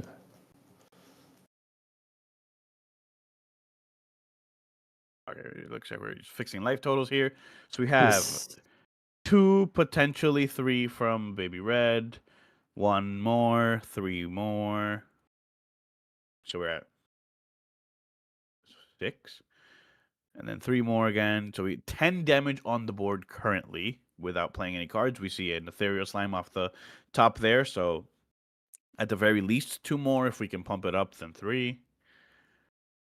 A very annoying part for Dom here is though, even though we are having 10 damage on the board, that also means that you need to pay 10 reserve to actually put those 10 damage onto your opponent. So this is most likely not happening at all right now. And this is giving KB Destro the 1 turn more he needs to increase the damage threshold on Dom here with the Lightweaver Assault reveals to a high enough count. Yeah, we definitely need like a Storm Slime to shorten the gap here between the number of swings and the number of Ooh, drawing more cards with Undeniable Truth and the Storm Slime's on death ability. Right, here we go. Banishing 2, it's 1 Liminal, 1 Lustrous Slime, so we are at a slime count of 10, if I'm not too wrong. And we are not finding the last Storm Slime. Oh lord, where might he be? Yeah, we have drawn a lot of cards, so it is a little unfortunate that we have not seen the last one. And of course, you can't forget the 1 preparation counter from the Undeniable Truth that will be helping you quite a bit in this matchup. Not really. Yeah. Wait till he materializes his dagger. And that's not good. Just not finding it here for Dom. And here we have a Terra side going into the material deck to find another fluffy shopkeep. Yeah. Just not enough here.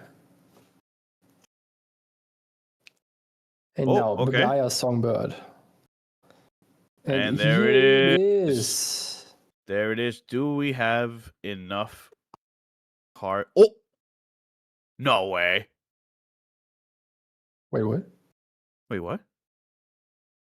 Have we not used 2 Storm Slimes already?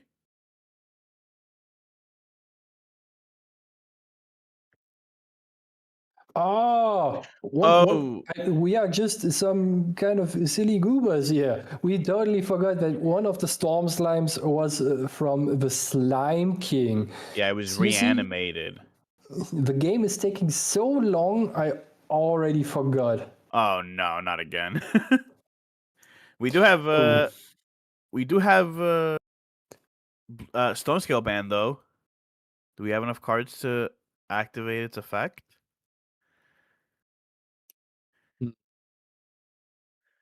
I'm not sure.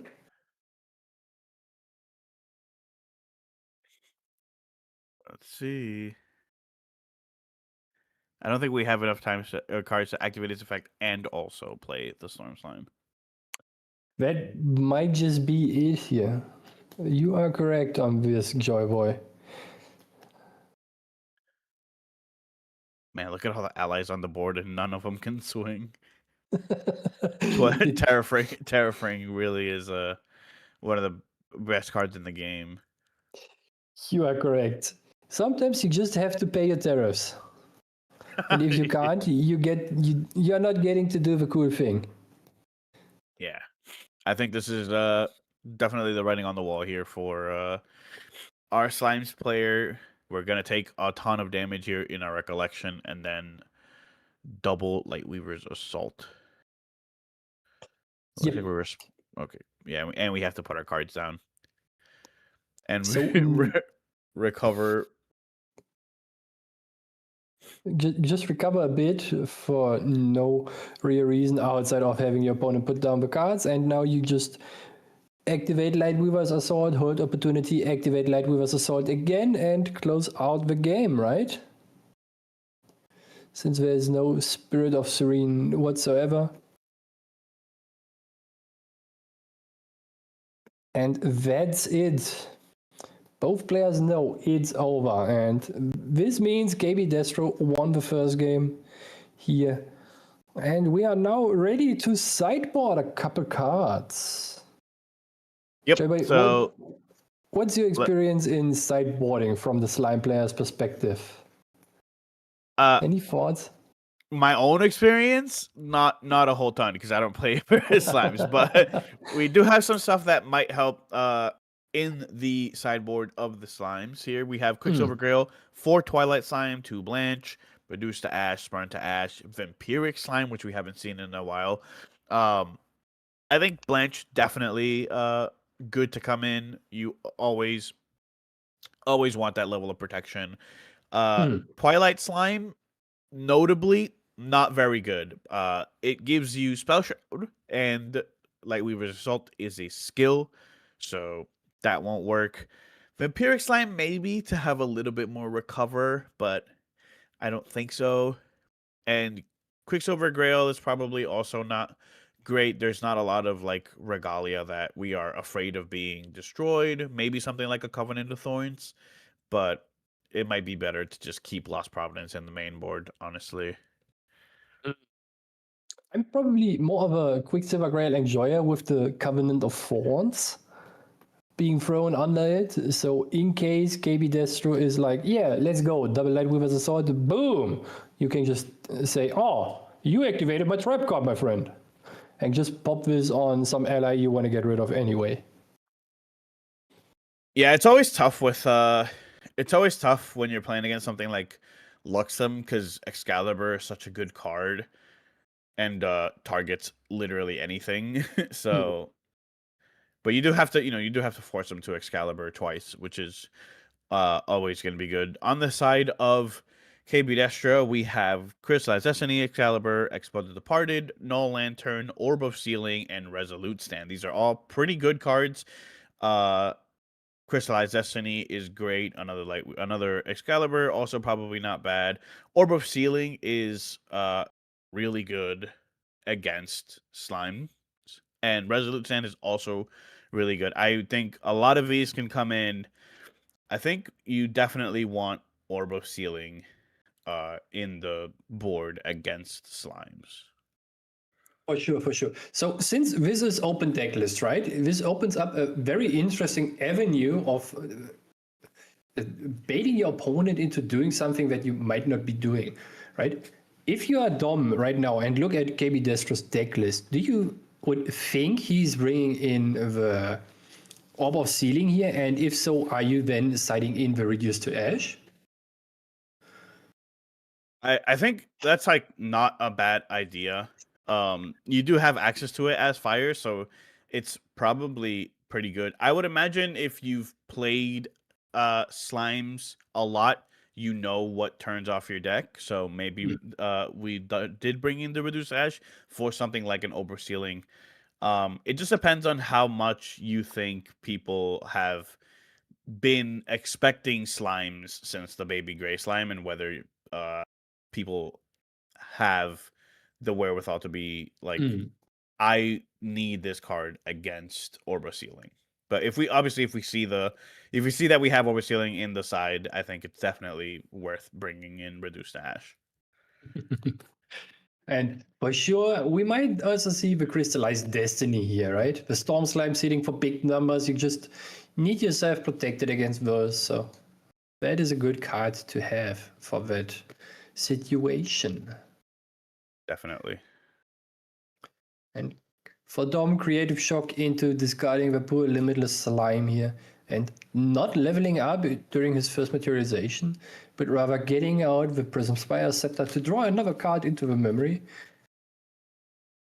You think he's lacking a slime that he can throw down when he levels up, or is he just looking for more floating of some sort here? I don't think you really rely on that much floating as slimes. Maybe like an Angelic Channeling, which is like generic float. But pretty much every other float card that you run as Sylvie is class bonus, so you kind of always have to pay for level 1. We might be looking for maybe something like a Liminal Guide so that we can discard it, but hard to tell from this perspective. And KB Destro discarding a Gleaming card. So what he's actually saying is that as soon as I go to level 2, I will be drawing the next turn a couple cards when I go up to level 3, since the Xander's Deft Executioner on enter ability allows you not only to take assassin action cards back to hand, but also attacks.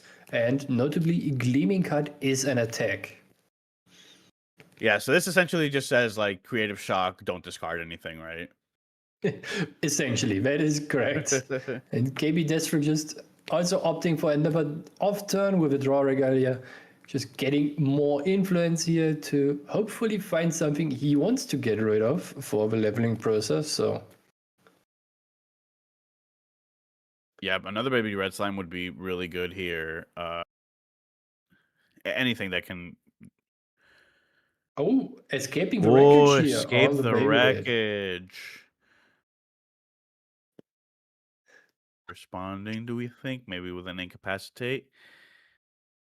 Blended okay, explosives, planted even better. explosives. That's good. That's great, yeah. We get to deny our opponent of probably one of the best slimes that you want to play off of your Sylvie level 1, and also get to draw a card as well. Or deny the draw the card as well. So that was pretty strong, basically saying to your opponent, you go -2 for nothing. And in Dom's position, you're probably like, yeah, sure. But the Liminal Guide on the board, you think he's now burning the ghost? Yeah, I mean, either that or Undeniable Truth, right? We've seen it in the list. I actually really like the addition of Undeniable Truth in, oh my god. That is in slime decks, but yeah, I mean, this is similar to game 1. We have Angelic Channeling showing Luxem Sight, Light Weavers. So we will get to draw those cards back up when we go to level 3. this card has done so much to help level 3 decks. It is so strong. It indeed is so strong. I hope we will be seeing this specific card or cards with somewhat of a same effect text in some entry-level products to make the advanced element decks a little bit more accessible monetary-wise. Since Angelic Channeling is a pretty strong card and it is a very recent addition, it is also very sought after and therefore quite a bit expensive on the wallet. Yeah, even though it has a lot of printings, because it does, it does have dual art, but it does have a lot of printing. So you would think it'd be a little bit more accessible, but it is a little bit expensive as of right now. I'm sure it'll come down eventually. Hopefully. But I'm pretty sure the devs already have plans to make something along those lines, since this is a very well-designed card and a good concept in general to make those things accessible. Yeah, and looks like we're getting our Beast Bomb boots.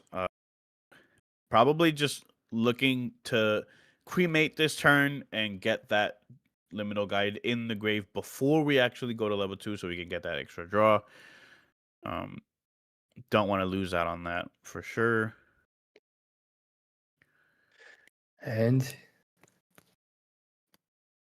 what do you think why Dom brought out the Beast Bond boots here and not something else? Probably because he doesn't have anything else, right? Yeah, I think it's just probably just like the only 0 cost thing that he can materialize, and then go to his turn, cremate the ghost, and then level up next turn so we can get that extra card draw.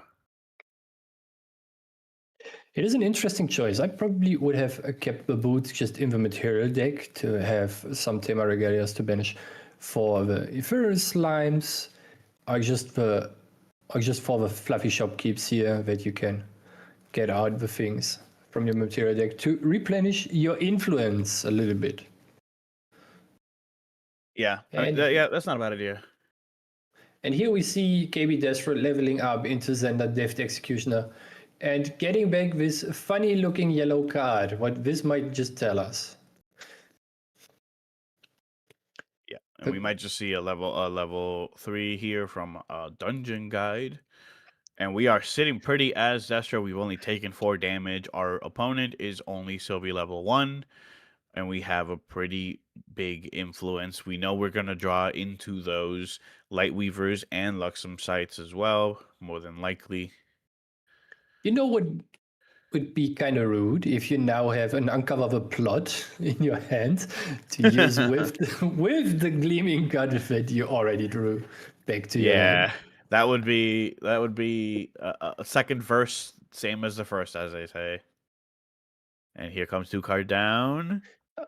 And and my lord, Uncover the Plot. Sometimes I wonder if I'm just too far ahead of myself. And 2 Jesus. Gleaming Cuts. Oh lord, this is wild.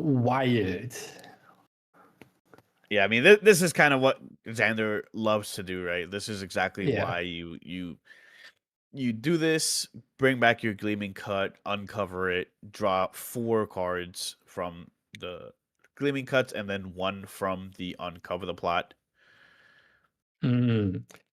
This is so much influence, and this is indeed so mean, as someone pointed out already.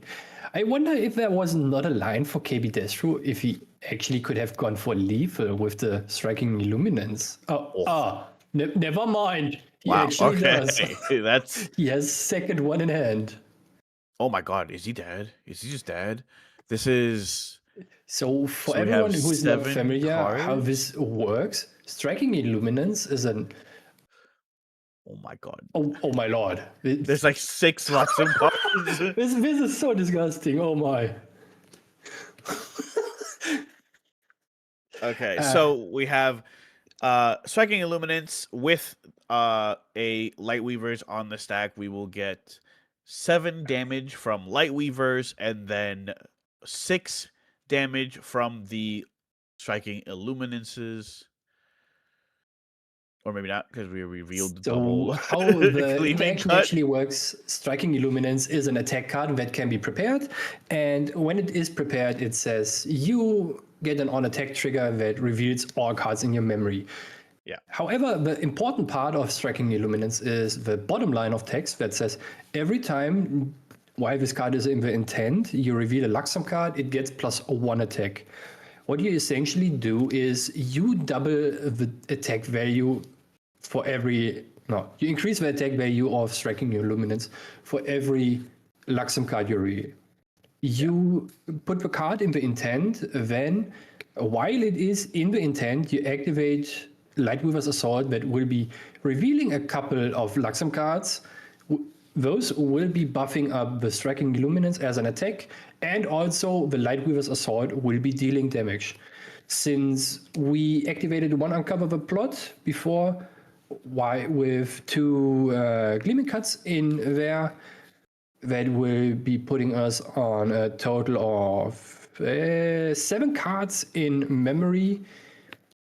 That is 7 damage just from the Lightweaver's Assaults, from the Assault, while 2 Luxem cards at the very least get revealed for the Lightweaver's Assault. So Striking Illuminance goes up to 6 damage, and then whatever happens afterwards is what happens afterwards. And that is pretty much what it came down to. Crazy, crazy, crazy, crazy. Damn, I didn't expect it to go down this way. Yeah, I think Striking Illuminance was definitely a great addition to Luxem as a deck, because it just allows you to like differentiate your damage from just like I guess skill damage, non-combat damage, if you would. To also, like, you know, you can have turns like this where you play an attack. You use Xander kind of always has extra prep counters because we get them as we level up. We have the Korhazi Regalia, which gives us one. Yeah, Insignia of the Korhazi, which also gives us some. Uncover the Plot gives us some. So it's always, you always have a little bit extra, and you can always use it to prep something like a Striking Illuminance to just get a little bit of that extra combat damage on top of revealing all your memory, getting all your Luxem triggers, reveal, you know, Luxem Sight, Lightweavers, all of that. Not only do they trigger themselves, but they also pump your Striking Illuminance like we saw. So you can have some pretty explosive turns here with notably not as much influence as you would need to do something like Luxem's Lightweavers, which takes a lot of influence to do. It also gives Luxem another avenue of kill lines that you didn't have before, right? Because usually you needed to at least go up to 10 influence and just sit there and dwindle during the game to just get there to have your 16 damage. Right now with the setup of 1 Lightweaver's Assault and 1 Striking Illuminance prepared, you already have 10 damage just with those 2 cards. So if you are playing against an opponent who has a lower life total, like Sylvie level 1, if you get to reveal a couple extra Luxem cards, that's good enough here. Yeah, it also helps you. Get through like threats on the board without having to use your Luxem, your Lightweaver's Assault on them as well, right? One of the problems is that like sometimes you might just need to Lightweaver's Assault an ally so that you don't die, like we saw in game 1. And with something like Striking Illuminance, we have much more ways to clear something like an ally, and not actually lose your Luxem sites in the process, right? Yeah. This is for sure a very big deal, and also having an attack that you want to use at some point in combination with, for example, the exploit vulnerability that you can prepare to just get rid of big things like an Argus, for example, or a Majestic Spirit. That is exactly. Pretty good. Especially because you don't run things like Sadie, right? Tristan gets to play Sadie and put Explode Vulnerability on something like a Sadie to kill something, but Xander notably can't, or doesn't usually do that because they don't usually run Sadie. So it's usually Xander himself attacking, so.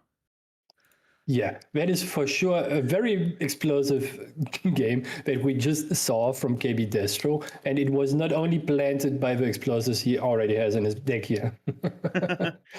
Yeah, definitely. But we will be back in just a couple minutes. We have about 13 minutes in time, and then we have overtime after that.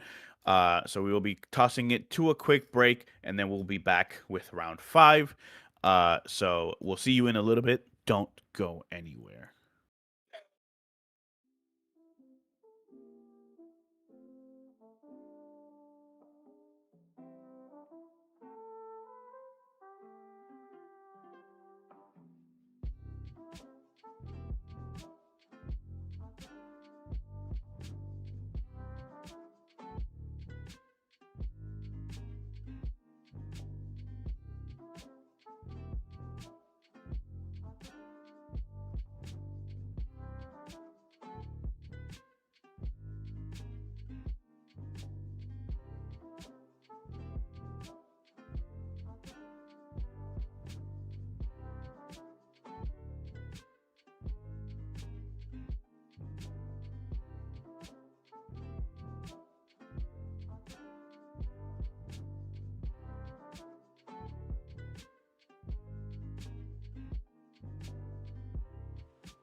How's it going? Welcome back, everybody, to round 5 of this Cake Online Regional. I am back, and this time with Flonne. How are you? Hello. I am doing good. I'm disappointed at the lack of water that we've been seeing. Hey, me It's too. all wind and fire. I'm like, where's the Yeah. water decks? It's like if you look at all the other regionals, it's like there's so much water. And this Yeah. one, there's like, where are they? Yeah, me too. Me too. I would love to see a water deck. Maybe there's an eco somewhere, but I think they only live in my heart. That's the tragedy of Yeah, they being also a water. they live in your figure shelf right behind you. Not the same Nico, but you know, good enough. Yeah, we got two. We got wow. This is much harder than Nico 1 and Nico 2. Yeah, maybe. I mean, we're waiting for the Nico chibi figure because we have Kongming, we have Sylvie, we have Serene, Merlin, I think. Yeah, So when are we gonna get Nico? that's what I'm Mhm. saying. Listen, any weebs, anytime you want to make more Nico merch, I'm always down. If you, It's probably it'd gonna be be- Guacha first. yeah, or Arasana. This is always Arasana. Is Ari Hey, don't say Arasana? that. Cam's gonna get mad. It's fine. He can get I mad. mean- That guy gets too much anyways. You know, he can make his full material deck all Ari cards, all cards with Ari on them. Isn't that crazy? There's 12 of them. That is crazy. Yeah, Yeah, you know, now I think about it. You're right. it's 12 of them. It's And one of because them gets to she's be Tower Frame.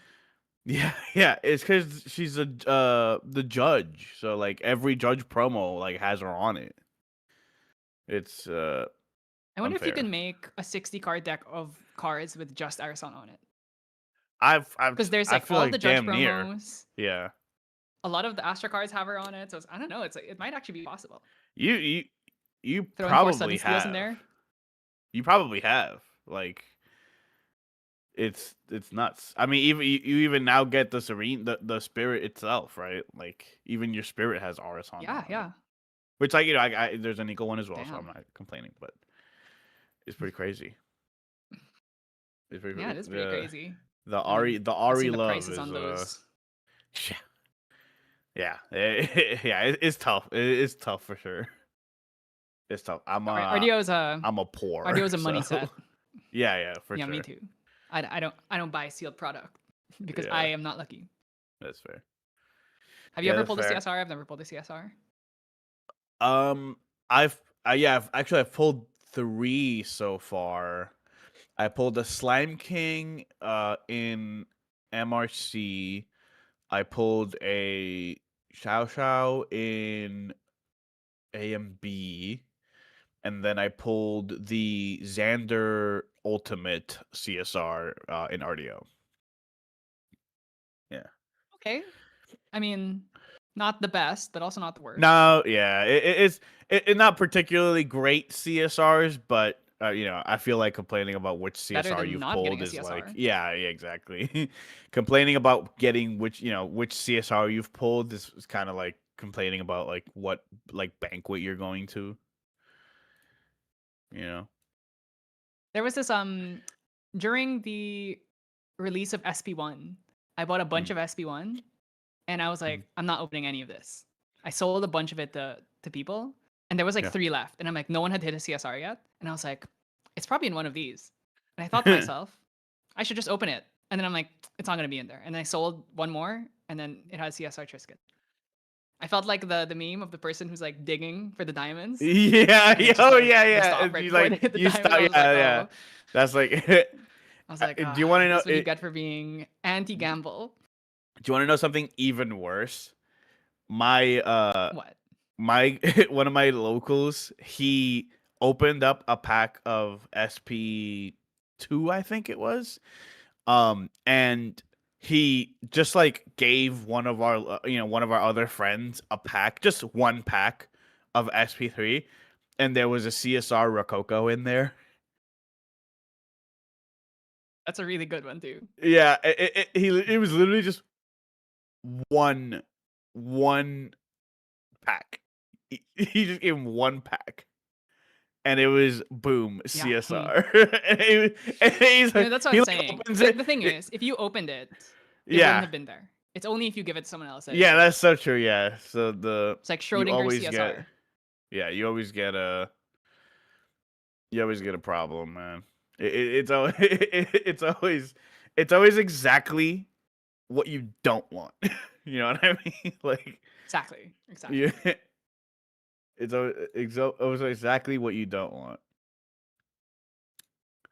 But speaking of which, we have yeah. the matchup for next round, and we finally are getting a water deck. We got Let's what we asked for, go. but it's gonna be this one might. I'm not sure if this game will actually take that long, but it's Jin. It's Yeah. heal Mill Jin versus Fire Suzaku. So it's kill me in turn 2 or 3, or Not at all. I sit here and I heal for Yeah. the next 300 years, and you can never kill me because I'm Jin. Yeah, I mean, this is like, but also like we're a water deck, so we like have some interaction. So it's gonna be a little tough for sure. This Yeah, deck looking at is this, so basically, crazy. yeah, this is a heal deck. So right, the idea is you Yeah. play Transfusive Aura, it increases all of your heals by 2, and you have a bunch of heals. You have Benediction Angel, you have Regenerate, you have Pearl Prayer, you have Shade Mist, and you just heal Yeah. and heal and heal and become unkillable. And then the whole Yeah. time you're like drawing a bajillion cards because all of Jin's Regalia draw him a bajillion cards for no reason. Yeah. There's 4 Dynastic Whirlpool in this deck. That's crazy. I mean, yeah, if we get to level 3, I think this game is over. But it is KFC, so whether you get to level 3 or not is, we'll see how it goes.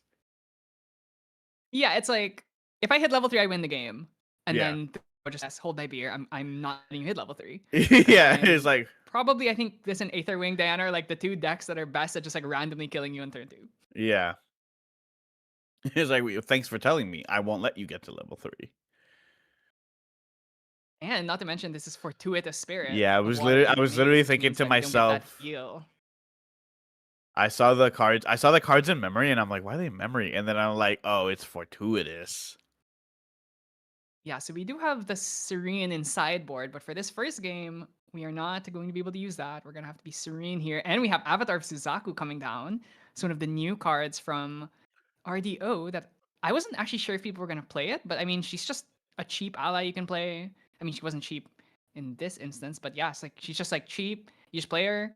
If she ever gets threatened, she can convert her into quest counters. Yeah. Really, I mean, 4/3 is a pretty premium stat line. Yeah, I mean, even Suzaku herself is a 4/3, right? Like putting out an ally that like most of the time is going to cost you 3 that swings for as big as Suzaku does innately is pretty crazy. Yeah, so this deck is not on Auspicious Manifestation, which some of Suzakus have been playing it literally just to get a quest counter for losing no cards, but it doesn't do Right. damage, so why would you put it in the deck? Yeah. That's actually fair, yeah. You when you're playing against aggro deck, or when you're building an aggro deck, you always have to think to yourself, like, does this card do enough to where the damage that I'm losing out on is okay? And a lot of times that answer is just no. Like a lot of times you say, no, I need the damage card. Yeah, absolutely. I think the reason why Creative Shock was popular in Guacha was because, you can use it, and then like with Ryle, it's like you can bring out the liminal guides. Technically, even if you're gaining influence, you're still getting damage by putting allies on board.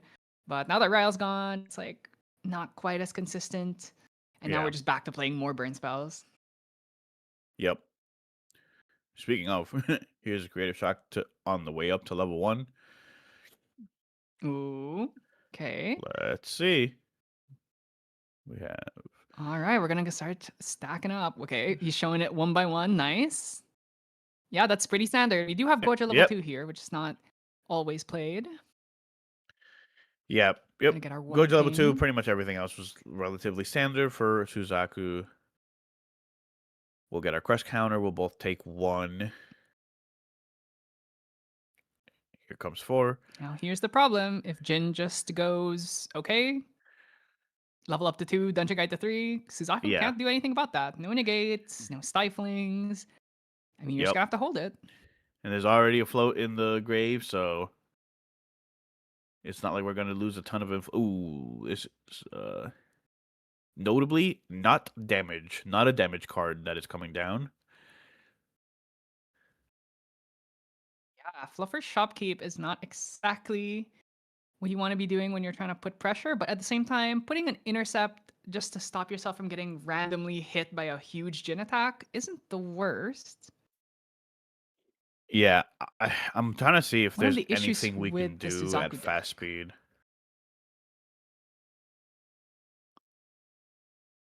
Just gonna draw on a memory. Yeah, I think this is probably just gonna be a pass turn, hold 3 cards. Are we on? Let's see if this deck has.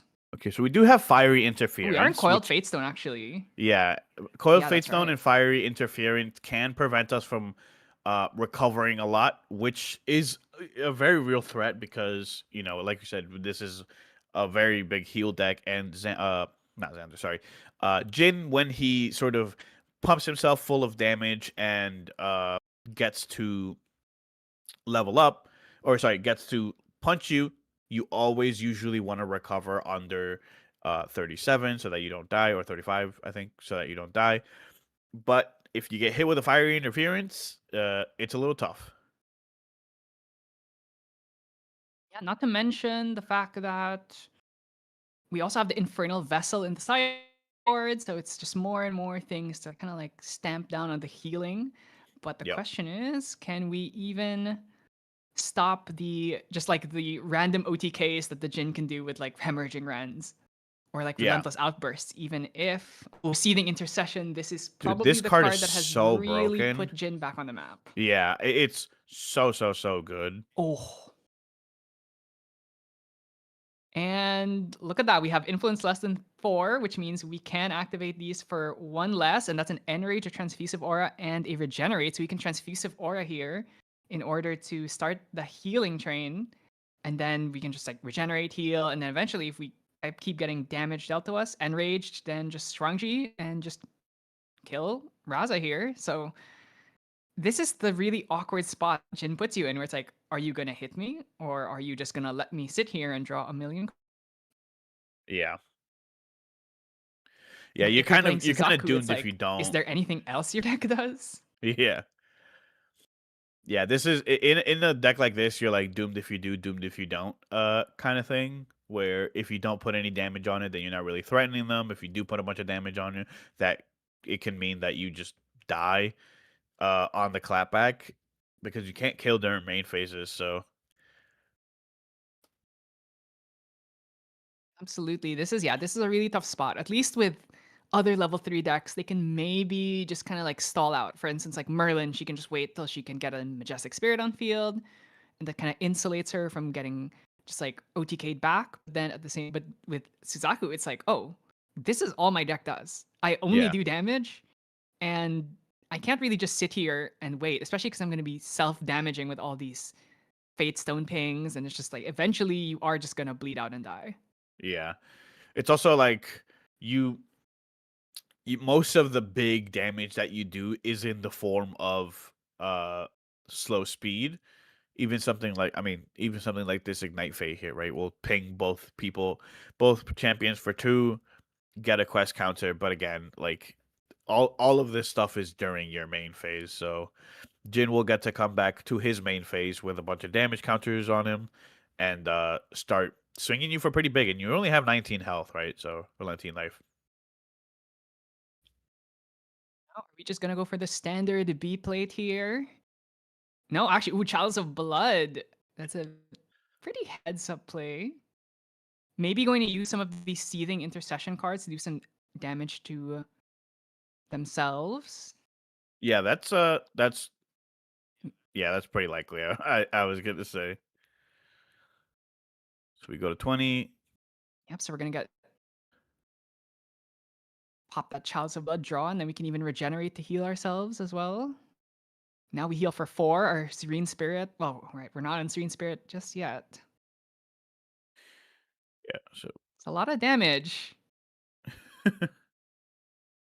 that's crazy. This is like Jin has gotten so much love in this set.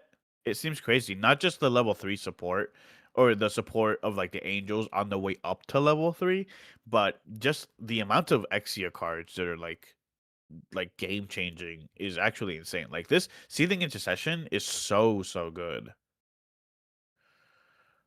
And meanwhile, Neos gets Tor. Yeah. Mhm. Yeah. That's fair. Hey, if It's it a makes little you bit feel of, any better, if it makes you feel better, Nico can't even use exalted cards, so That's fair.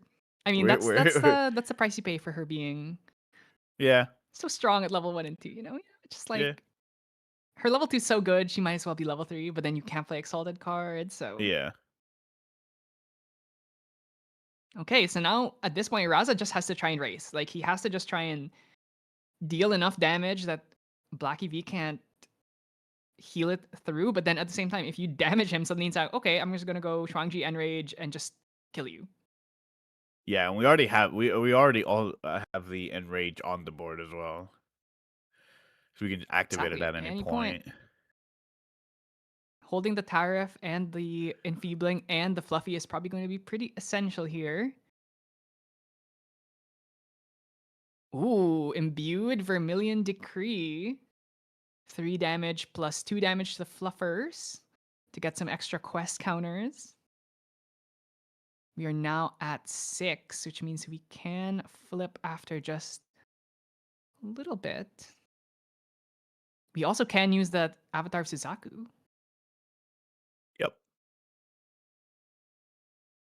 I mean, we are doing a lot of damage here. Yeah, and none of it will kill. None of it will kill. I mean, if we weren't on Warrior, Yeah, if we if weren't on Jin, we yeah, could just if we kill weren't right on here, Jin but particularly, yeah, we have in fact done 26 damage. So if you weren't on Jin, then you would be pretty dead if well, we you have to were do 2 most other more. champions. 2 cards in hand. I mean, maybe just hope that he hasn't drawn the Mend Fleshes. Could just be a gamble, just be like, okay, I'm just gonna go for it. Now, of course, he can't just go Berserker's Plate and then draw up, become 35 life champion, and it's like, okay, well, Okay, we've what played is that? I can't even tell. a white card. Oh, I Yeah, think this the is lighting. intensified pyre. Yeah, So that only looks for like 2 intensified right fire. now. Yeah. We'll get our last Okay. quest counter here. Flip over our Suzaku. Are we just gonna go for it? I mean, with Tariff, Fluffy, Enfeebling Orb, this is probably the best time, but you are gonna have to push him to enough that he would die to his own Berserker's Plate. That's exactly what we're gonna do here. Just gonna push him just enough that the Berserker's Plate, he would still die. I'm gonna go Quicksilver. What are we putting under this?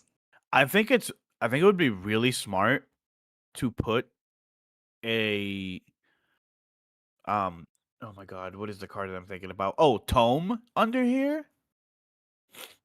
Ooh. So that you can get spell shot, so you can't get fiery interference here. Because you are past your life total, so you will need to recover in order to not die. And we have 3 cards in hand, so it is most likely fiery interference to prevent us from recovering. Right, here we go. Flesh here that would heal for 10 because of that transfusive aura. Looks like we're Agent just gonna setting it heal all rock. the way back. Must imagine this is a bit of a Sisyphean task for the Suzaku player to be constantly just trying to push Jin up to 30 and falling back down and then pushing it back up to 30 every single turn. You could start like a recover counter and and have like double digits in no time at all. I mean, we have already maybe recovered triple digits. I think we've recovered 14 already. Yeah, that's So keep that in mind. Okay, gonna be using this. Ooh, we're leveling up to level 2. For the extra health, perhaps? Also use the Tariff already. Probably Yep. worried about just getting Enraged Shuangji to death. We'll draw our extra card from This the deck on enter. Don't is- need the quest counters anymore, really. We are in Hemorrhaging Rend, so we can just cleave through the Fluffy Shopkeep if need be. Yep.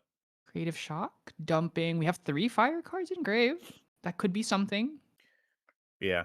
I mean, even something like a Relentless Outburst will just clear the Fluffy anyways. Yes, absolutely. Relentless does need 35 though, so we would probably have to bring out Berserker's Blade or Shuangji to do some extra damage. Yep. Are we on Proof of Life in this build? We are not in Proof of Life, so we can't get like those crazy Shuangji double Proof of Life, deal like 40 damage to yourself in a single recollection phase. Yeah. And like wake Kinda up your champion moves, 3 but- times. Mm-hmm. I mean, one of the really big worries here is just fast speed intensified pyre. Yep. When we've got enough cards in grave that it starts to actually do real damage. But like you said, I mean, it's Jin. He has lots of ways to avoid things. Rictus Yeah. Tiding here. He's gotten a lot in the past set. Oh, it is Shuangji. So it was just Shuangji.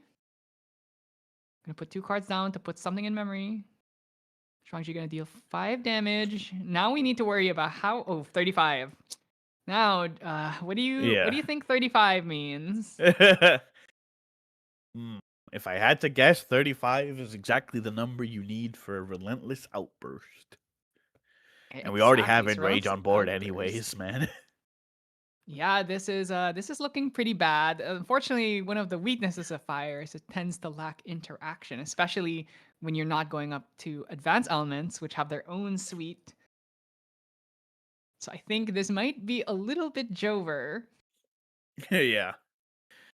I would be inclined to agree.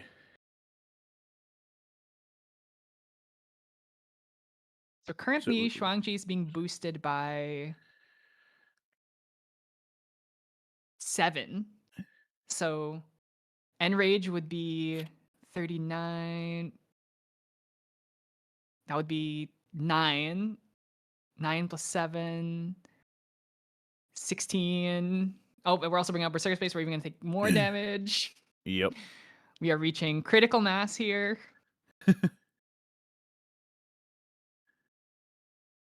Ooh, losing a Fracture Eyes. Nobody cares. Not really going to make a difference here. I think that's a Fracture Eyes we just hit off of Rictus Tiding too. Yeah, so this is going to be... Yeah, if we activate the Enrage, we're going to go to 42. Oh, we're actually going to heal here. Ooh. Okay. Just wants to draw some cards. We recover 4 instead go because back of the down. Transfusive Aura. We have so Anything many else? Just cards in gonna hand. patch? I know, Ooh. Jen. Ooh. Shadow Ooh. the Brittle. Oh, Oh, and and engulfed. Wow, so that would have been a huge blowout. Break the weapon. Ooh. Stop you Yeah. being able to attack unless we had our own attack card. But of course, was ready with the engulf. When you draw a bajillion cards, you will find it eventually. This is Yeah. probably, I want to say, top 5 strongest cards in RDO. It's just. I was like, gonna say I think this absolutely- is the strongest water card in the set. It's probably the strongest water card in the set. Honestly, Yeah. I would say it's stronger than Fractal Waves. Yeah, I agree. It's just insane. Yeah.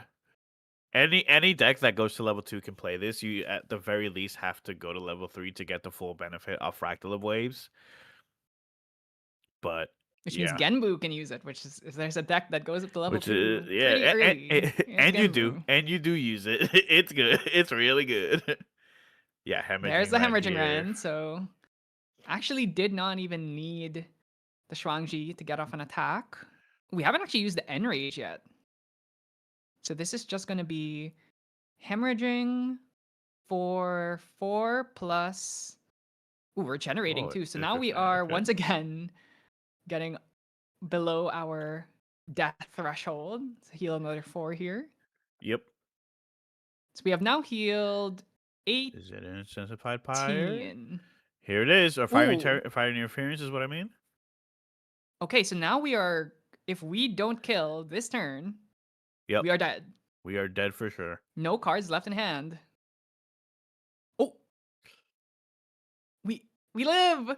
We live. We did live. Amazing. So yeah. Wait. Is there any more damage? Yeah, no. We We live. retaliating. Amazing. We So retaliating with our awake Fluffy. and yeah, And because then we of that come inflating back on orb. Suzaku. All right. I mean, that was pretty well played by Yeah. Raza here. Just gonna be like, yeah, I'm just gonna sit here and wait and hold, and eventually you're gonna pull the trigger, and I'm just gonna have it. I mean, he could have also had the restorative flames. Lots of that's the thing about the Suzaku deck is because it plays some of these heal cards, it can kind of goad you into trying to go for a kill. And I think actually probably forgot he was level 2 there. Because you Yeah. saw the point at the level 2. So that's another thing. It's like since people don't play level 2 Gocha a lot of times it's like, oh, I kind of forgot that you had 22 life. Yeah. Yep. That I mean, we that saw that definitely happen seemed to be the case. Yeah. in Ascent Taipei last year, where Apol tried to swing for lethal with Gazelle and then didn't realize that, oh wait, you're at 22 life. Yeah. Still won the game, I mean, but you know.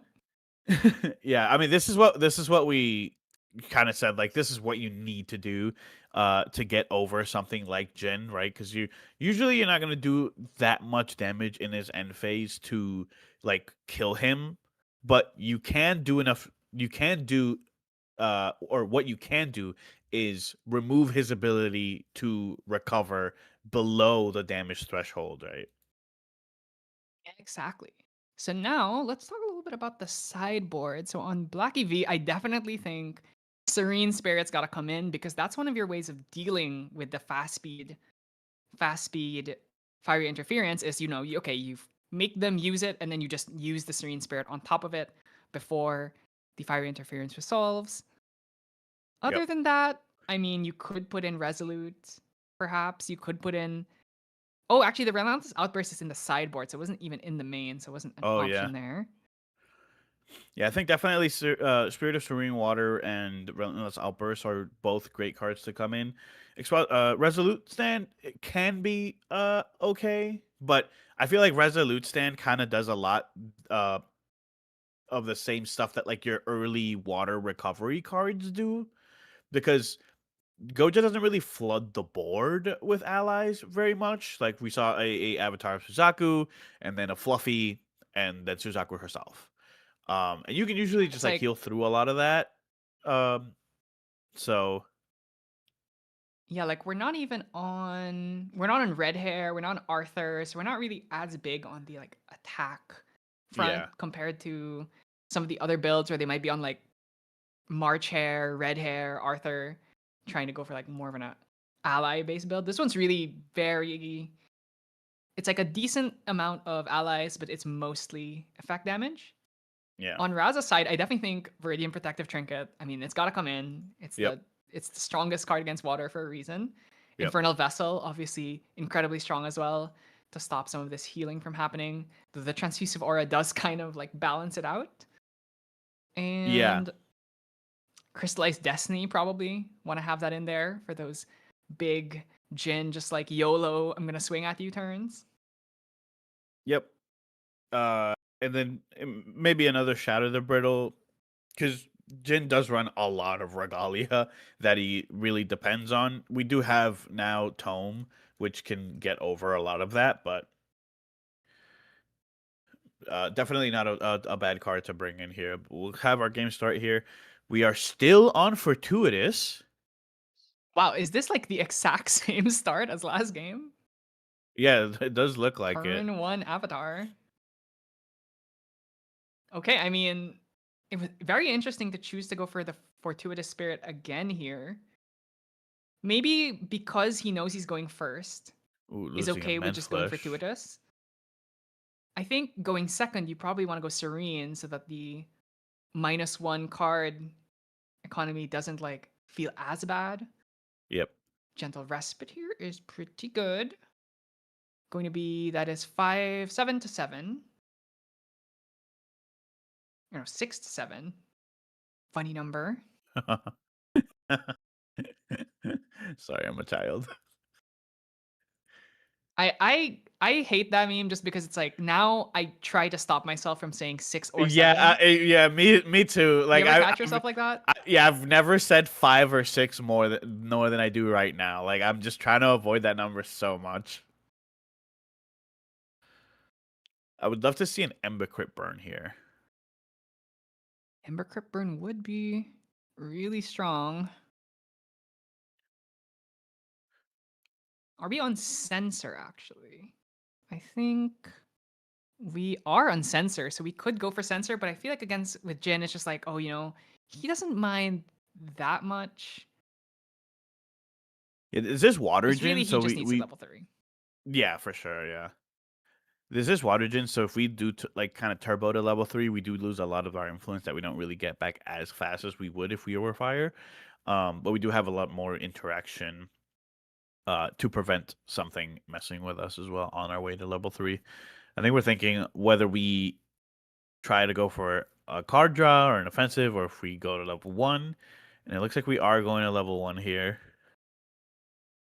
I think it makes sense. We just want to get our quest counters rolling ASAP. We're gonna lose one of our 3 of hearts here. Could have been another ally that could help put some damage. Okay, we just basically added VPT and the Infernal Vessel. Yeah. And everything else is the same. Yep. So we knew those were great candidates to come in. And Razar definitely agrees with us.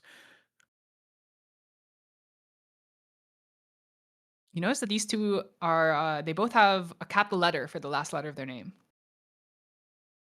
Oh, yeah. Yeah, that's actually that's pretty funny. There's 2-1 versus 3-1. Oh, I'm just now noticing. I mean, this is a very similar start to the last game. It's literally the exact same start where it's like Suzaku, or Avatar Yeah. Suzaku, Gentle Respite. Yep. So, I mean, let's see if Black EV here can try and capitalize more, especially going first. Should be able to kind of have some of that tempo advantage. Especially if we And then can just level up here. dungeon guide up to 3 here on the same turn. Absolutely. Do you think do have a that deck like this 24 should possible. run Fractal of Waves, like water Jin? I don't know. I feel like the deck doesn't need it as much. He just needs to survive, especially because his Regalia draws him enough. He doesn't really need that much influence to turn heal at level 3. But I definitely wouldn't judge someone for playing it. Oh, I love this card. Benediction Angel. So it's showing a Relentless Outburst, which did come in from the sideboard. And the Transfusive Aura, I believe. So this is sort of Windmill Angel, as we like to call it. It is a Imbue card that will draw you a card into memory, and this one recovers 2 as well. So a little bit better. One of the things about Benediction that is a little bit iffy, though, is the fact that because it's an advanced imbue, that means you have to put your Exia cards into your memory, which means if we are going to level up this turn, then we are going to lose that Transfusive Aura and that Relentless Outburst. That's why Angelic Channeling has kind of like, it's the one engulf the Vermilion Decree. Wow, that was good. That was so Windmill slam aggressive. that. Yeah, I know, he just like dropped it. Yeah, he was like, here you go. I am getting some information from our from someone who knows this player that they are not in Fractal Waves because it's too expensive. You know what? Yeah. Which is very fair. I think it is. That's it is fair. The most expensive rare in the set, is it not? Between it and Engulf, I imagine. Fractal of Waves. Yeah, it's Fractal of Waves and Angelic Channeling, I think, are the most expensive ones. Yeah, well, Channeling's a UR, so it better be expensive. Fair. Yeah, fair. Okay, so I mean, that does stop 2 quest counters, which is the big thing here. Because Vermilion's really strong because due to the way the text is formatted, it actually does give you 2 quest counters when you activate champion plus unit or ally as Yep. part of the damage, because they're 2 separate instances of damage. So we did just stop 2 quest counters gen, which could have actually spelled our doom, because we seem to have not found Dungeon Guide this game. Yeah. Ooh. Okay, Oh hammer. no. Oh, he might actually still be dead. Yeah. So if you see this, if you ever see a impact hammer, oh no, yeah, I think he actually might be dead yeah, here. this is this is exactly what you don't So- want to see. So we are currently at 3 quest counters. We will get 1 quest counter from swinging with the impact hammer. Actually, we are now at 4 quest counters from the recollection phase trigger. So we just need 2 more quest counters, and then we can hit Yep. Suzaku. Okay, we're not even using. Oh, okay, blazing throw, definitely a big concern here. Yeah. 4 from the Oh, I think you're God. dead. You are Oh so my dead. God. Yeah, you just need Jesus. This is so tough. Literally 2 burn spells, blazing throw, Suzaku swing. That's 4, 8. There's a Yeah, we pepper just need. chef Oh, on yes, the pepper board chef as too. well. Okay, so we're Suzakuing to get the 2 quest counters. Yeah. Yeah, okay, this is gonna be Suzaku. Swing for 4, pepper chef, swing for 4. Yep. 24, exact lethal. And I'm sorry, but you should have played Serene Spirit. What can I say? Yeah. Pepper chef.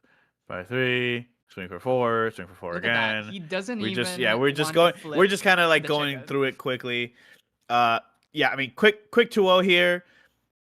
Jin has a lot of survivability, but a lot of the times, especially with a card like Fire and Interference, it's almost like your exact counter, right? Because if you can't kill, the game plan is to recover way below you would die.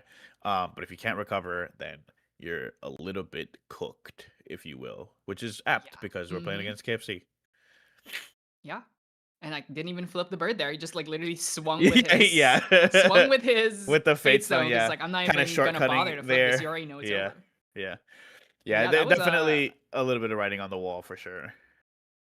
I think that just goes to show, like Suzaku was a deck that didn't really show up much last meta, but I think with the addition of Avatar and also the fact that there's so much level 3, it just Yeah. makes sense to play the deck. Because like Yeah. all these like Luxems and these like, you know, even like, these Merlins, it's like you can kind of just prey on them because you got an ally that swings for 4, and that's kind of Yeah. hard to deal with. Yeah, I mean, it's even better because like Avatar of Suzaku also brings back your Fate Stone as well. So now you also don't have the sort of get rid of the Shenju, win the game kind of plan. Excuse me. You don't have the like get rid of the Shenju, win the game kind of game plan anymore because they can just bring it back as well. Same thing with Genbu and same thing with Byakko. They have access to just bringing it back. On top of if you Yeah. play cards Mhm. like Auspicious Manifestation, if you are a level 3 deck, if you do get to level 3 like Saryu does, you have so much more protection for your Senjus. So it makes sense that like you would play something like Goja when some of her weaknesses have been mitigated a little bit. Yeah, it's just like there's a reason why Goja is being seen in all 3 elements, even if one of them is not with their designated Yeah. tiger. Kind of feels I'm- like she feels like the kid who owns 3 Game Boys and she trades all the starters to her Yeah. to her one main account. And I'm yeah, just I like, wow, know. this is so unfair. Yeah, exactly. That's a very good analogy. It does feel like that. It does feel like that's exactly what she's doing. I'm surprised they made Avatar of Suzaku just a 4/3 as well. It just like it feels like such a strong stat line. I mean, like you have to pay 5 to bring it in if you don't use your quest counters, but she also just like refunds you the quest counters when you don't need her anymore. So it barely feels like a drawback to have like a 4/3 that also brings back your Shenju and also gives you 2 quest counters when you do it. So it Saw seems a there little that we got denied the 2 quest counters from the Vermilion. We just used the Yeah, Avatar. it to just like get didn't those 2 matter. quest Yeah, counters. we got to swing for 4 and Yeah. then also get our 2 quest counters as well. So yeah, really good card Yeah, here, she did- especially for this. Obviously, She for this deck. did 12 damage and then gave 2 quest counters. That's a pretty good value. Yeah. Yeah, and it is like if you like turn 1 do it, like you pay the 5 turn 1 whatever, man. Like it's so good. It's a really good turn 1 play for sure. Absolutely. Yeah, it's like, I mean, that's Suzaku. I mean, if you, it feels like we've been doing alternating long short games today. Yeah. Yeah, and the one water It's 'cause- the one water deck we do get kind of gets like steamrolled in 30 minutes because there's yeah. specific cards that like really counter what you're doing. It's it's a little bit tough. Yeah, it's just the way of the world sometimes. I mean, the water decks have been doing really well lately, so I mean, Yeah. we could have one event where it just doesn't really show up. But yeah, Yeah, I yeah. mean, currently we can talk a little bit about what's doing well. So we're starting to see some IDs here going into the last 2 rounds, but we're seeing a lot of Arisanas. A lot of these Arisana players are really showing the Razor Gale power and how Yeah. you need to respect it. They're not paper cuts anymore. You are literally getting slapped by an No, A4. yeah, it's slab like of paper. yeah, it is for sure not paper cuts anymore. It's actually like so strong. Like having you don't really think that like I mean, we've seen how strong Razor Gale is even just when it does 1 damage. But like imagine every single green card that you activate punching you in the face for like 2 to 3. Like that's just you just can't do anything about that. You have to get rid of the Crucible or else you're dead and so quick. Yeah, absolutely. That deck is terrifying. And even if people are playing Fantasia removal, even if they're playing Regalia removal, sometimes like they get enough damage out of you just while the Crucible's on field. Yeah. That it doesn't end up mattering. Yeah, it's all like they can so much of their game plan is at fast speed too, where like even if you are gonna be like, hey, here's Expel to the Pardon, you know, let's say to get rid of your Fantasia, we're like, okay, well it's gonna die anyways. Here's this, here's that, here's this, here's that, here's this. All at fast speed. You just took like 12 to 15 damage. Yeah, you can kill it. It's fine.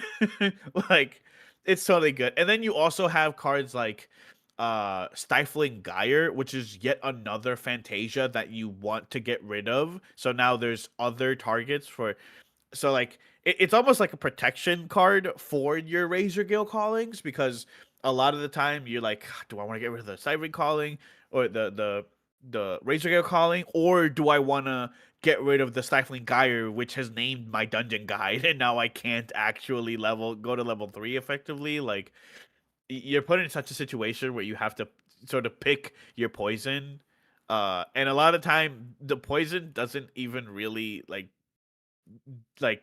feel like picking it is a benefit at all, really. Like Yeah, it's like the fact that this card draws is like crazy. Yeah. It's like, Yeah, why does it's it do that? so crazy. Why? Like, if it was Exalted, I could understand. Why Sure. is it just like you can just play this turn 0?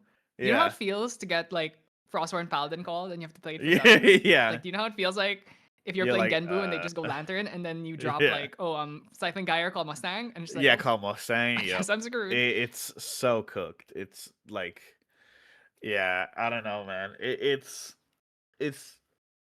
they Razor Gale somehow manages to like when it is really strong and it is like sort of like top meta, it just gets to do so many things that you just look at and you're like, why?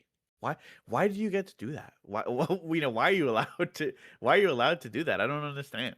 Why can you call my dungeon guide, but then also like when I try to interact with your game plan, you like play a trillion cards that will all like pin me for 2 to 3 each, and then I'll die anyways. Like it's How come you can like Veiling Breeze like 6 turns in a row and then right? Yeah, just like exactly. never Yeah, die? And then yeah, why do you dig like halfway through your deck within like the Yeah. first 4 turns? yep, Why do you have like a bajillion cards in hand? Why do you get Ace Yeah. Protector Windmill Engineer? yeah.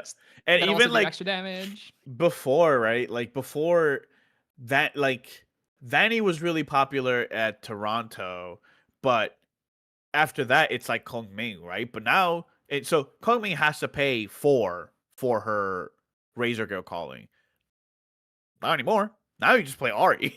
Now you just play Ari. She's a cleric. Now it's 2. So even if you do get rid of it, you can, hey, I'll play this Cyclical Breeze. I'll bring back this Razor Gale. I'll just play it again for 2, right? Getting rid of Razor Gale Calling was much more punishing for the Kong Ming version of the deck because you have to then pay 4 in your main phase to like play it after you have already brought it back. But now it's like, hey, I'll pay 4. I'll pay 4. I'll play it again.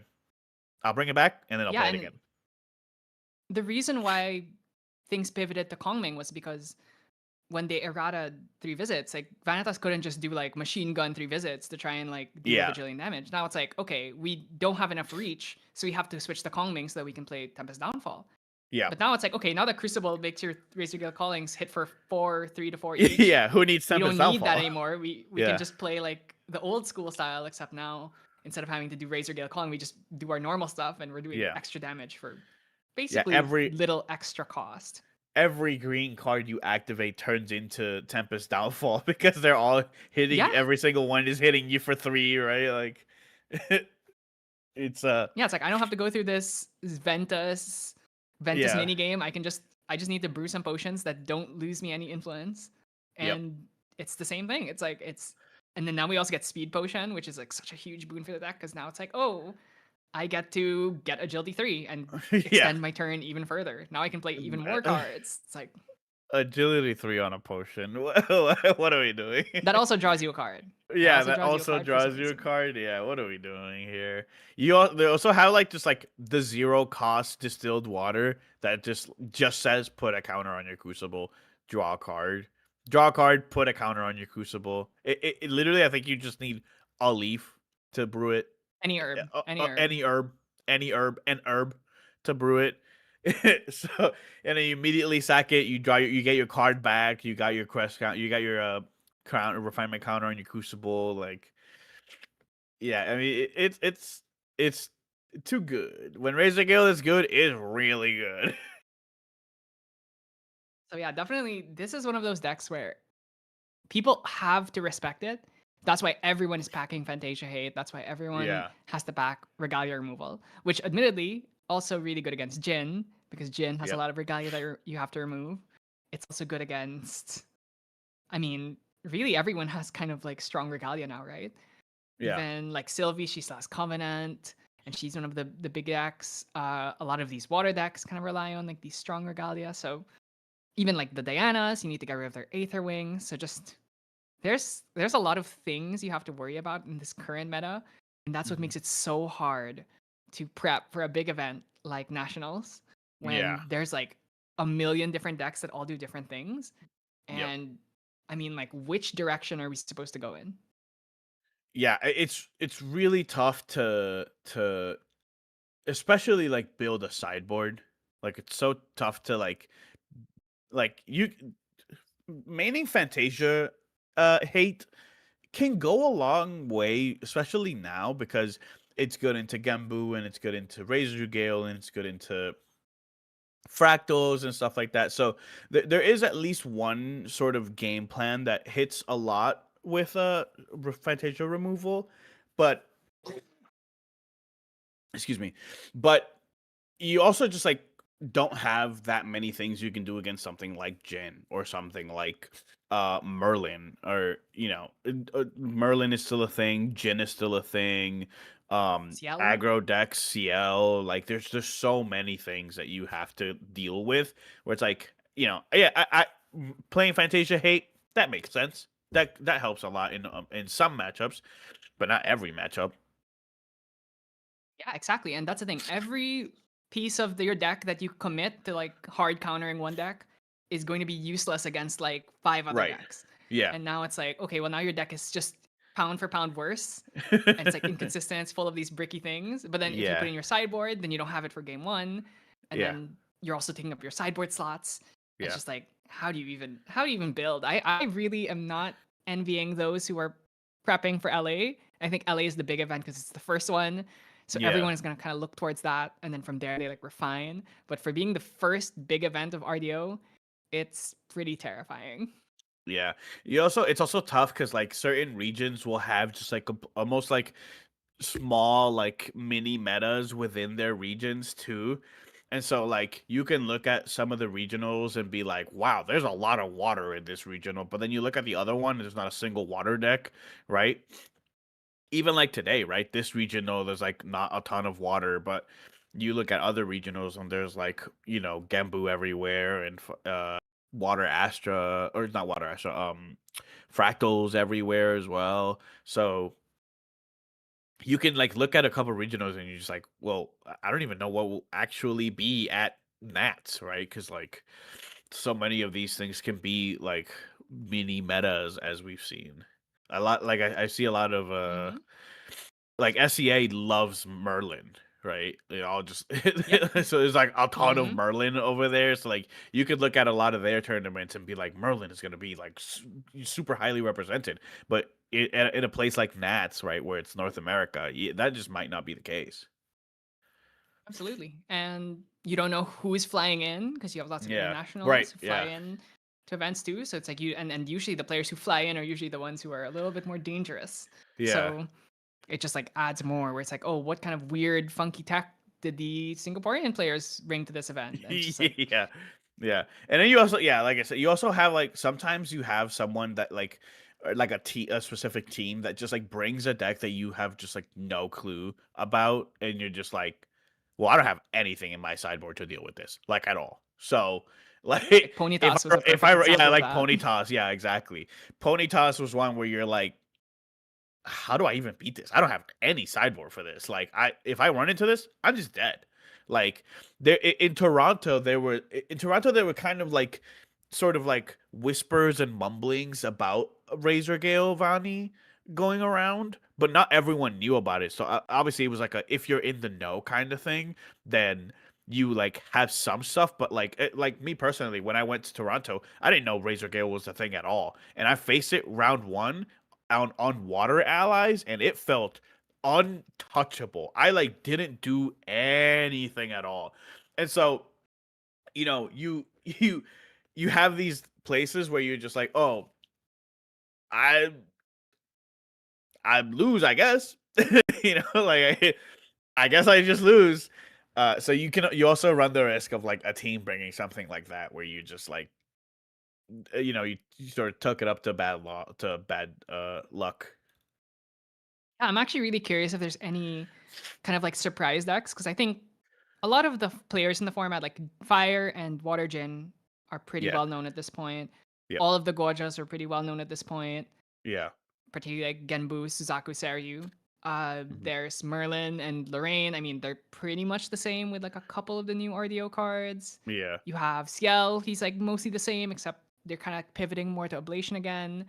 Mhm. There's Razor Gale, obviously. Yeah. There's Fractals, which is like basically the same. Mhm. Then you have like some new water stuff, like the funky like Neos and Kongming decks that have like shown up every now and then. Yeah. But then other than that, it's like, is there anything out there that no one has really been paying attention to? Yeah, I feel like sometimes you can miss a lot of stuff, especially when you see a card like Crucible, where it almost immediately like calls your attention. It almost like immediately you're like, okay, well, this card is kind of broken. Like you know that like someone is gonna. I feel like as soon as Crucible came out, everyone immediately was like, Razor goes back. Like Razor goes back, you have to worry about it. But yeah, I don't know if there's anything that's like sort of you know going under the radar or sneaking in like that so far. I feel like there's been a bit of a big light cast on the meta so far that a lot of people can see. What's flying under the radar? What? Raccoon Turbo. Yeah, maybe that's the answer. Maybe I mean even fire slimes, Or right? Like when Baby Gray yeah, got yeah. when Baby Gray got unbanned, you're like, okay, well fire slimes is just way better now, right? Like and really any version of slimes is obviously gonna be way better with Baby Gray back, but like fire gets to kill Baby Gray to draw a card. It gets to kill Baby Silver to draw a card. You know what I mean? Like it gets to Yeah, and do you saw in it that gets to do way more game things.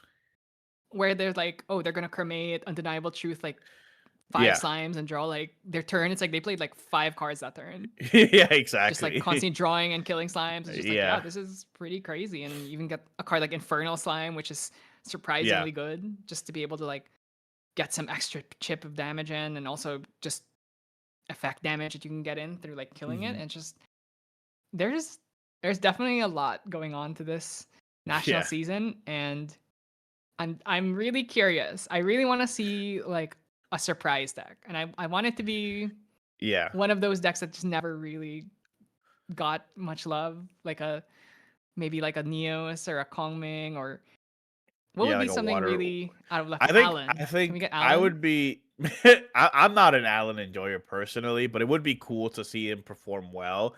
I think I would be really happy with any sort of like Water Astra, be it like Diana or maybe even Arasana. I think that would be like a huge surprise if it does well. I think a lot of people would love to play Water Astra. Me personally, I like Yeah, Water Astra a lot. I really like Water Astra, and I think water is really strong, so it's definitely an option. Maybe like negate Yeah. Asana with Engulf. That's an Right, yeah, option. with engulf, and then also just like fractal of waves, you get to do like so many things. You have angelic channeling, like all the angels, like there's a lot you can do as well. Yeah, I wonder if I would Wind love to Astra see. is also good. I haven't seen too many things because obviously Yeah, there's when it not a comes to lot, Wind, you which just is think Razor Girl surprising. right now. Like I thought that with Benediction Angel, Arsana would see a little bit more play, because it's like, oh, the Yeah, problem with Arsana is she could never play Windmill Engineer. yeah, And now it's like, oh, well, now you get your Windmill Engineer and no one's playing yeah, her. It's like you can play Benediction Reclaim now, you can play like Escape the Wreckage or yeah. something, but then yeah, it's like I think there was one Wind Arsana that was doing well in this tournament, but I'm Mhm. not sure where they're at right now. Yeah, Unfortunately. I was really like, I was really thinking like a pretty like angel heavy like Wind Arasana deck where you play like Benediction Angel, Angelic Channeling, Angel Attendant for some combat damage protection as well. And even if they don't kill it, like when you prop Polaris, it'll die. You'll draw your card anyways, right? Like at least in this way you get to protect your thing. And then maybe even like the card, I'm forgetting the name, but it's an exalted card that like removes all angels from your deck because Seraphic Legion's Embrace. yeah, right, that one. Because once you get to level 3, then you just get to like thin your deck out by like a pretty significant margin for your cosmic bolt sort of like looping, right? Um, I was thinking that, but you run so many cards in Arasana that are like crucial to your game plan to whenever you don't have the amount of space that I think you do. I think you do. So it might not be the case, but I would be interested in seeing something like that. Maybe maybe it does have to be a water Astra deck instead, but we'll see. I think it'd be cool. It would definitely be cool. I would love to see Rai actually. I mean, I know Yeah, we've been right. Yeah, seeing right some would also be Rais here and nice. there. Yeah. Rai was one of those decks I think everyone was expecting him to be strong because he looks perfect with all these imbue cards, but Yeah, then and like I feel like the Raziel issue is is also really good. he's just not interactive enough. So a lot of these aggro decks can just kind of like destroy him, and then a lot of these other Yeah. level 3 decks can play Topsy. They can play like defensive Yeah. cards when Rai just doesn't really do that. And Yeah, you like this is a very interactive meta. You got to have something to stop your opponent from doing their powerful thing to you. yeah. And Rai is just like, he just is all in. I'm just going to draw a bunch of cards and I'm going to just try and kill you. And then you get Yeah. top seed and it's like, oh, never mind.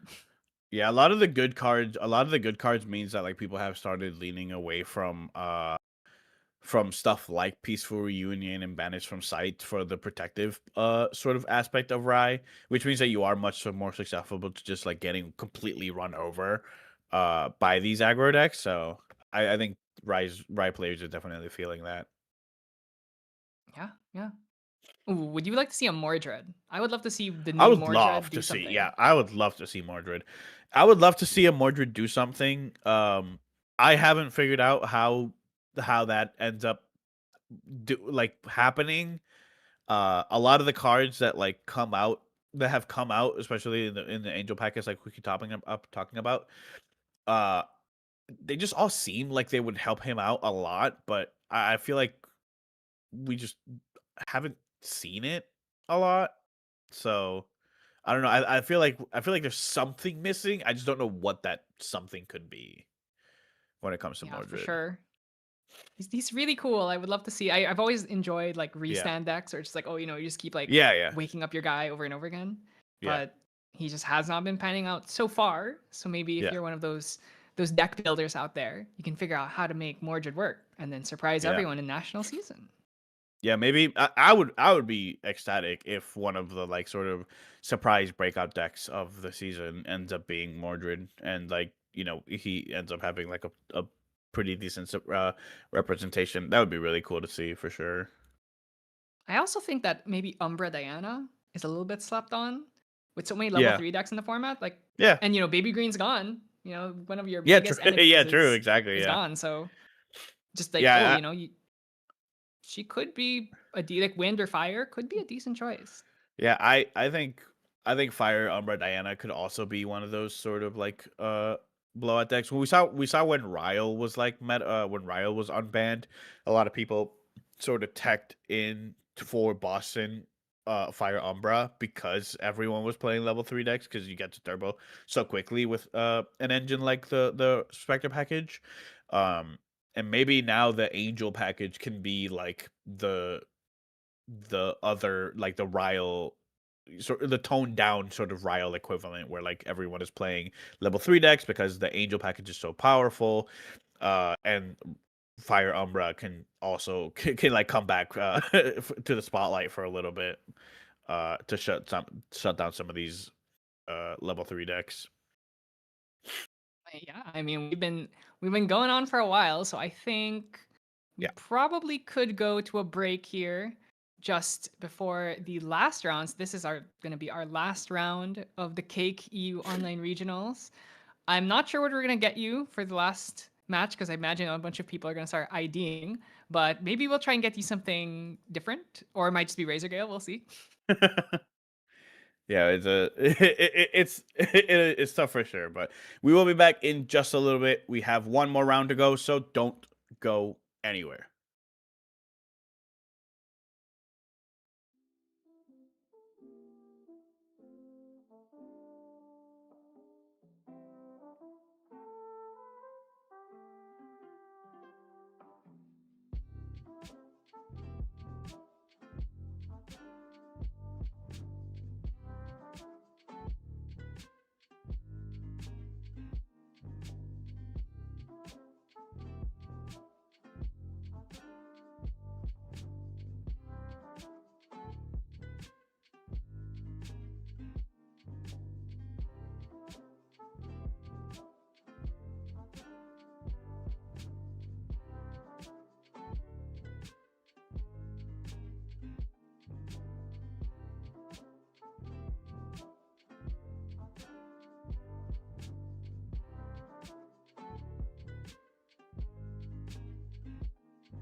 Hello, everyone, and it is the last round here of the Cake TCG EU Online Regionals. It's me, Flonne, here, and with me is Garrett, the hometown Hello. hero. I'm super so- excited for the next few games, Flonne. This match is going to be depending on the deciding for the matchup, player. Yeah. depending on the matchup, I will decide whether I'm excited. Because if it's Razor Gale versus Slimes again or something, then are we getting Astra Okay. Arasana? Astra Arasana. Okay, Ooh. I'm excited now. I'm excited now because I love this deck. It's one of my favorite decks. But we'll Ah. see what they're playing against. Why is it your favorite deck? Oh, one of them. I like glimpsing. I really like glimpsing. Okay. And just from like a thematic standpoint, I like space, and I also like picking plants, and I like potions. So it kind of just hits everything. Arisana is just like all of the things I like. The only thing she doesn't have fairies, I guess. I like fairies too. And she doesn't have horses. So we're missing a couple of those things, but she has the space, and she has the plants and the potion crafting, which is good enough for me. Okay. That's pretty cool. And she even has a big I like cauldron where she throws in all those things, right? Well, she didn't have it at the start. They had to add that through Proxy's Vault, unfortunately. Now it's wish there that was, and it will never leave us, right? Hopefully. And we're actually getting an Arasana mirror, except one of them is a real Arasana, and the other one is fake Crucible Breaking Bad Arasana, who's crafting Breaking illegal Bad. potions in her apothecary, selling them to the poor wildlife, trying to get them hooked on speed potions. But that's such a funny image I have now in my mind. Kind of I just want to Breaking imagine this Bad is like theme here, right? Yeah, right. I mean, she's literally crafting distilled water and distributing it to like all her forest friends and getting them hooked to try and make enough Razor Gale callings to. That's so wild. I don't know where this analogy is going. But on the other side, we have Serene Astra, classic old glimpse Serene Astral Zenith Arasana. Get some free star callings out. As far as what's new about this deck, we get some of the new Astra cards in here. So we have Dwarf Stars Glow, which is basically just like, it's kind of an upgrade over Stellaria Shower, at least for the wind decks that don't play a lot of Fantasias. And that's kind of it. Like, we still have all the old stuff. We have Cosmic Balls, we have Seals, we have Horde Counters. We're on Meteor Strike instead of Comet Fall, probably because we want more Regalia Destruction. We can actually just activate the hard played version of Meteor Strike. Other than that, this looks like every Arasana deck since she started to become popular. We also have Imperial Countermeasure, just for some extra draw and cycle and prevention. But yeah, I mean, it looks like Arasana. We're not even on Orbiting Cosmos, which was one of the new cards released in the previous set, which lets you get an extra +1 glimpse. So we're not even on that. So we do have Angelic Channeling though, which is big. This is probably the biggest upgrade Arasana got in the new set, just because I think Ari is the highest advanced element count deck you will find. Her and Rai, probably, because even Luxem is like caps out like around 20, 24. Arasana can usually hit like 30 because she needs to play so many just to get value from her star calling. So Angelic Channeling just like fits very nicely into the deck. It's also a float, which means you can use it to bring out Polaris if you need to, instead of having to just like hard banish for it. So yeah, very excited to see how this deck fares into the fake Arasana that's just on the Razor Gale nonsense. The Razor Gale nonsense. I think the Meteor Strike being the key card here that will decide how the game goes, especially since it's open deck list and the player we have seen on the Razor Gale calling deck is not running any obscure offerings here to protect the Crucible. So I'm pretty confident in saying that if you get to the point where you find a Meteor Strike and can activate it to destroy the Crucible, you are in a very favorable position as Astra Arasana through glimpsing to your deck here, by all means. And we also have 2 Scatter Essence in main, so it's kind of like we're really teched for the Razor Gale matchup. We also have the Topsy Decrees in the main. We have Topsy Decree in the side. So there's lots of options here to... We also have Noble Disillusion, which is funny. That is one of those funky Fantasia removal cards. This is the one that destroys up to 3 target Fantasias. Kind of surprised we're on this instead of just playing the one that's destroy all Fantasias on field, but... Probably the idea is that 3 for 1 is good enough, and the second is you want to keep your own fertile grounds to get still the card draw every other turn. That's fair. Because Dissipation does destroy all Fantasias, including your own. That is correct, and we are about to start the game here. Mr. Doodoo is glimpsing all the good or bad cards to the bottom, depending on how you want to look at it from what player's perspective. And choosing the bottom only 2 means the hand must be pretty good. I saw a Gentle Respite in there.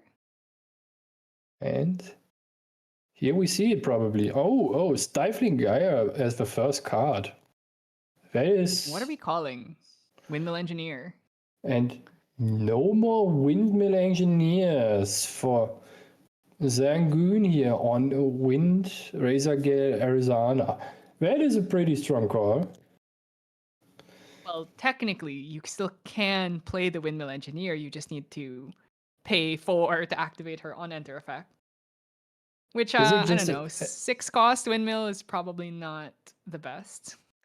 I was about to say why 6 cost Windmill is not the best. Zangoon was putting down a lot of cards, and I was like, is he doing it? Is he just doing it? I mean, he could have done turn 1 6 cost Windmill Engineer. Why not? Okay, so we're just gonna go for Razor Gale turn 1. So using the Stifling Gyre here does slow down Zangoon, at least with the ally Asin Protector nonsense that could be going on. We're gonna lose losing a Calming Breeze would have been actually kind of nice because that does stop a lot of the Razor Gale damage. No natural pairs here, a 3 and a 6. Luckily, we have the level 2 on-enter still available. So there is enough chances to hit pairs and even the ingredient pouch that will get materialized individually at some point. And a Scatter Essence on the Razor Gale Calling here. That is huge. Yeah, wow. So the 2 of Scattering Essence actually coming in the main board, just like super clutch here, and immediately we get to just use it to bring out Polaris before it gets potentially censored or Thurabled away. Yeah, this is actually a fantastic start for Doodoo here. That is indeed very strong, and damn, Polaris getting out early on, even before you are level 2. So every herb you will be sacrificing will get you a counter on Polaris to strengthen your win condition here. At times, I'm wondering if you could just get away with not playing Cosmic Bolts in the main deck at all. That is a little bit too greedy, because most people are probably popping Polaris for 4 minimum, or 3 even sometimes. So it's like 3 Cosmic Bolts is not enough. So having the 4 extras just like adds the little bit of oomph you need, especially when you're playing against decks like Jin or Luxem, where it's like you really need more than the base 4. Even like the 8 you normally would get is probably not enough. And Razor Gale is actually one of those decks too, because they have Veiling Breeze and they can just kind of out damage you. Which is actually why a deck like this plays something like Lunar Conduit, just to have some added inevitability. You are for sure correct that the Lunar Conduit gives more reach and more inevitability here for sure. Especially with the high Astra counts that those decks can now get away with angelic channeling being a thing. It gives you a lot of room to even decide what Astra card you need at one point in time, right? Even though you might have 3 very good Astra cards in your opening hand and banish those with angelic channeling, the fact that Polaris lets you just shuffle your deck is one of the... I'm so flabbergasted right now. Leveling up to Arizona Master Alchemist here with banishing 2 free visits. It's basically as if you never lost a card to begin with. So Yeah, crazy. and this is perfect because that means we can start using the Arisana to once we hit level 3, we can start using those 3 visits to get some star calls off. And we also hit a pair here on that moonshine. Or is it the silver mine? That On the is silver mine there. pretty good, pretty good. We're actually just gonna use one here to just try and dig. Maybe it doesn't found the dungeon guide yet. I'm just gonna bottom that. And since we hit a pair, we can use that Master Alchemist end phase inherited draw effect to fill some cards, especially with 7 cards in Zangoon's hand. Maybe worry about the stifling trap. Yeah, we're just gonna go for Gentle gentle Respite respite here. here. Just getting some new fresh influence while lowering the barrier to level up here by quite a bit. It's basically as if you never lost a card to begin with. It's 2 age counters on our Polaris Tinkling Cauldron. Really gonna start getting that. Gonna get those age counters on it. The main thing here is that since we did not open Fertile Grounds, we're not going to be able to get any more unless we bring out Ingredient Pouch first. In Zangoon's position, would you consider just Zephyring the Polaris here? I probably wouldn't, because I think that just kind of leaves you. It's like, okay, I'm just going to go Ingredient Pouch instead. And I can start rebuilding the age counters on it instead of popping it early. Also, since you're playing against a level 1 deck, you don't necessarily need as much damage. So maybe you can live with just like 6 Cosmic Bolts. So I think Zangoon probably would rather just save the cards in hand. Ooh, Return to the Archive here. Budget Unmake Duality coming out here. It is indeed budget in many ways. I mean, I think for water, it's similar just because you get to play Paladin anyway. But then generally, I think drawing an extra card is better than a float in most cases. Yeah. A very interesting part about this card is that decks that used to rely on the draw too heavily can opt to play a little bit more costly material deck cards that facilitate a draw. So even though you don't want to necessarily level up that badly, you can draw 2 cards of this 1 card in some sense, right? Absolutely. Especially any deck that's able to bring out things from the material deck outside of materialization phase. This is why Return really caught on in the Luxem Xander decks that are playing Mercenary Blade, or obviously just playing decks that with LGs just makes perfect sense. So it was an easy slot out. So Unmake obviously better, but Return is a pretty respectable replacement for any deck that liked playing the Unmakes in the main board. Another very interesting part about Return to the Archive is also that it has Recover 2. So it gives some decks a little bit more of just leeway into specifically the aggressive matchups. If you get to Recover 2 at one point, that might be the key difference here between losing the game and still being able to have a shot at closing it out. Okay, we have finally hit Arisana Astral Zenith here. And because we have that 3 visits on deck, we're going to lose 1 Cosmic Bolt, a Topsy, and a Stifling Gyre, which means we have 1 Bolt currently in our Banish, which means the next Bolt's going to come in for 6. I'm going to pop a Polaris now. We're just going to get the Cosmic Bolts in right now instead of waiting. Ooh. In response, are we choosing to Zephyr here? Just able to deny 1 age counter. Oh wow, we really are Zephyring here. I imagine Dudu's just gonna pop. That is indeed what happens now. So currently there are now 6 Cosmic Bolts in the deck, which means that we still have a lot of damage, especially with the Meteor Strikes, in addition to the Lunar Conduit. I don't think, unless we have Veiling Breeze exactly at the right time, we probably can't block enough damage to kind of fatigue the Arasan out. It is probably less so a choice to fatigue out, but more so that you have a little bit more time to establish allies on the board to chip down on Dudu here. Yeah, we did Right. lose our main board clear, but we still can draw into Meteor Strikes now. And the main thing is that because Windmill Engineer is 6 cost, essentially, it ends up Ooh. not being very good. So yeah, okay, there we go. We got our first star call. And then we do hit a bolt immediately.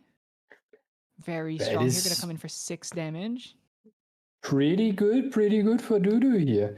That means 2 bolts left to be activated, or just 1 bolt and a meteor strike during Zangoon's turn to close out the game here. That's not too shabby. Ooh, are we Oh. responding here? Scout the land, Scout the okay. land. You think I Zangoon think is it was already... just such a big deal Huh. that we got that scatter essence off so early. Because imagine all the damage pings we'd be doing right now, and none of Yeah. it is. It's just we're just doing regular fair gameplay without that Razor Gale calling on field. I wouldn't even call this fair gameplay, but more so Zangoon is in a position where he needs to find something, most likely a Razor Gale calling or just a cyclical breeze, to get his game plan even going in the first place. And Dudu is sitting here on level 3, very comfortable with a couple of Cosmic Bolts in his deck and throwing those already at Zangoon. Ooh, only showing 4 win cards. So this is still gonna do. Oh no, okay, we're gonna show 1, 2, 3, 4, 5, 6. So that will block the full Cosmic Bolt damage. So what do we got? We've got Calming, Asen, Speed. Wow, 3 2-ofs. 3 pairs is interesting. that Not is the best wild. hand. The aces are definitely not feeling good when you don't have access to strong Windmill Engineer anymore. That is correct. The Windmill Engineers and the Ace, and the combination of those both gives you a little bit of damage, and B, recycled card advantage through the windmills, those being imbued. And if you can't do that, you are losing a lot of tempo. Not in a board state sense, but more so in an influence sense. And guess what? We still haven't found that Razor Gale calling. So all of these win cards are just regular old win cards that aren't also conferring damage at the same time. Maybe Zangoon found the needed card on top, but it doesn't look like. It almost looks like he found another Veiling Breeze Second in Veiling. those Another Veiling Breeze. 4 cards. Ooh. He looks kind of Remember, that was off stranded the even though Scout he's land. not in a water deck. Oh, Ooh. Okay, finally, we have found the second Razor Gale. Do we have any gates or anything to stop this? Could draw into another Scatter Essence, would actually be so painful here. Scatter Essence, and then we bring out Astroscope after that. Astroscope would be pretty good here to just be able to dig deeper into your deck and find those Cosmic Bolts that you need. Since 3 Cosmic Bolts will be closing out the game without interaction from Zangoon, or just 2 Cosmic Bolts and a Meteor Strike would be enough. And Okay, we're gonna go for we the have Thurible here. Hmm? I'm gonna Thurible for 4, which I think will get the entire grave, which means we can at least hit this Veiling Breeze before. Oh, no, never mind. He has way more cards, so that Veiling Breeze is gonna stay, unfortunately. So we're gonna keep. It seems like Fairy Whispers, Razor Gale.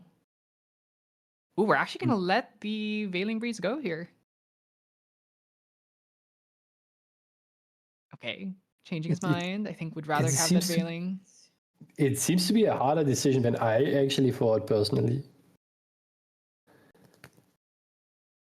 I mean, Keeping the maybe Veiling kind Breeze of. and the Razor Gate Calling in the graveyard is probably pretty good for the cyclical breezes.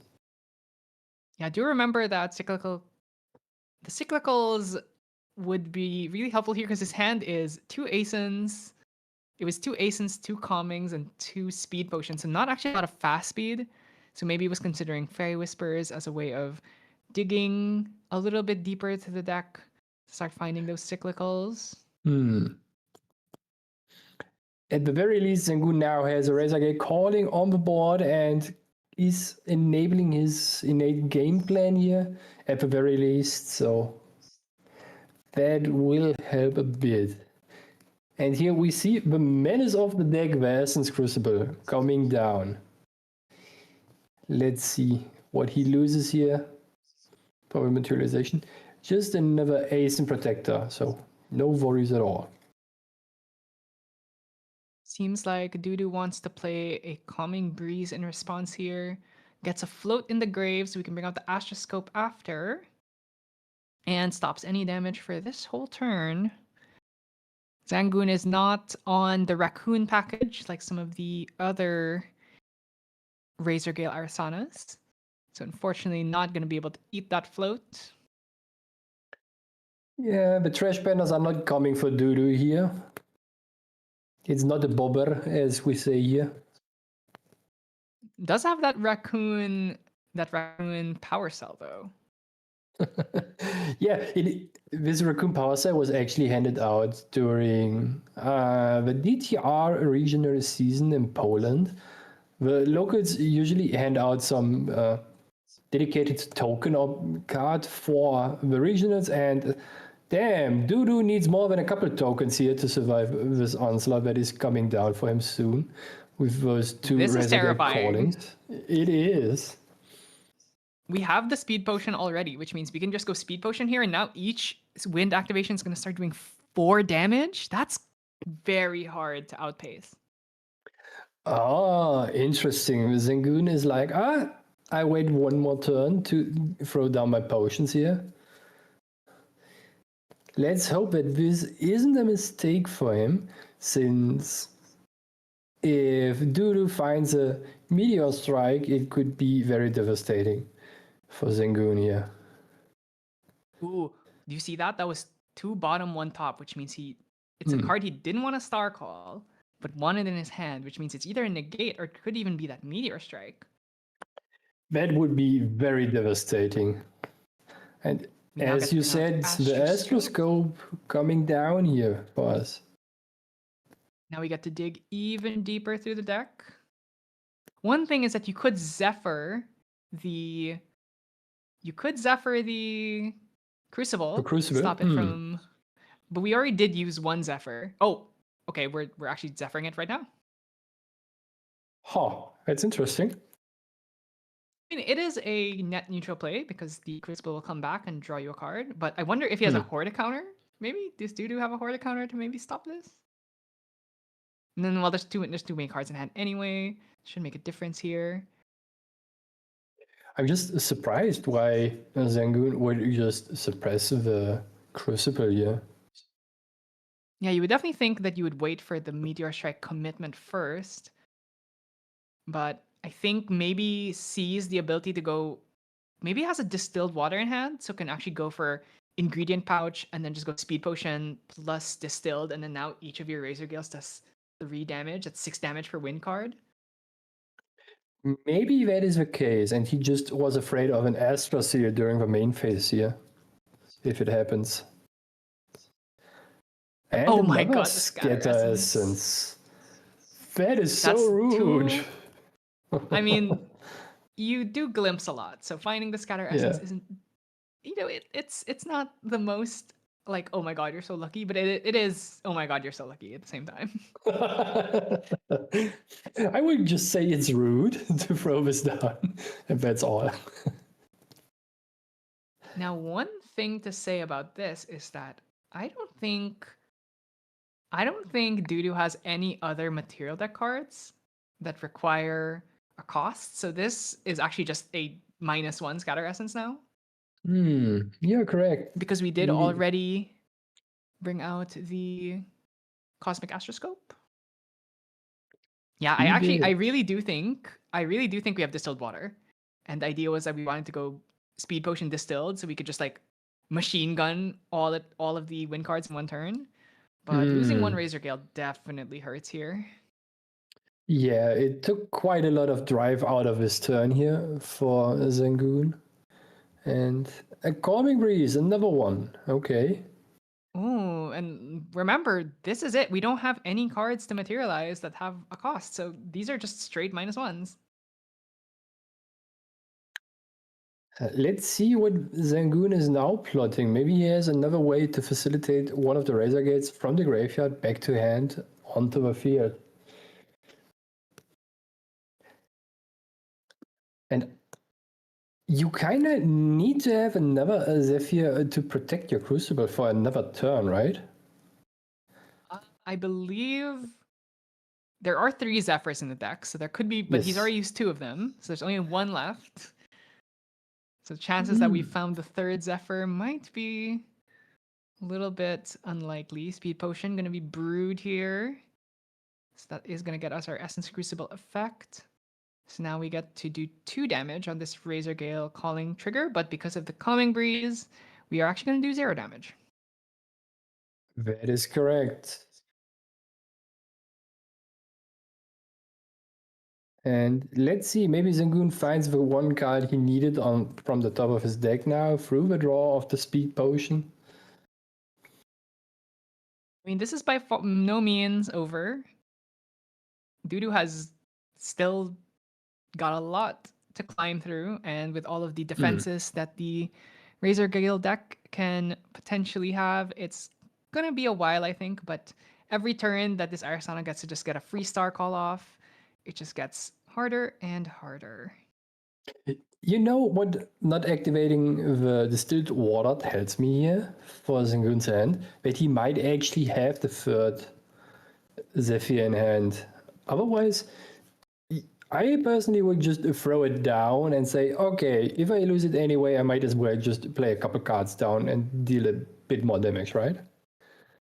Might also not have the distilled water and is just gonna play double Speed Potion, because we know he did have a 2nd one. So on the next turn, gets to go and pouch again. Ooh, no star call here, fortunately. Gonna look Checking through the his deck, trying to banishment. see what is left. Also wants to probably thinking about.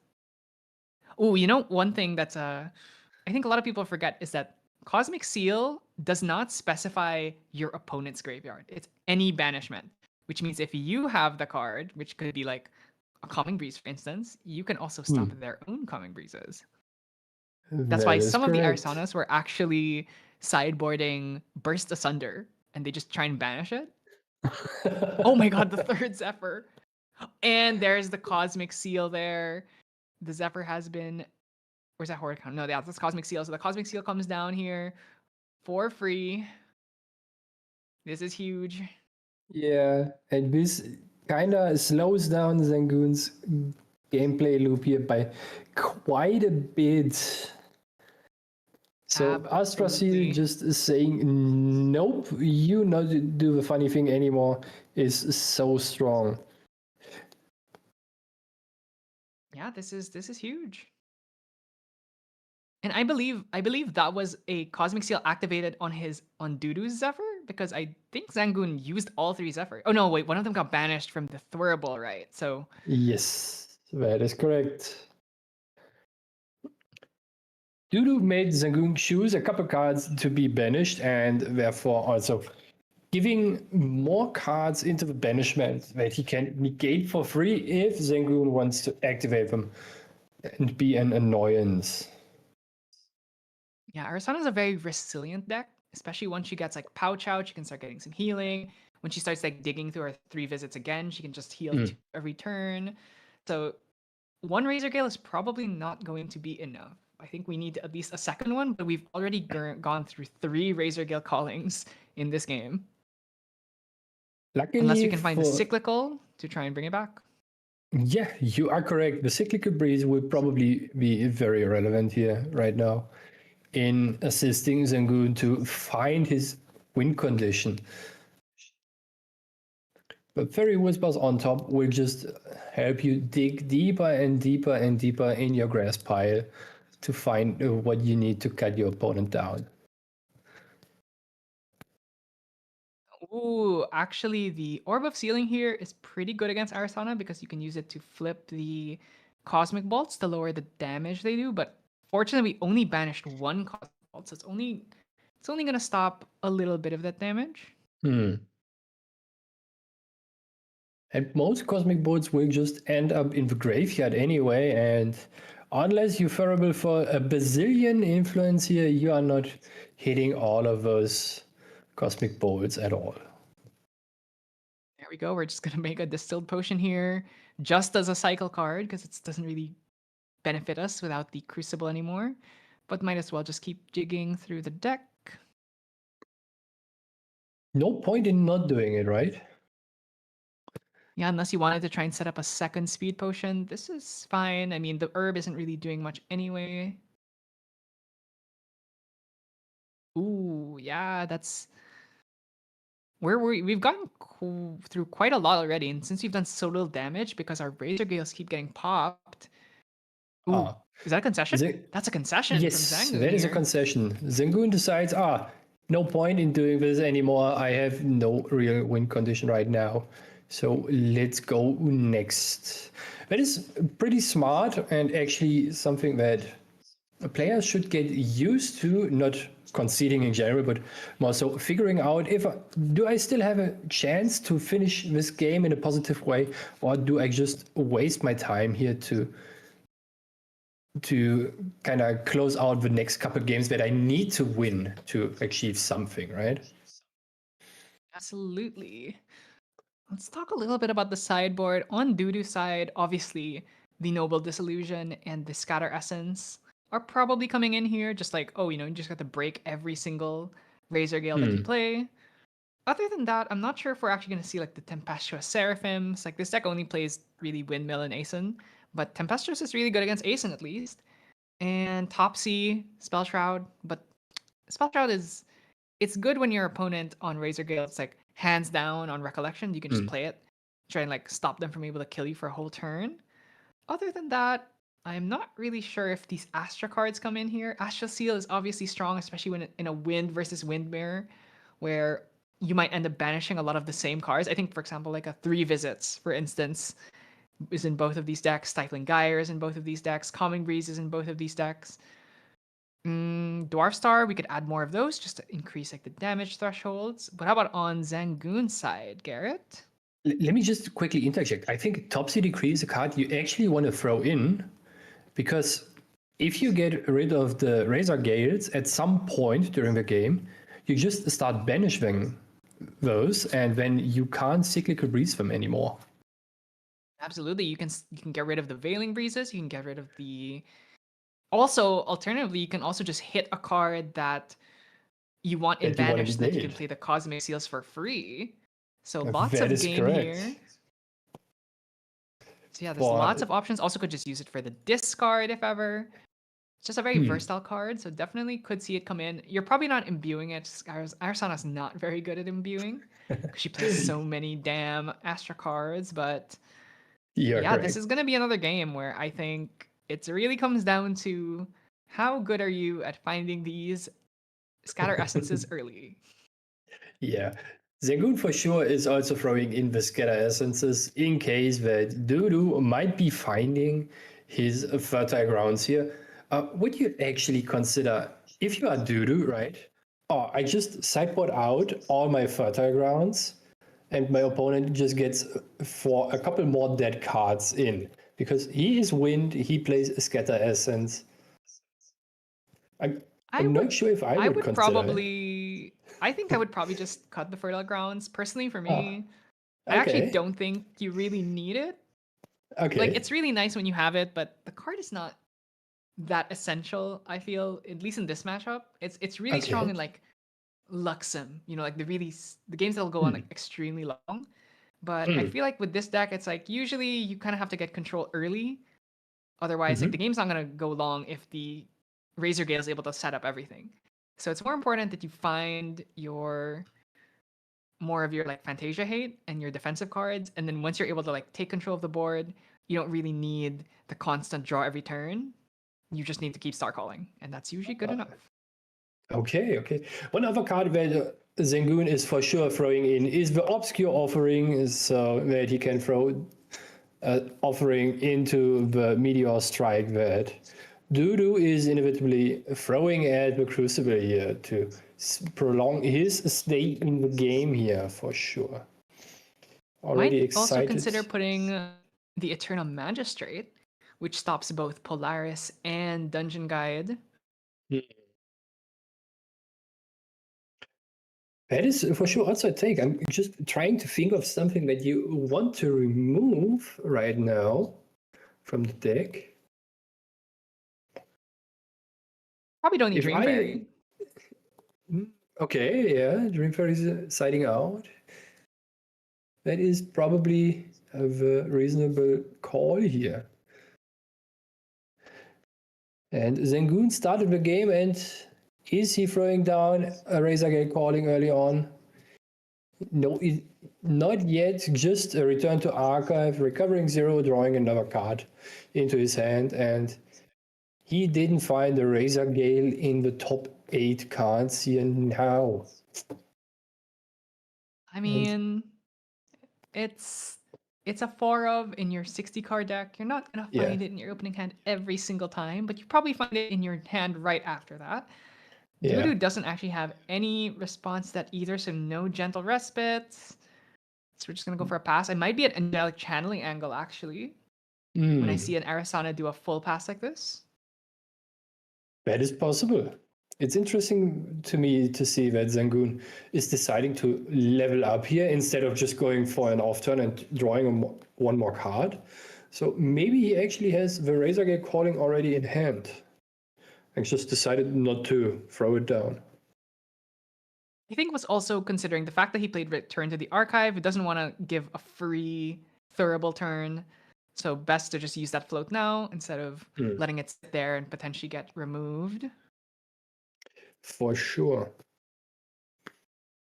And what is he plotting now? Maybe a Windmill Engineer would be good to get this one running and fresh influence here on the board, in the memory, and an ally on the board for him here. To be a little bit annoying. Oh, It seems like that is the play here. We have the Windmill Engineers, no Stifling Gyre to stifle these, hardworking women in the STEM field. Indeed. Cutting all those grass. And What do you think the orb Ace and does? Protector on top, Oh on boy. Yeah, no Scout the Land, or no Charge the Soul to stop this one. And no Polaris Nope. on field yet. So unless we have a Stifling Trap, which I don't think is in the deck. So yeah, this is a really strong start for Zangoon. Instead of trying to commit to the Razor Gale, we're actually just playing Allied Beatdown. And Ooh, it's a 3 visits. And recovering 2 to give you a little bit more leeway for Dudu here, and checking the top cards if he finds something that he wants to draw for the turn, or just putting it all to the bottom and saying, I'm good, let's go. Seems like one card is good enough for him here. Spelling? And just an Angelic Seems like it's Channeling. yeah, so A-Chan coming out here. I'm gonna draw into the card that we put on the top. Bolt plus Dwarf Star Glow? Oh no, it's Astral Seal. Okay, so we're gonna draw into 2 here. Hopefully they're good. Then we can use this to level up to 1. Anything else here? Do we have a second channeling? Maybe. Could go for channeling, and then level up plus Polaris. That would be pretty good, at least taking quickly advantage of the floating memory so it doesn't get thuribled here is pretty strong. At least giving you somewhat of a use case for those floating memory cards. And we are just leveling up into level 1 here, giving us a little bit more of a health buffer. Yeah, choosing the banish here from memory instead of banishing the channeling because we want to use that to bring out the Polaris instead. Losing a Besiege the Winds here could have helped us level up faster, but because our influence is so low, I imagine Dudu just rather lose that card and then try and regain influence somewhere else. No natty pairs here, unfortunately. And Dudu's Yeah, still this debating is- what to do in recollection phase. Ooh, gonna visit here. Get some extra Okay. healing on. And also look through the top two to try and stack a better card at the top of our deck. One top, one bottom. Okay. What does that mean? I'm so curious. Means that something that's useful right now could be something like a calming, could be a scatter essence, but maybe Zangun's not even gonna play the Razor Gales. Maybe it's just another stifling Gaia now to call a Windmill Engineer again to stop it from just recouping influence for Zangoon every turn with those. Absolutely a possibility. And here we have the draw for a turn. Can you spot the Was card that he s- drew? I want to say it was another angelic channeling, or might have been a gentle respite. Hmm. It looked Oh normal no, to me. now he's shuffling the cards in hand. I can't tell anymore.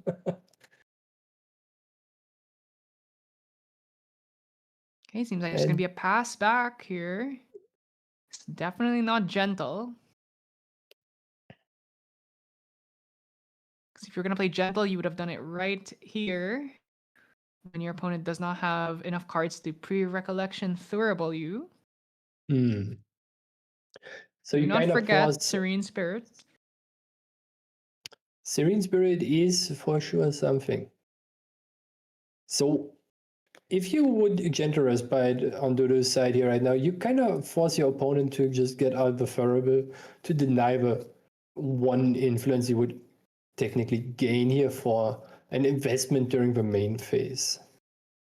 Ooh, I wonder if he's actually just gonna hold this Thurable to snipe the very telegraphed angelic channeling here.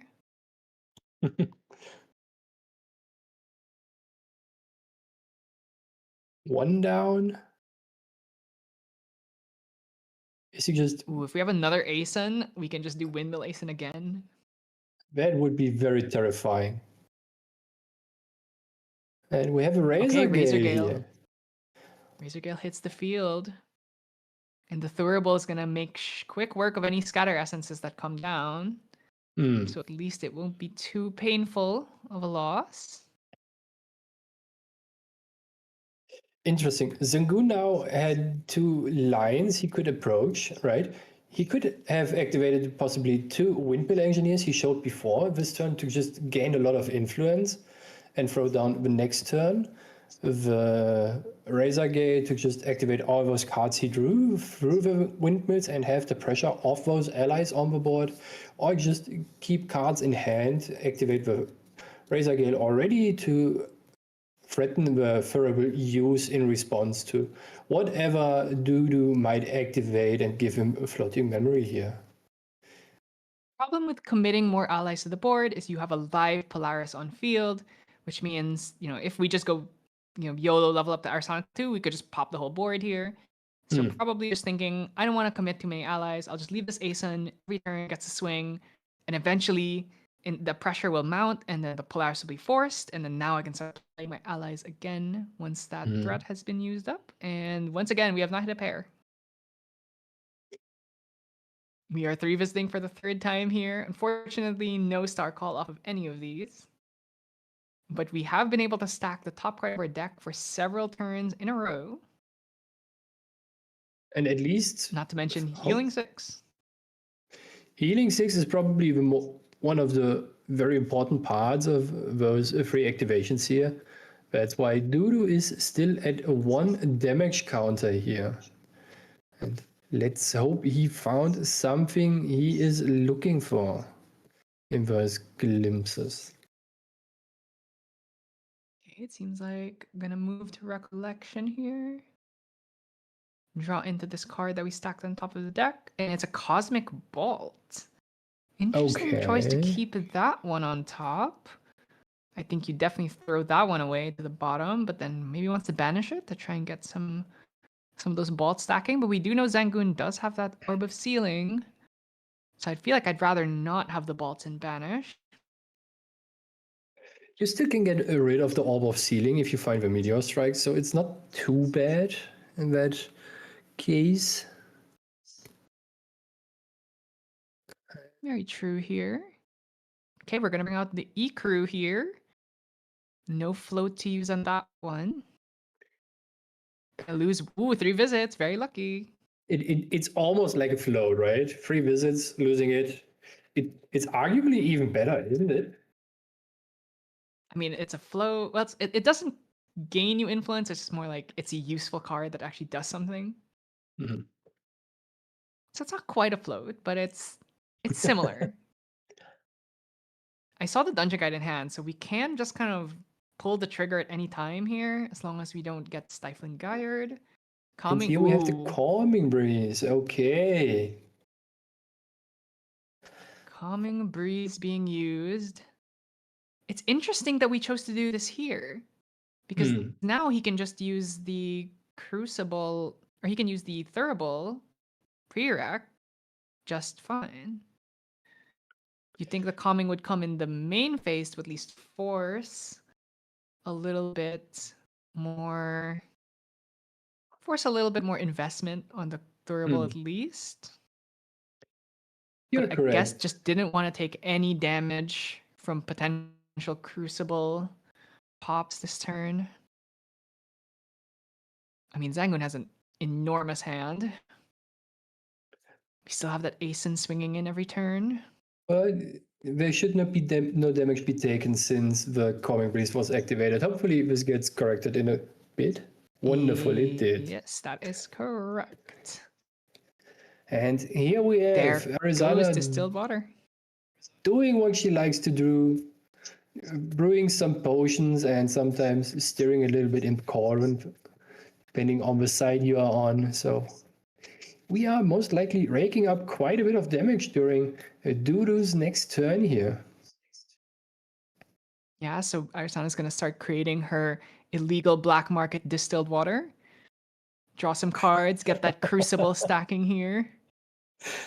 The black market water. Okay, that's a good one. Yesterday, I like to call those don't know. potions Bavarian. If you're making your potions with herbs, I gotta worry about what exactly is in them. It could also just be beer, right? Could be beer, but it's an herb. I don't know. I don't trust them. Depends on which flavor of herb. Maybe the distilled water should change effect depending on the herb that you used on it. Most likely. Wow, have we hit 0 pairs? It seems like 5 times the die was rolled and 5 times no pair was hit. Okay, surely we don't hit 6. Maybe we are just in a rolling a row. 1 now, right? I think you don't want to get a natural apothecary harvest. Okay, we finally hit a pair. Oh wait, no. Okay. Rolling dice. Okay, yes. we did hit all 6 herbs without hitting a single pair. That is some of the worst gather luck I think I've ever seen. It is indeed very unlucky for Dudu here. But increased influence could be something that he desperately needs at this point. And yeah, not that fortunate. But we have a dungeon guide here. Does it resolve? Hey. Is there a stifling trap? Zangoon does play. Does he play stifling trap? There is no stifling trap, only stifling gyre. So that is not a worry. Also, not to mention, Arsana could Polaris to destroy the dungeon guide in response to a stifling trap. So that would have been a dodgeable move there. But this is big. We hit level 3. We do get the Lost Providence, which means we can pop our pouch on the recollection phase at least to try and hit. We are like guaranteed to hit a pair at this point. And also Let's just getting even all... stack the bolt. Okay. And we are also about to be able to use all the good Astra cards, finally. That is correct. Losing Dungeon Guide plus 3 visits. Okay, that means we actually can get a Star Call off this turn. Maybe consider doing Dungeon Guide Swing first. No, we're going to save that for Zangoon's turn instead. Don't forget your Providence. Oh.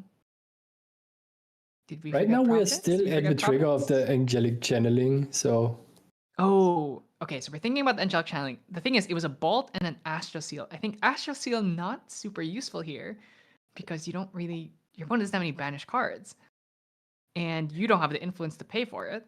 And on the other hand, the bolt is not that useful because it's not really gonna. You don't really need damage right now. You actually need more influence. I'd rather try and look for like dwarf star glows here. But could you not just use the 3 visits in the banishment to Star Call this right away to get the You could kill the Ace cost Protector with it, reduction? which is definitely that's definitely fair. So I think go for maybe kill the Ace in here. We also have so many herbs, so the Polaris is probably going to be pretty stacked up. Not to mention the fact that we're going to start hitting pairs naturally now that we have so many herbs that this Polaris could easily hit like 6 or 8 before we have to pop it. Ooh, we're actually just hitting face here.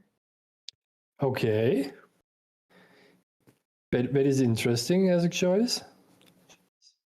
Definitely surprised me there. I definitely was expecting Ace to go.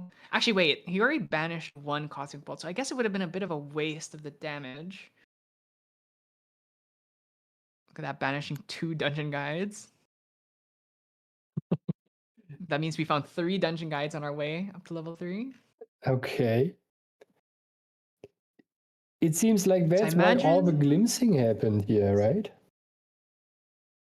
I imagine the play here is probably going to be Providence, draw, pop, ingredient pouch, guaranteed pair, draw for turn, pass turn with 4 cards in hand. Definitely not the worst. Our Horde counters are also very hard to stop now because we have so many herbs in field. Ooh, Yeah, correct. we're just popping. Are we finally popping?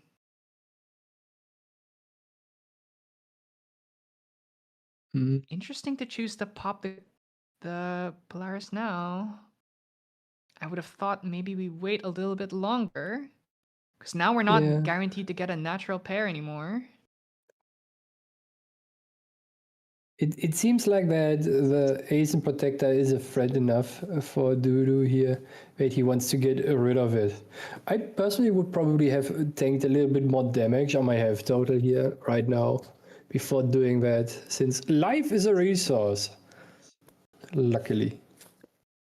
Yeah, and we are at 1 damage counter. We're not that pressed. Of course, Razor Gale can do a lot of damage, but it's definitely not a kind of situation where like I feel like I absolutely have to kill this Aeson. And if that was the case, we probably could have just Cosmic Bolted it instead. Yeah. It is kind of my fault too here. And Okay, we're gonna pop it for 4 here. Do we have a reclaim? No, Aeson is gonna be going to the graveyard. Gonna ship 4 bolts into our deck. Now we do not have the insurance of guaranteed pairs. That is so true. Hopefully Dudu can hit a 1 pair next turn to just get some influence back here and start putting on a little bit of pressure on Zangoon here with controlling the flow of the game a little bit more. You know what would have gone crazy right there? A brood prima materia. Ooh, that would have Unfortunately, been not pretty in deck. sick. But if you're gonna be unlucky and hit no pairs, you might as well have prima materia in your deck to take advantage. And when you are lucky that you are unlucky. Oh. Speaking of unlucky, Yikes. right? Okay, clock is ticking. We do not have time to dawdle anymore. We gotta find that if we can find the Noble Disillusion, That would be kind of huge here. That would be It is- not only huge. This is devastating. Noble Oh my Dissolution. lord. Noble Dissolution here would absolutely crush. There is a one of in the sideboard. We've glimpsed a lot of those, so there is a world where maybe we can find it. We need to find it right now very badly. Yes, And 3 Razor these- Gales with 1 Ecru is not livable through. That is so rough. This means that every wind card activation is representing 6 damage. So Oh no, rough, don't tell me it's so a rough. speed potion. That looks like a speed potion to me. And you know the crazy thing is, even if we find Noble Dissolution, we can actually do so much damage at fast speed before the Razor Gales go that we actually might still be able to threaten close to lethal. Yeah. Especially if I we're mean, able to it's- get the speed potion down. It's just 4 card activations in total, right? Yeah, because if we're able to get another E-Crucible stack here, we can each one of these is going to do 3 damage, which means it's 9 damage per Ooh. activation. Ooh, that's so much damage. We're actually And just going to Ooh, that's wait. That turns off our Noble Dissolution. That's a win card. That is correct. So Dudu is now sitting there and praying that he gets to have another turn and finds basically enough damage during this one turn with his spirit release. Yeah, this is looking kind of doomed. I don't think Arasana does not do that much damage that quickly. She'll absolutely bleed out far before if she's not able to get rid of all 3 of these. And considering we just lost our wind element, which means we lose access to Scatter Essence, we lose access to Noble Dissolution, I'm thinking this game might be in the books. You might say. It is indeed very much so in the books. And you are also losing access to one of the strongest win cards in Astra Arizona, free visits. So no more recovery, no more glimpsing. And Zangoon just cycling all those cards that can trip here just for being in a card activation. Oh no. All right, that's GG right there. Each Razor Gale going to be doing 3 damage, which means each wind activation is 9 damage. This is impossible to live through. Yeah, especially if we consider that there's at least 1 scalpel land still in Zangoon's hand and we are still in main phase. Yes, and we also have a speed potion, which means we also can This get is some now- agility. Wow, all the fairy whispers, we are just dead. That is almost inside to injury here. Oh my, oh my. Yeah, that was a pretty rough one, to say the least. Just you know, they say it's death by 1,000 paper cuts, but in this case, it was a death by maybe like a hurricane of very sharp paper. Yeah, it was very windy at the very least here around the area.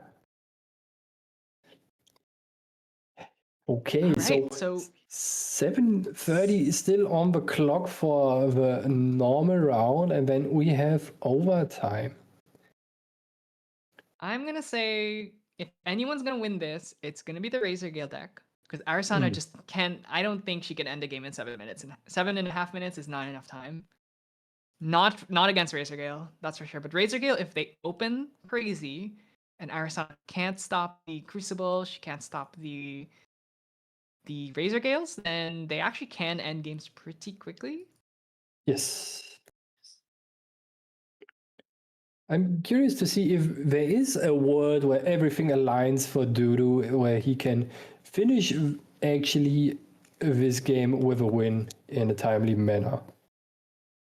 You It's gonna be probably really need to have difficult, a, but gonna have to hit a chain of cosmic bolts like turn after turn after turn, basically. yeah. I think if you are starting with 3 cosmic bolts in hand and luckily star calling 1 while having 2 banished, there might be a world where this aligns, but this is more like magical Christmas land, right? Absolutely. I'm not seeing that kind of future. Maybe if I was Doctor Strange, I could see into the other glimpse into the other futures where Arizona can somehow make this happen, but gonna have to be incredibly lucky. Banish a bunch of bolts at the start, pop Polaris early, and like chain 2 or 3 cosmic bolts like, on your turn, opponent's turn, your turn again. Isn't it And they have to have enough no if you banish they have 2 cosmic no veiling. bolts? Yeah. I think the not having assuming no interaction for your opponent is the key here. You might be able to actually pull off the 4 bolts in the correct sequence and having a dungeon guide for the last missing damage. But your opponent also not being present at the table at all, outside of ticking up the numbers, is a tall ask here to make. Especially Razor Gale, not a deck known for doing nothing. That is for sure correct. We do have the Beseech the Winds if we want to just go straight to level 1 here. And we do. Yep. Beseeching the Winds, going straight up level 1. If there's any world where we're ending this game quickly, it's the one where we hit level 3 really quickly. Losing an Astral Seal. Seal. Not the worst card in the world to lose, but would be nice to keep it to stop Veiling Breezes, but probably are gonna have to just try and hope to out damage here. No pair. Not a good sign. Are we gonna bring up Polaris immediately? Ooh, I'm choosing not to bring up Polaris. Can you actually afford to lose this 1 influence now, early on? It's really tough. As Arizona, you -1, well, technically -2 to go to level 1, and you're probably gonna have to go Thurable here just to like recoup, especially seeing the return to the archive. So I imagine this is probably gonna be a Thurable angle, but then we'll see. Okay. Oh wow, ingredient pouch instead. Okay, what are we gonna find here? Maybe he wants to just Hopefully a pair. dilute his deck with so many bolts. No pair still.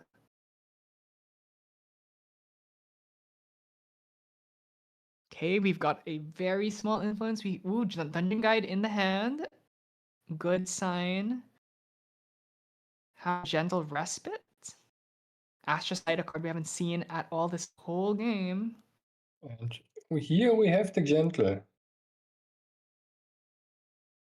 I'm really very surprised about the pouch instead of the Thurable here. Yeah. So I am, I have to admit. It's going to be an easy level up to 1 for the Arasana. 19 life makes this even harder to pull off. We hit heal herbs. We hit 2 heal herbs as well. Oh no, those are level herbs. We hit 2 level herbs. So I think- not gonna help that much. I think I somewhat see the vision that Dudu has right now. Since we got a glimpse of a Dungeon Guide in hand, he's just hoping that Zangoon doesn't have a Stifling Gaia here, so he can go to level 2 and then throw down the Dungeon Guide to go to level 3 and start glimpsing away. Yeah, he's definitely gonna have to do it quick though. Only 2.5 minutes of regular time before we move into overtime. And Arasana is really not a deck that's good at doing 3 turns to kill. It's usually like she can play really quick turns where she does nothing and just passes. Oh, Cycling Gyre calling. Ooh, this it's gotta be hurts, Dungeon this Guide. hurts.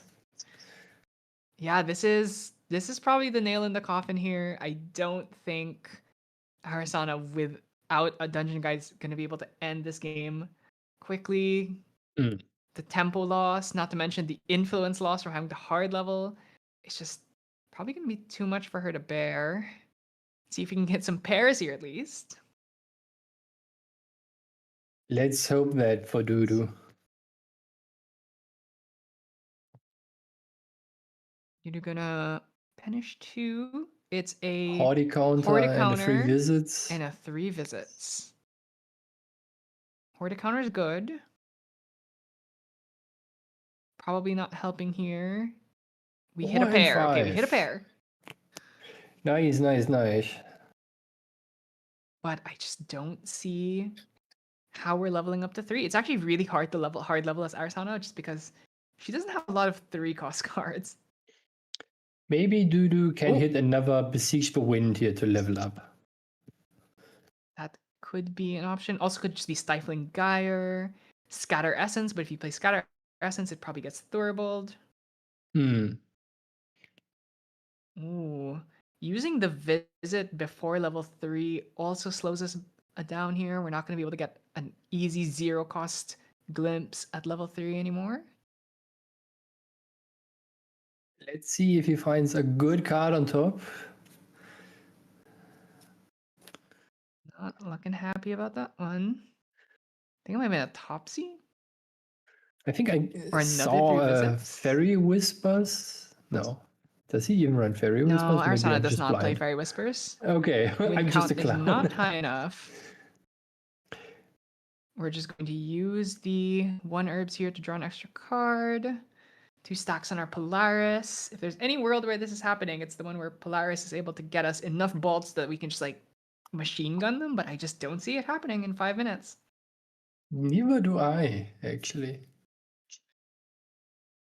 We're going to bring out the E-Crew here. Going to lose a Cyclical Breeze. Hmm. Draw ourselves a card here. 2 herbs on deck, which means we can just get those distilled waters or those speed potions out and just start getting some damage. Zangun actually could potentially end this game if he finds distilled more Razor Gales water. and potions. Double distilled distilled plus water another here. Razor Gale would be enough. Yeah. And it's not even losing your influence at all. And we are now in overtime.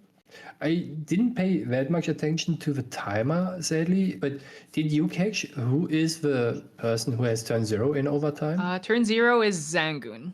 Ah, okay. So my thought was right.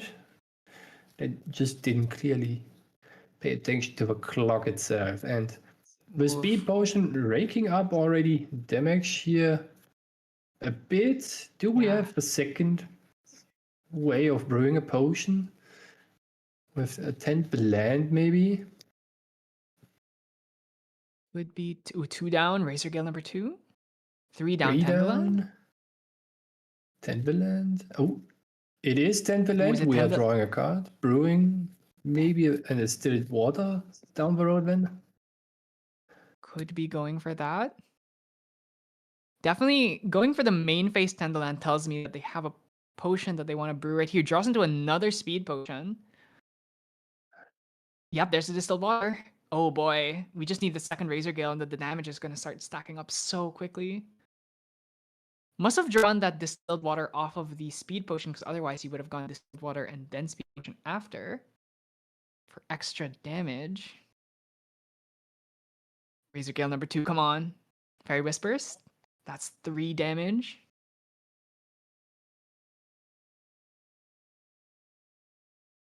Both players definitely gonna have to pick up the pace here.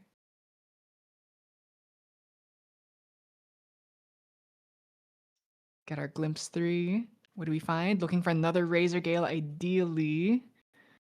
So that we get to do 6 damage per wind activation. Finds it! Off the top, we also have the 3 visits there, which could be 2 activations. One on this turn and then another one on the next turn. Mm.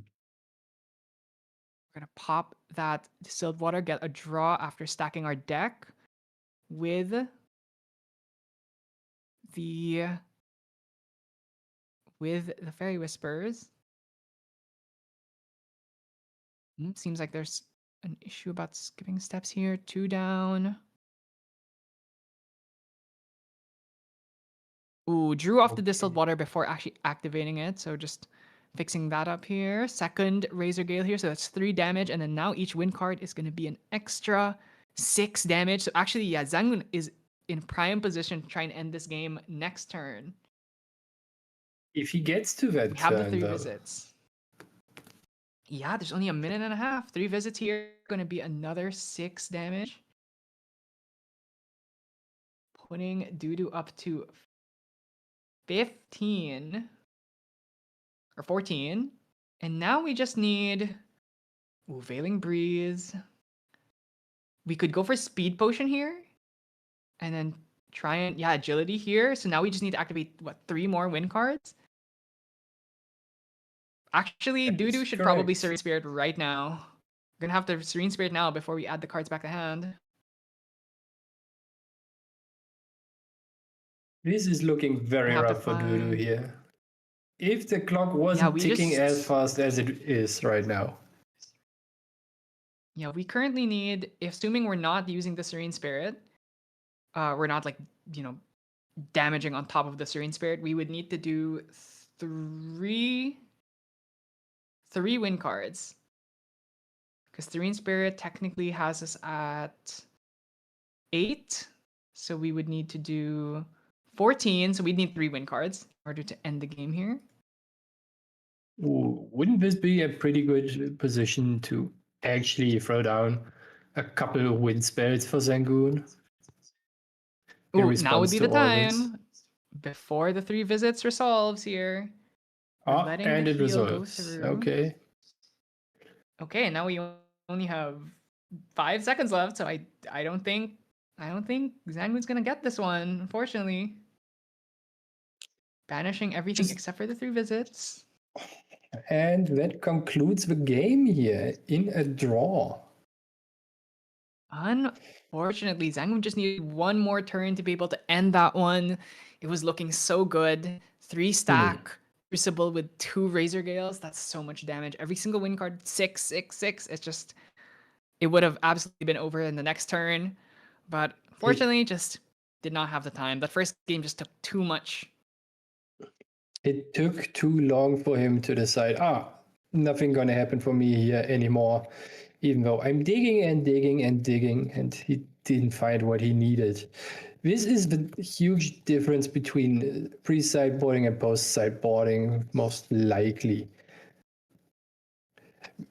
Tough games, and it seems like we also already have our winner for the Cake Online Regional. It's a Parker on Essence Crucible Arizona with a score of 501. Congratulations to him from us.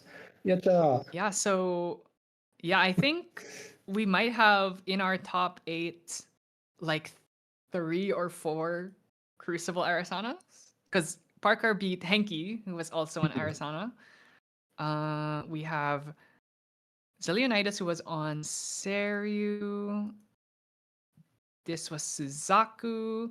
So it's like a mix of the Fire Aggro decks and Wind Astra Arisana or Wind Arisana. So I mean, Crucible looking pretty good, is what I'll say. You So are correct. Crucible looks very good and very scary. Notably, I think other people who are in the top bracket are the Fire Aggro Suzaku deck we saw on stream, the KB Destro with his rendition of Luxem Xander with Argus, the All-Seeing Giant. Very interesting. We also have Rav with a Fire Ciel deck that is more attack-based, Faceless Menace, who we have seen on stream too. So lot of familiar names that we had already present. Yeah. Also have Destiny Clownfish, which was on she was on the Fire Aetherwing Diana. So that deck I think is going to get 2nd place here. So unfortunately, Most likely. just one lost under Parkour, who was on 401 or 501 after this one. Yeah, and then we have Zangoon, who just won this game. So that's several Crucible Arisanas in the top 16. A bunch of Fire Aggro decks, some of the level 3 Fire decks, Seryu, the usual suspects that we were all expecting here. So yeah, really good turnout. I'm really interested to see how in the next week everyone is going to try and find ways to adjust to this new kind of Razor Gale meta that we're finding ourselves in. I think slowly but surely we are moving towards the fact that, maybe this actually is the best deck in the format and everyone has to start worrying about it more. I can tell you, I'm already not excited to be in Vegas and experience all those Essence Crucible decks sitting across from me. So I have to think up about something on how to deal with those. Yeah, it's really tough. That deck does so much damage, has so much defense. It's good into level 3.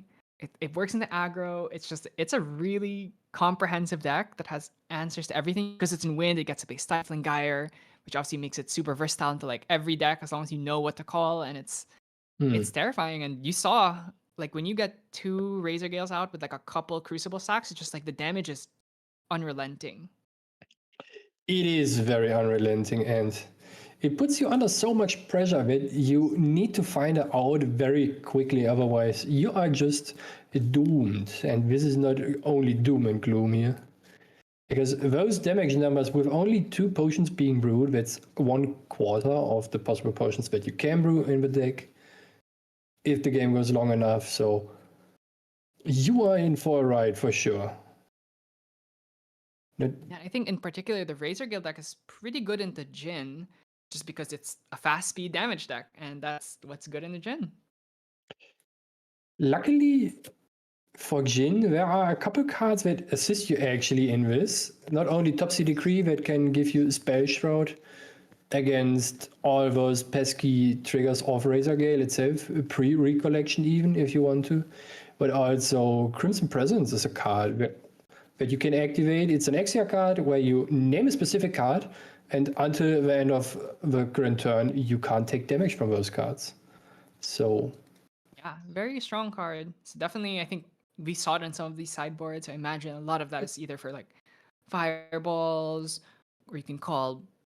It's probably mostly for Razor Gale. Let's be real here. So yeah, there's just a lot. There's a lot of moving gears in this ecosystem, and I'm super excited to see how LA shapes up, because I think LA is going to be the event that kind of informs everything that comes after it, where EU Nats is going to be kind of building from that, and then from that it would be OCE Nats, and from that C Nats going to be the final stop of this Nationals tour. And I imagine that's going to be an absolutely massive one, because we always know that the Taiwanese come out to play when it comes to Grand Archive. I think they have a event coming up, the Icebound Cup, Icebound Slam Cup. That's like Icebound Slam 700 Cup, players that or is something. correct. So yeah, and that one's gonna be huge. So I definitely expect Nationals to also be equally huge. And then of course, I know everyone's excited to go to Worlds, which is gonna be in Singapore this year. Are you gonna be going, Garrett? No, sadly not. Not yet. Maybe I can manage to get a gauntlet spot when I think about it, but most likely not. One very interesting thing about the Icebound Slam Cup is, though, we are having, after Ascend Las Vegas and the Nationals, the next ban list on the Monday. So we are basically in a fresh meta after that. And people that are attending the Icebound Slam Cup have roughly 1 week to adjust to this and figure out what they want to bring. Yeah, I personally don't feel like there will be any changes. Maybe a Proxia card, but I don't expect any bans. Like, I don't think you want to change up the Nat season that much, unless the top 8 is like so like 7 of the same deck. I don't think we're gonna get anything. Personally, I think we might. The next ban list is probably the one after all the Nats are done, right before Worlds. That's what I would expect to maybe change anything. Let's hope we are not running in the issue of having something changed during the ban list, but I can see a world where one of the decks that we have seen on stream maybe a couple times is a little bit too omnipresent, for me personally at least, and it needs a little love tab at some point. I could definitely see it. We'll see. I think NA Nats is really going to be the big determiner. If there is a 7 E-Crews in top 8, then maybe we'll get some emergency bans, who knows? But I think if everything shapes out normal, we'll just get the Tony level 2 Proxia. How about we get the Tony level 2 Proxia regardless and just use the data from the Ascent and the Nationals to ban a couple cards? Maybe. Yeah, definitely. We can also hit Reliquary, please. Because even if Serene doesn't win, I just hate that card. Oh, really? Who would have thought? Who would have thought? Expect to hear a lot more whining about Reliquary every time I'm on stream. I'm also up for a ban on the Reliquary because I also don't like to see it anymore.